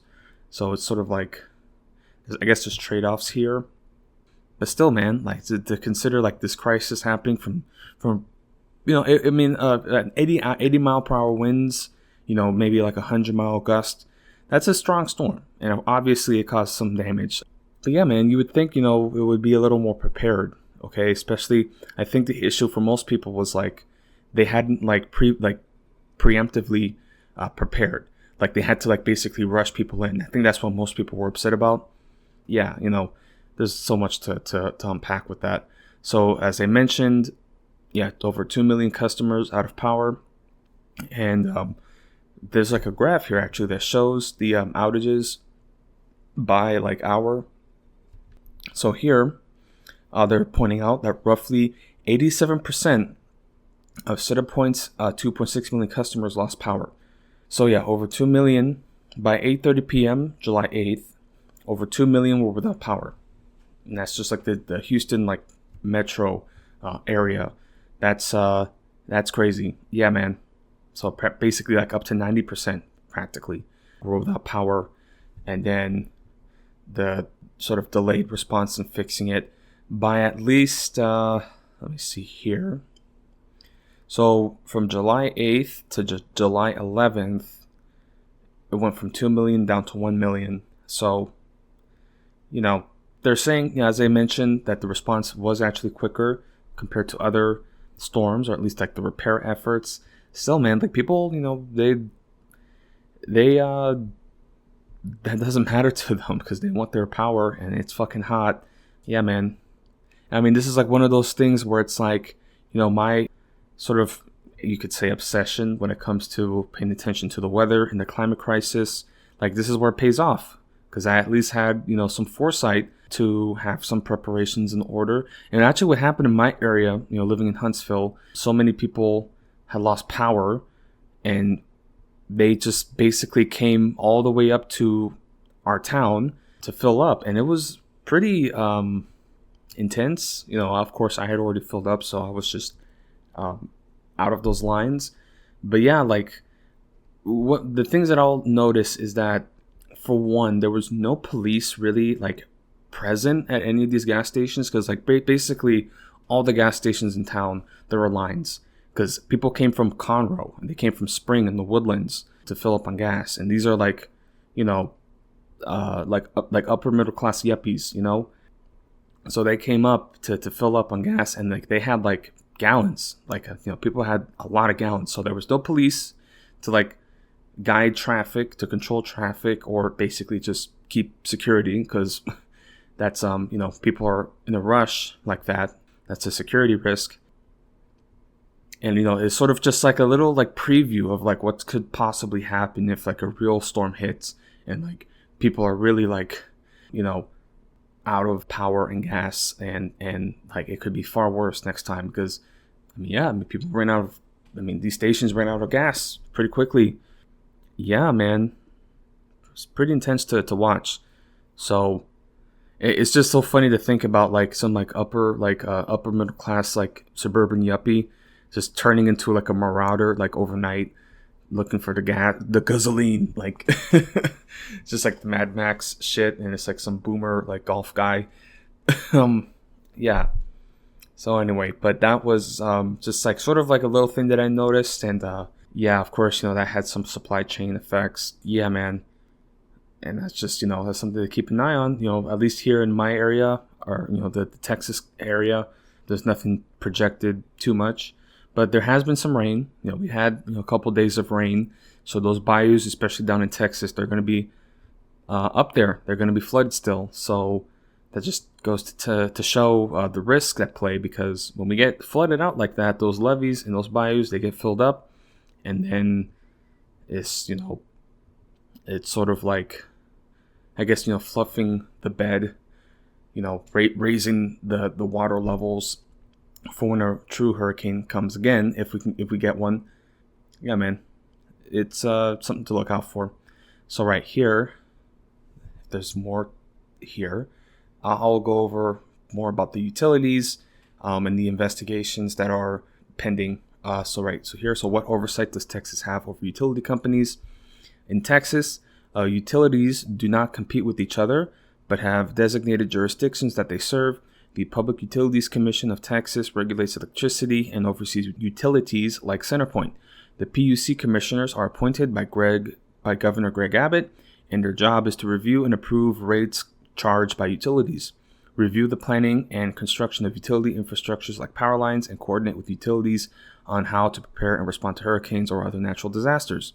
Essentially, any type of infrastructure, project, or rate increases utilities like CenterPoint proposes need to be greenlit by the PUC.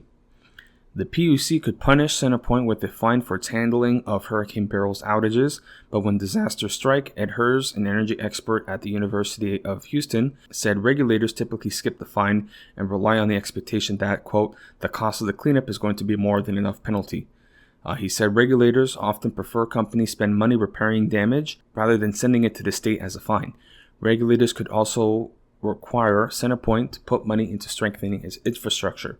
In addition to the PUC's oversight, utilities must also comply with rules and regulations that the legislators writes into law. So I just love that, like, the only consequences are like with money and fines, and it's like, hey, somebody needs to get arrested. Who is responsible for this neglect? Somebody gonna, go to jail or lose their job. Like, it's just like, here, just pay a check. Don't let this happen again, because if it does happen again, we're just going to charge you another fine. It's just like, that's all it is. That's why they leave it like this. And then of course, there's proposed class action lawsuits that some restaurants have filed. So it's like, who's going to go to jail for this? Because that's what really needs to happen. Somebody has to go to jail. Like, anyway, so right here, Public Utilities Commission's investigating Centerpoint. PUC is investigating Centerpoint's preparations in response to Hurricane Beryl. The investigation, which was directed by Governor Greg Abbott, will look into the company's emergency plans, vegetation management like tree trimming, infrastructure fortifications, and use of mobile generators. They aim to uncover the root causes of persistent power outages in Houston and nearby areas. The PUC must deliver a report with its findings and recommendations to the governor by December 1st. At a July 25th PUC meeting, company officials outlined changes they plan to make, but PUC commissioners were critical. Some of those fixes weren't underway before Hurricane Beryl. Quote, some of the things that I heard today are things that the company should have already been thinking about doing, PUC Commissioner Lori Cobbs said. Yeah, so that's just essentially what's happening there. Yeah, and those proposals and possible investigations that's going to go around, but it might not go anywhere. I mean, it could just be like something that's like settled, like once this dies down and eventually people are going to forget. Yeah, it's just going to be like, okay, well, they have to go through this little dance of like, there's going to be accountability and we're going to get to the bottom of this. And then it's just like settled under the table until another storm hits. And then it's the same circle, dance. Yeah, man. And it's so fascinating too, because like there's really no political consequences in this state because the Republicans control it. I mean, Houston is a Democratic stronghold, which is probably one of the reasons why, like, Governor Greg Abbott and all these other Texas Republicans sort of hate the city, and they were talking shit about, like, this is the thing that I've noticed about the Texas Houston politics, is that there's a judge, Lina Hidalgo, who is, a liberal individual, political figure. And I see some of the announcements that have come online, and like, you can see with like Dan Patrick or Greg Abbott, like they have sort of like contempt for her. And even like the governor, the mayor, I think is Whitmire, he kind of like is, I don't know, man. It's so weird paying attention to that city's politics because it's a Democratic city, Democratic stronghold. And of course you can see with like this mayor who is also a Democrat, very much being, conservative in many respects. And then with Lina Hidalgo, of course, she's trying to like pose herself as like a liberal progressive figure. And then of course you see some of the comments online, like, whenever there's like an announcement on Twitter, there's like always a blue check mark talking about you need to resign. Oh, you're a disgrace. And it's weird. But that's what I've noticed about with like Houston and Texas in general. There's sort of like a division because this is a Democratic stronghold. It's also like a multi-ethnic, multicultural urban center, which is a problem for conservatives. They hate that. Yeah, I mean, I've also talked about the HISD, the state education department, taking that over, and like the fucking disaster that is the Houston school districts. It's so bad reading those stories. But yeah, they're really trying to undermine the city. Like the state is just like really not prioritizing the city. And again, I do talk shit about Houston as well, but it's like, I just want it to be better. There's some things I do like about Houston, and there's many things that need to be fixed. And like, they're just not going to do it. Like, the state doesn't care. The state does not prioritize the city. Yeah. And of course we can see it here. Of course, you have the governor, talking about like, oh, there's going to be accountability and this and that. But that's just what he has to say. But really, like, it's not that important for him.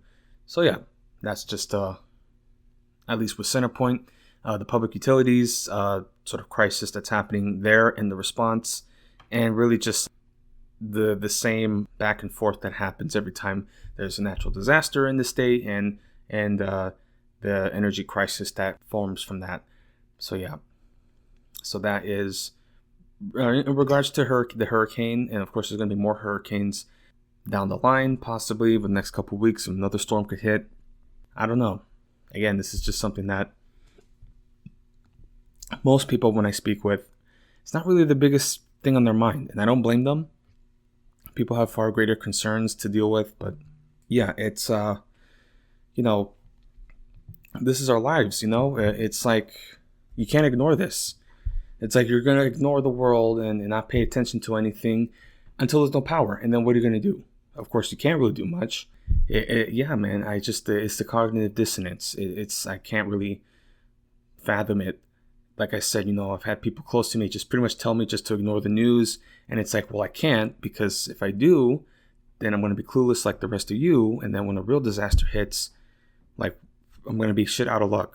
At the very least, I can stay informed, anticipate a hurricane. If I hadn't done my part to pay attention about the storm, I wouldn't have supplied myself in advance, gotten at least some gas in the tank. And then, of course, what's going to happen when a real storm hits. So, yeah. So, reading here, at least, I wanted to touch up on like another disaster that's happening. And this is, I was talking about hurricanes and flooding and such. Now, I'm going on the flip and speaking about wildfires that have been occurring.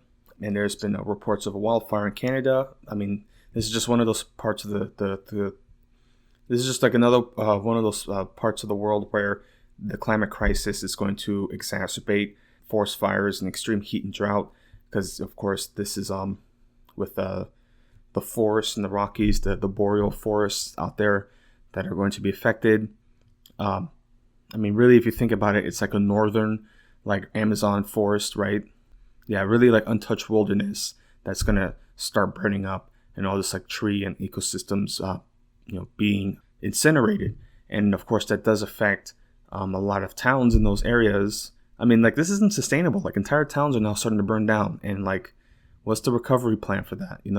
It's not good, not a good sign for things to come. So in Canada, they've reported here about the town of Jasper, which is supposedly a resort town, burning up in flames. And this is a quite large, pretty big fire actually. So they're reporting here. I'm reading from AP News. So right here, a fast-moving wildfire in the Canadian Rockies that had prompted 25,000 people to flee roared into the near-deserted town of Jasper overnight, with flames higher than treetops, devastating up to half of its infrastructures, officials said Thursday. There were no immediate reports of injuries following a mass evacuation of the picturesque resort and a neighboring national park earlier in the week. But Jasper Mayor Richard Ireland said in a letter on the town's website that the wildfire, quote, ravaged our beloved community. Quote, the destruction and loss that many of you are facing and feeling is beyond description and comprehension. My deepest sympathies go out to each of you, he said.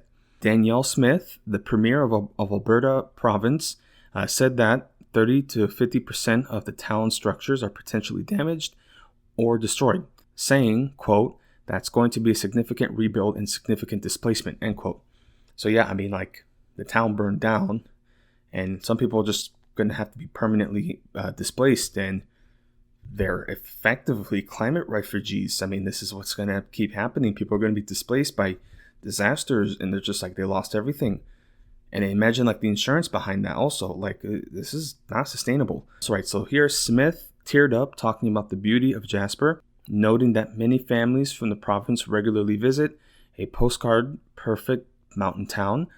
Jasper is famous for hiking, skiing, kayaking, and biking. It is also home to dozens of species such as elk, mountain goats, cougars, lynx, black bears, and grizzly bears. Quote, we share the sense of loss with all who live in town, Smith said at a news conference in Edmonton, Alberta, while pledging her government's support for the community to rebuild. Parks Canada's officials said all critical infrastructure was protected, including the hospitals, schools, and wastewater treatment plant. They said the most significant structural damage is concentrated on the west side of town. Some bridges around the town and throughout the park were damaged. Jasper and the neighboring Jasper National Park had been menaced by fires from both the north and south. The town's 5,000 full-time residents, along with 20,000 visitors, fled on short notice late Monday and Tuesday when the fires flared up. One of the fires raced into the southern edge of the community Wednesday evening as firefighters tried to limit damage. Alberta Public Safety Minister Mike Ellis said a wind gust moved the wildfire about 5 kilometers, about 3 miles, and probably less than 30 minutes around the town, with a wall of fire that he estimated was 100 meters high. Quote, people need to picture what those wildfire folks were experiencing at that time. Any firefighter will tell you that there's little to nothing you can do when a wall of fire like that is coming at you, Ellis said. Quote, nobody anticipated the fire to come that fast, so large, end quote. Pierre Martel, Director of Fire Management at Parks Canada, said lightning, winds, and drought made the fire grow rapidly on Monday, and that flames were above the treetops when it entered the town Wednesday. Quote, it's just a monster at that point. There are no tools that we have in our toolbox to deal with that at that point. You get out of the way, you retreat, he said, end quote. So yeah, that's just a crazy situation. I mean, again, like, you know, firefighters really are like true heroes. Like, really, like, this is just one of those instances where they're like, there's like, that's just a different type of human, because you were literally fighting the full like might of like nature, you know, a wall of fire, you know. Yeah, man. And as I said, there are certain moments where it's like you just can't deal with that. Like a wall of fire 100 meters high, that is insane. That is apocalyptic. Wow, man. Like, that's literally, you're in the gates of hell at that point. Yeah, man. And it's just, you know, this is like the front. Of course, I'm, as a typical American, I don't want to make everything about it's a war. It's yeah. So, but in many respects, like, this is like a war against the climate, or the climate at least waging a war against us. Yeah, man. I mean, this is the front lines of it. So it's just, you know, you get a wall of fire coming your way, and you have to either have to stand your ground, or you have to abandon and let the town burn itself down. And, you know, this reminds me much of Lahaina, the storm that hit in Hawaii, Lahaina, and the people that died there. A lot of people died, and many of them had to like jump into the water.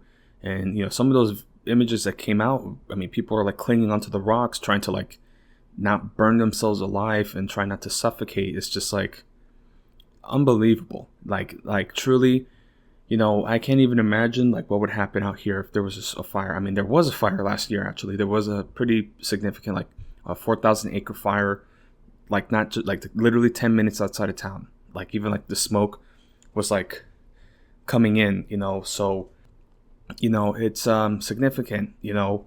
And you have to think to yourself, it's like, okay, like, what's going to happen if the storm grows? As I mentioned, you know, like the storm, it moves fast, you know. Like, I remember, okay, because like I was seeing this TikTok of this girl. She was hiking, and then she saw the smoke, and then she called SOS and such. And it's just so fascinating, you know. You see like somebody who's trying to like deal with a crisis emergency situation, and they handling it as best as they can, you know. She went to a river, and then she just, you know, pressed her SOS button and waited for a helicopter. And of course, there's always some fucking asshole online just being like, why didn't you just walk around the fire? It's just like, God, people are so fucking stupid. God, I hate the internet sometimes. Yeah, man, people don't understand. Like, it's serious. Like, a fire is not something to be taken lightly. A wildfire, you know.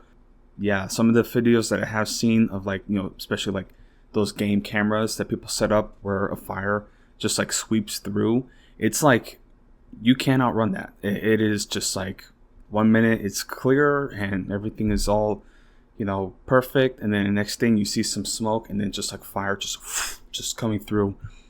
And of course, you know, the heat, and I mean, because it creates its own weather in many respects. So like, you know, it sort of like creates that wind gust, and then it even exacerbates it and accelerates it more. So it's just like a self, you know, it feeds itself. Especially if there's like a lot of fuel laying around, you know, a lot of like dried up undergrowth. Yeah, man. I mean, in our area, some of the local national parks, they've been doing controlled burns, so that's one way to prevent it. But of course, you know, when you're in like a national park area, again, in the middle of the Rockies, it's difficult. Yeah, you can't get to those remote areas to do controlled burns. So yeah, you know, this of course is the effect of that. But yeah, so some people had to evacuate in this town, this resort town, and it's pretty famous, actually. So that's what they say. So it's a famous resort town in the mountains that burned down. And then, of course, there's going to be rebuilding efforts and such. Yeah. But, of course, that's, more. There's more of that to come. There's also reports of fires in California, as usual. Yeah, man. So just be on the lookout.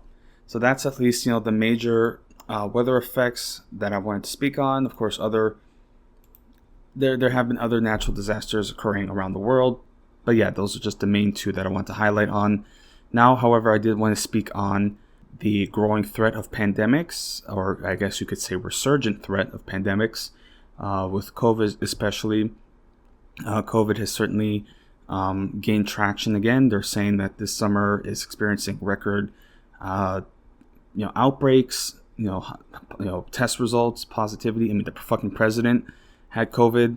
So yeah, this is a good time at least to mask up again. But it just sucks because, I live in a small town, so if I started wearing my mask again, it's just gonna be so much judgment. People have no chill about it because everybody just wants to forget. People want to just go back to normal, and then you wear your mask, and now it's causing issues. But it's this is a real thing. Yeah, man. I just... Yeah, man. It doesn't really give you much hope, especially now with the real threat of the bird flu. That's very likely going to start getting to human transmissions, or human to human transmissions. I mean, they're sounding the alarm in many other countries, raising their alert levels. So it's just a matter of time. We are fucked. I don't know how else to put it, because people don't, Americans especially, if they do another lockdown, people are going to really lose their shit. It's going to get so fucking nasty. Oh my god, dude. What are we going to do, man? Because they're not going to do stimulus checks, and they're not going to fucking, yeah, man, it's not going to happen. Even if it happened under Kamala Harris, they're just not going to do it. They're just going to tell people to go back to work, right? They basically changed the quarantine guidelines for COVID, where it's basically 5 days, and then that just means you can leave work for 5 days and then get back to work even though you're still positive. My goodness, man, what are we doing? What the fuck are we doing, man? And I'm pretty sure now, a lot of businesses, if you wear your mask, you can get written up now. And another thing that's happening, many states, red states, are proposing, well, not even red state, even New York was proposing a mask ban. So, it's just what the fuck are we doing? This is the dumbest, extinction imaginable, dumbest, collapse imaginable. But that's what, collapse is. It's just incompetence in positions of power. Yeah, but anyway, I'll speak on here at least for COVID, because now they were trying to stop the COVID tracking, but now they're saying that hospitals are being recommended to send their COVID reports again. So it's just it's coming back. And even still, they'll talk about Biden. They're talking about his legacy. He ended the COVID pandemic. And then look, we're getting new rates of positivity. So I'm reading here from the CDC, and just at least some stats that are being reported within the last couple of weeks. So here, the positivity in the last week was 14%. Absolute change from prior week was 1.3%. And then the positivity test of the past 2 weeks was 12.3, right? So that's at least there. I'm just going to go by state. So for Texas, we're, of course, one of the most significantly hit. Texas, we had test positivity the past week was 23.4. So I was just reading the national average, but for Texas, 23.4 positivity of the past week. Test volume of the past week was 3,446. Change in test positivity was 7.3. So 2 weeks ago, the test positivity was 14%, 14.8. Test volume of 13,298. And then this past week, that increased by 7%. Of course, the test volume was much lower. But still, yeah, this is Texas, so it's always going to be, at the front of positivity rates. I'm going to read here from New York. New York, test positivity past week was 11.2. Test volume of 953. Change in test positivity, negative 0.2%. So it went from 12% test positivity 2 weeks ago to 11.2 this week. So yeah, so New York, who was really the epicenter, of the national epicenter for COVID, is having less effects of the surge.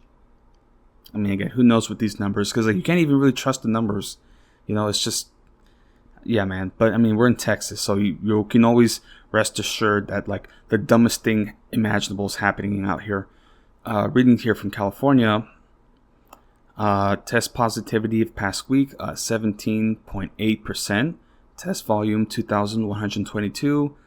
Change in positivity, 0.3%. Last 2 weeks, 17.4, and then this past week, 17.8.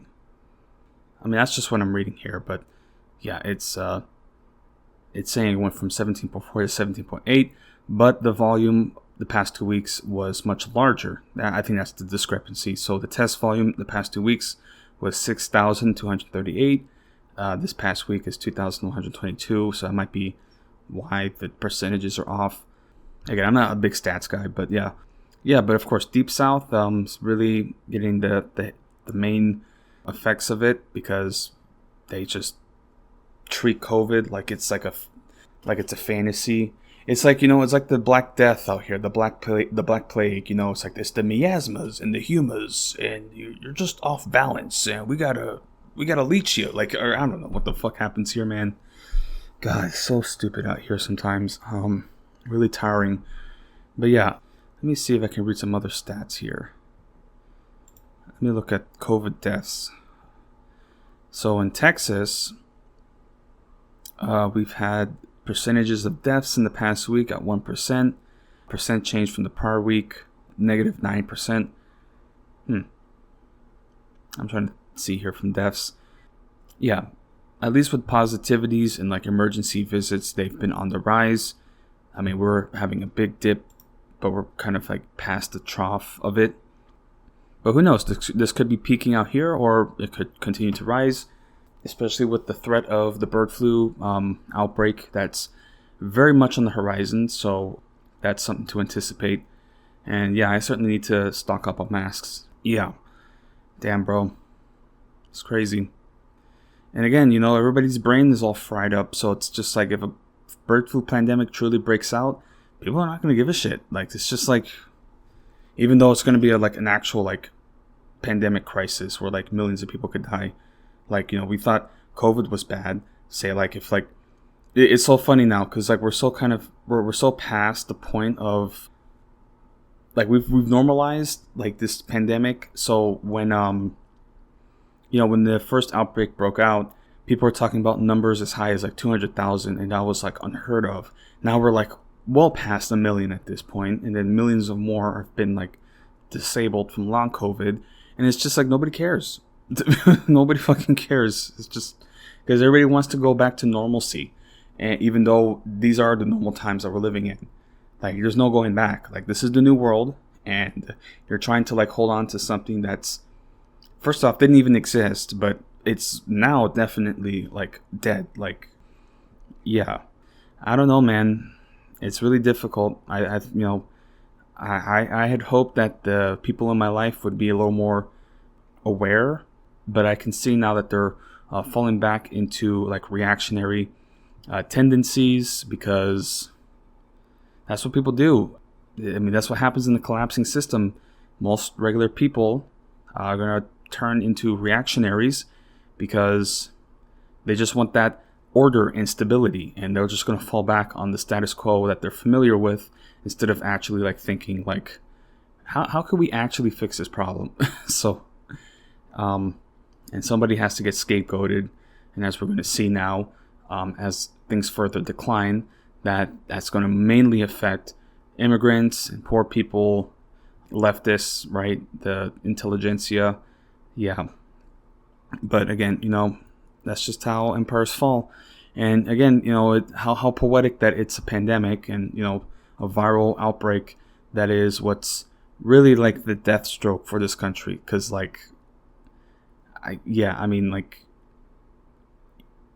it's humbling. Like, it's just like, it's literally like the one thing that we can't really completely defeat. And it's an invisible enemy. You can't bomb COVID. So it's just like, and of course, the response to it would be like a state, response, right? The control of the industries and say like distribution of medical efforts. But that's not profitable. Of course, we have to think about pharmaceuticals and the other industries that really, need to make, they need an opportunity to make an extra buck. I mean, like this whole like pandemic, like economic like disaster has been a disaster for regular people, has seen incredible profits for these companies. Like, they're making more money than ever before, and regular people are dying, and we're starving and losing our homes. And it's just like, and that's just going to keep chugging along, and nobody can say anything about it. It's just, this is our new world. Unbelievable.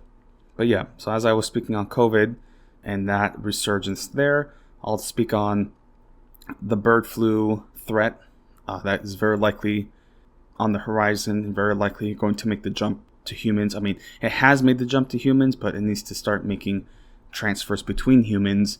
And when that happens, yeah, I hope y'all are ready. That's just all I have to say.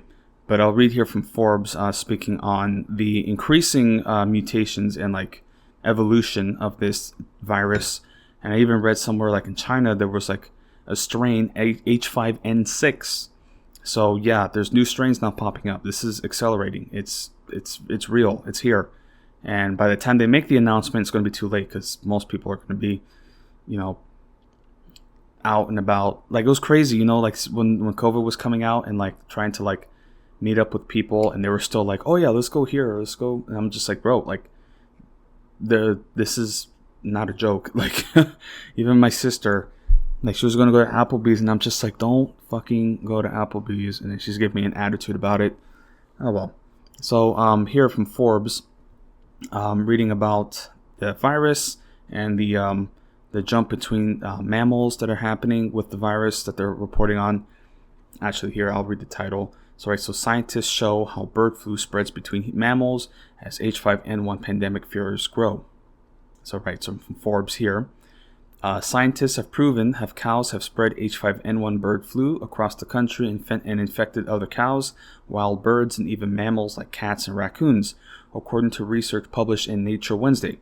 Findings that suggest it may be capable of spreading effectively between people in the future, as outbreaks on poultry and dairy farms sparks concerns the virus could trigger a pandemic in humans. So here's some essential details and points that they have here. So first one, using genomic data, computer modeling, and data about the virus's spread, researchers from Cornell University have shown how infected cows from Texas spread H5N1 avian influenza to a farm with healthy cows in Ohio, as well as to cats, a raccoon, and wild birds in the area. It is one of the first times scientists have seen, quote, evidence of efficient and sustained mammalian to mammalian transmissions, end quote, of the H5N1 bird flu strain, said Diego Dell, an associate professor of virology at Cornell and one of the study's authors.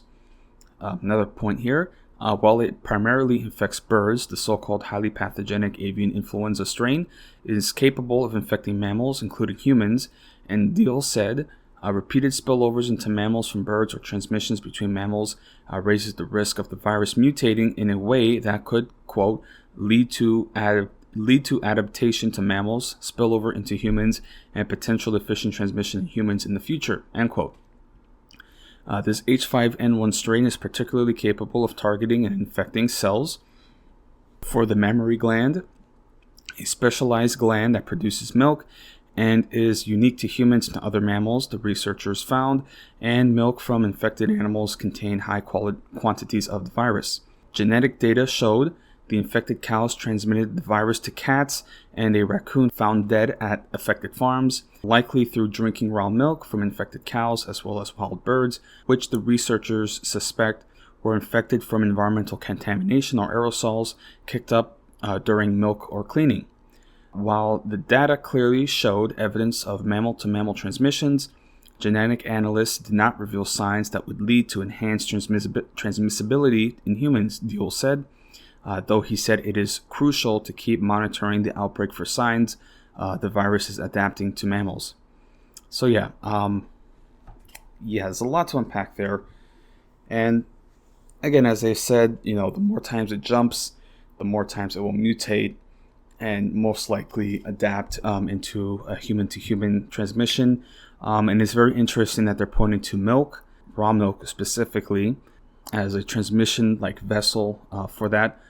And it's really scary to think about, imagine if a woman gets pregnant and then she's breastfeeding her baby, and then her baby gets infected through that breast milk. That's really scary to think about. And then, of course, considering, we have to deal with so many conservatives and their stupid conspiracy, health conspiracies, because there's a whole, raw milk, trend that happens now where people are just drinking raw milk, and it's it's one of those people that, they're, super hardcore, but, a paleo diet. Well, of course, a raw milk diet is not paleo, but that's not what I'm trying to say. But it's one of those people that it's we have to return to our roots, and we used to drink raw milk, and that made people strong, and it's it's so stupid. I was reading one thing where it's because people are obviously gonna get sick from that, and then there was one conservative comment where it's well, nobody was saying that you had to drink raw milk. You're supposed to boil it first, and it's damn, imagine if that was, already part of the process. It's just so fucking stupid, I swear. But yeah, I mean, just imagine if, this, raw milk trend, kicked into something that, actually started the bird flu outbreak, or, some, conservative Trump supporters, drinking raw milk, and then they're the one who is patient zero for the transmission, human-to-human transmission. Oh my God, we live in such stupid times. And really, a lot of it is just why are you so obsessed with that? It really is more down to what was it? It's a defiance disorder, where it's just they don't really have a principled position. It's anything that's coming from a position of authority, they have to be against it. So if they're being told by health services, you cannot drink raw milk, and I mean, the FDA gets involved, and people will get swatted sometimes. The state is coming to take my raw milk. You can't have it. I'm thinking about this meme where it's the UN troopers kicking in the door, and he's sir, this milk is gonna make you sick. It is I hate pasteurized milk. It's just yeah man, it's crazy. I don't know, and I even read somewhere that even pasteurizing the milk doesn't fully kill the virus. So it's just what do we do? I mean, I drink Lactaid, so I don't know if that has something to do with it. Maybe I should just stick to soy milk or oat milk or something. Yeah, man. Well, let me read a little further here. So before COVID-19, experts wildly believed an influenza virus would be responsible for the next human pandemic. There have been 4 influenza pandemics since 1900, including the 1918 Spanish flu, and seasonal variations of the virus will sicken and kill millions of people every year. Influenza viruses are expert shapeshifters, mutating constantly in a way that helps them skirt our body's defenses and survive the drugs we may have developed to fight them. It can also help them acquire different ways to infect existing hosts, as well as to find new hosts. This is why we need seasonal shots to protect against new circulating variants. Why experts are worried about more major shifts that can trigger a pandemic. H5N1 has long been a concern to health officials and agencies like World Health Organization and the Centers for Disease Control and Prevention have designated it as a pathogen of pandemic potential. Though it has only sporadically infected humans, usually after close contact with infected animals, it has still infected more than 800 people since 1996. So I mean, this is certainly accelerating. There's more reports coming out from various countries about people getting infected. So this is spreading. So it's just a matter of time. And this is already breaking out within the ecosystem as well. This is a very real, not just a human pandemic, but also ecosystem like collapse that could happen. I mean, there's already reports of penguins in Antarctica and entire colonies getting killed. Like, this is bad. This is really bad. Right. So, reading a little further, while it has torn through wild and domestic bird populations for years, experts consider increasing spillovers into mammals in recent years to be one of, quote, enormous concern. Scientists worried about outbreaks in marine animals like seals and sea lions, and the virus has been found in a wide array of mammals, including dolphins, mink, dogs, goats, squirrels, and polar bears. Outbreaks among cattle in the U.S. marked a particularly worrying turning point and have intensified concerns. The type of virus had not been documented in cows before, and it shocked many scientists who did not think that animals were susceptible to it. A good deal about the outbreak is still unknown, however. Experts have criticized officials' failure to share crucial information and lax testing requirements, which they claim risk outbreaks growing unnoticed.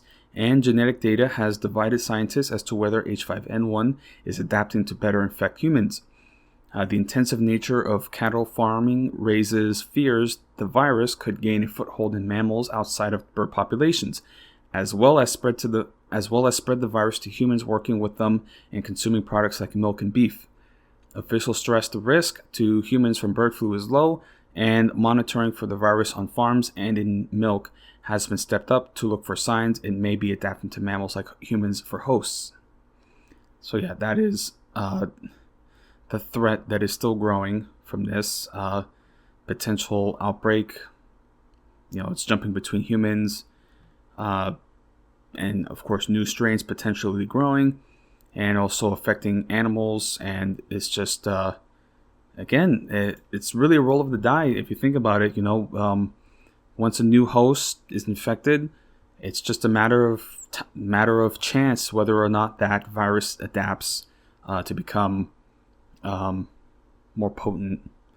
And the more humans that get infected, the more the virus will get familiar and it eventually adapt to infect other humans, because that's what it wants to do. It wants as many hosts as possible. It has to. Again, viruses are scary, man. It's like it's a thing that's alive, but technically it isn't alive. It's just like, it's fucking wild if you think about it. Wow, man. Nature, you know, I love nature sometimes, but then you also consider like stuff like this where it's like there's really no explanation for it. It's just like it's like a whole thing of its own. You can't negotiate with the virus. You can't bargain with it. It's just gonna do what it wants to do. Yeah, man, it's crazy. I mean, well, but I mean, this is of course the hubris of man, right? Where we think we can conquer and dominate the world, and then an unseen threat that we can't really come to terms with could potentially wipe us out. And of course, you know, America thinks it's invincible. We haven't dealt with like a serious crisis, and COVID was really like the first like crisis, like apocalyptic crisis that like brought this country to a halt and really like just permanently altered our lives. Again, you know, it's just so frustrating is to deal with people who like try to judge me about the struggles in my life and, you know, my career. But it's like, dude, like I had to fucking survive in a pandemic on my own.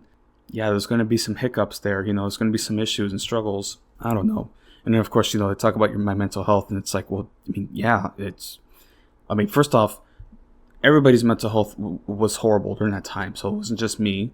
But of course, I'm an easy target because I actually have some self-awareness about this disaster that everybody tries to ignore. But again, you know, that just mainly comes with like this collapse. Like if you're aware and you openly speak about it, well, you're crazy and you're a conspiracy theorist and whatever. Yeah, man, it's I don't know, because I like doing this show. This is the show that like I want to dedicate myself towards. But then there's just moments where it's just like, is this really worth it? You know. But again, you know, I guess this is like really the only outlet that I can truly authentically speak on these issues, because it's depressing, you know, to talk. I mean, I get depressed talking about it, but it's just like, what like, I'm supposed to plan for my future that like is still gonna go to shit and we're all gonna die. I mean, like, and I have to have kids and such, and it's like, why? You know, like these boomers, like they created this fucking apocalypse, And of course, because they have their retirements all figured out, that's all that matters. So, you're just shit out of luck, right? So, I don't know, man. It's so disheartening. We live in such dark times, and I'm trying to look for better work, and it's just like, it's not going to matter even if I do find a job. It's not going to fucking matter. I'm going to work 40, 50 years at a job and still not achieve anything, and the world's still going to get worse. It's like, it's pointless. It's all pointless, I mean, yeah, I live alone. I'm single. Don't really have any girlfriends. Yeah, I don't date or have much of a social life, but it's just like, it doesn't matter. I mean, of course, I want to find purpose. I don't mean to be all depressed all the time, but it's just like, I'm just resigned. I'm just like, I don't, like, it's like, I would have loved to have a family, and I would have loved to have kids, and I wanted to be a father, but it's just like, I can't bring children into this. Like, it's just not something that I can bring myself to do. Which is so funny because, like, you have somebody like JD Vance who's like talking like, actually, like, we need to take away certain rights from people who don't have kids. It's like, it's just like, again, there's parents who have children, and it's just like, they just wanted children because they know it's a sign of respect. It's like the only way to gain any status or legitimacy, right? So it's just like a deeply narcissistic desire, but not the actual, like, responsibilities that come with that. Like, oh, I have a child and I want to make sure that I pass something down to them that is better than what I had. And we've completely lost that. Like, it's all about like, oh, well, get fucked, like, that's really just it. Yeah, man. So I don't really blame it when young people, are kind of, rebellious and, have a bit of an attitude. Because, like, what did you leave behind? Look at this. Like, what you've done. Anyway, I was talking about, the bird flu, but, I get kind of lost in the sauce sometimes.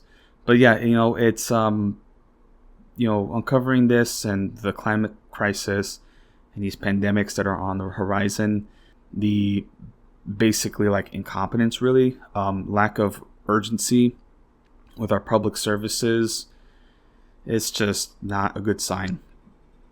And it's worrying. It's really, it's concerning, because there's only one way this ends, and it's not going to be pretty. And again, it's like, because people are going to be so shocked and surprised when really, like, it's been spoken about for years now. Like, it's not a surprise what's coming. But again, I don't know.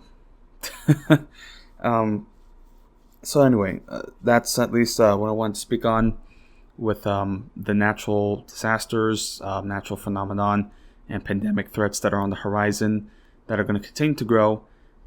And are also in conjunction speaking about domestic politics, with the election, basically just drama at this point, like so many shakeups, and, convention that's going to hit off in a couple weeks. So that is something to look forward to. Kamala Harris, she's going to throw her hat in the ring. Possibly, first female president. I mean, who knows what happens with that. Yeah, the first female president being a black and Indian president, black and Indian woman, which is significant. But it's just so funny because people are like, oh, we can vote for Kamala Harris, and then look how pissed off Hillary Clinton will be. So it's just like, that kind of adds extra insult where it's like, no. Like, people didn't want, it wasn't because she was a woman, it was just they didn't want her specifically. But then, of course, you're going to have to deal with the conservative response and the racism and misogyny that's going to come from that. My goodness. Like, I keep thinking back to my experiences coming to this country when Obama was getting elected, at least like the weeks prior to it. And it was a genuine shock to me. And this is why, like, I just can't, like, this is why I have such a bitter taste in my mouth about living here. Because that whole introductory experience for me was a true shock. Because that really showed me what this town was and what the state was. Because I just never been exposed to that level of racism before. Like, this just wasn't something that I was used to. Yeah, man. Like, I don't talk shit about white people from St. Croix. Like, I only talk shit about white people in Texas because they're fucking shitty racists out here. Not all of them, but like the ones that I've had to live around, and especially in these suburbs. Like, it's funny, like, especially in the suburbs, it's like Hitler City. It's like these people, like, they try to be country hicks, and it's like, bro, your dad is a chemical engineer. like mine. My dad's a chemical engineer. But it's like, bro, you have this fucking F-150, like fucking, coal burning, car, and it's like, but you're just as soft as I am. Like, I don't know. But yeah, when I came to the state when Obama was elected, my God, dude, that was a genuine shock at the level of racism there. Although it was funny when he did get elected, because they were really like sad. Like, they were like, some people were wearing black, like the country had just died, and it's just like, what the fuck, these fucking freaks, man. And then now, of course, we get a black woman, possibly running for president, and maybe a good chance of winning. Who knows? Yeah, man. It's just, I mean, I'm not voting for her. I'm just not. I'm done. I really am. And I live in Texas. Like, it doesn't matter here. It's gonna go red no matter what. Like, it's just not gonna flip. But you do. You want to vote Kamala Harris. You feel more inspired to vote for her. Go ahead. But she's gonna do the same shit. She is gonna. She's the head cop of California. So it's going to be the same policies. Of course, she's going to be like the fun aunt, so that's nice. But it's going to be the same shit. Same shit, different boss. Still, unconditional support for Israel. It's, yeah, I don't know. And I don't care. I'm kind of just past it. But yeah, that's at least with this episode. So I do appreciate y'all listening. Sometimes I got to record a bit longer when things accelerate, and they're very likely going to in the next couple weeks. So we'll have to see. But yeah, appreciate y'all tuning in, and do hope that if I'm worthy, you could continue to Patreon for early access, ad-free support. But yeah, also follow me on my social media, Twitter, x.com, CollapseTalkPod, Instagram as well. Again, I'm not super active on those sites, but I'm mainly active on Twitter, x.com. So appreciate y'all tuning in.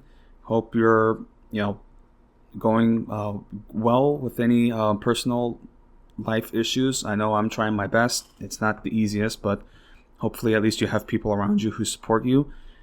Again, we're all in it. It's shitty, but we gotta fight, right? Like, sometimes things seem hopeless, and you just gotta keep fighting, because what else is there to do, right? Like, you have to live. People love you. Yeah, man, it's tough. It is tough. Yeah. So still though, hang in there. Appreciate y'all tuning in. We'll see you on the next one. Hopefully nothing too tragic unfolds. But yes, these are, again, hate to say it, unprecedented times, right? How we kind of want it to be boring, hopefully. But that's just not the case. But appreciate it, and I'll see you on the next one. Peace.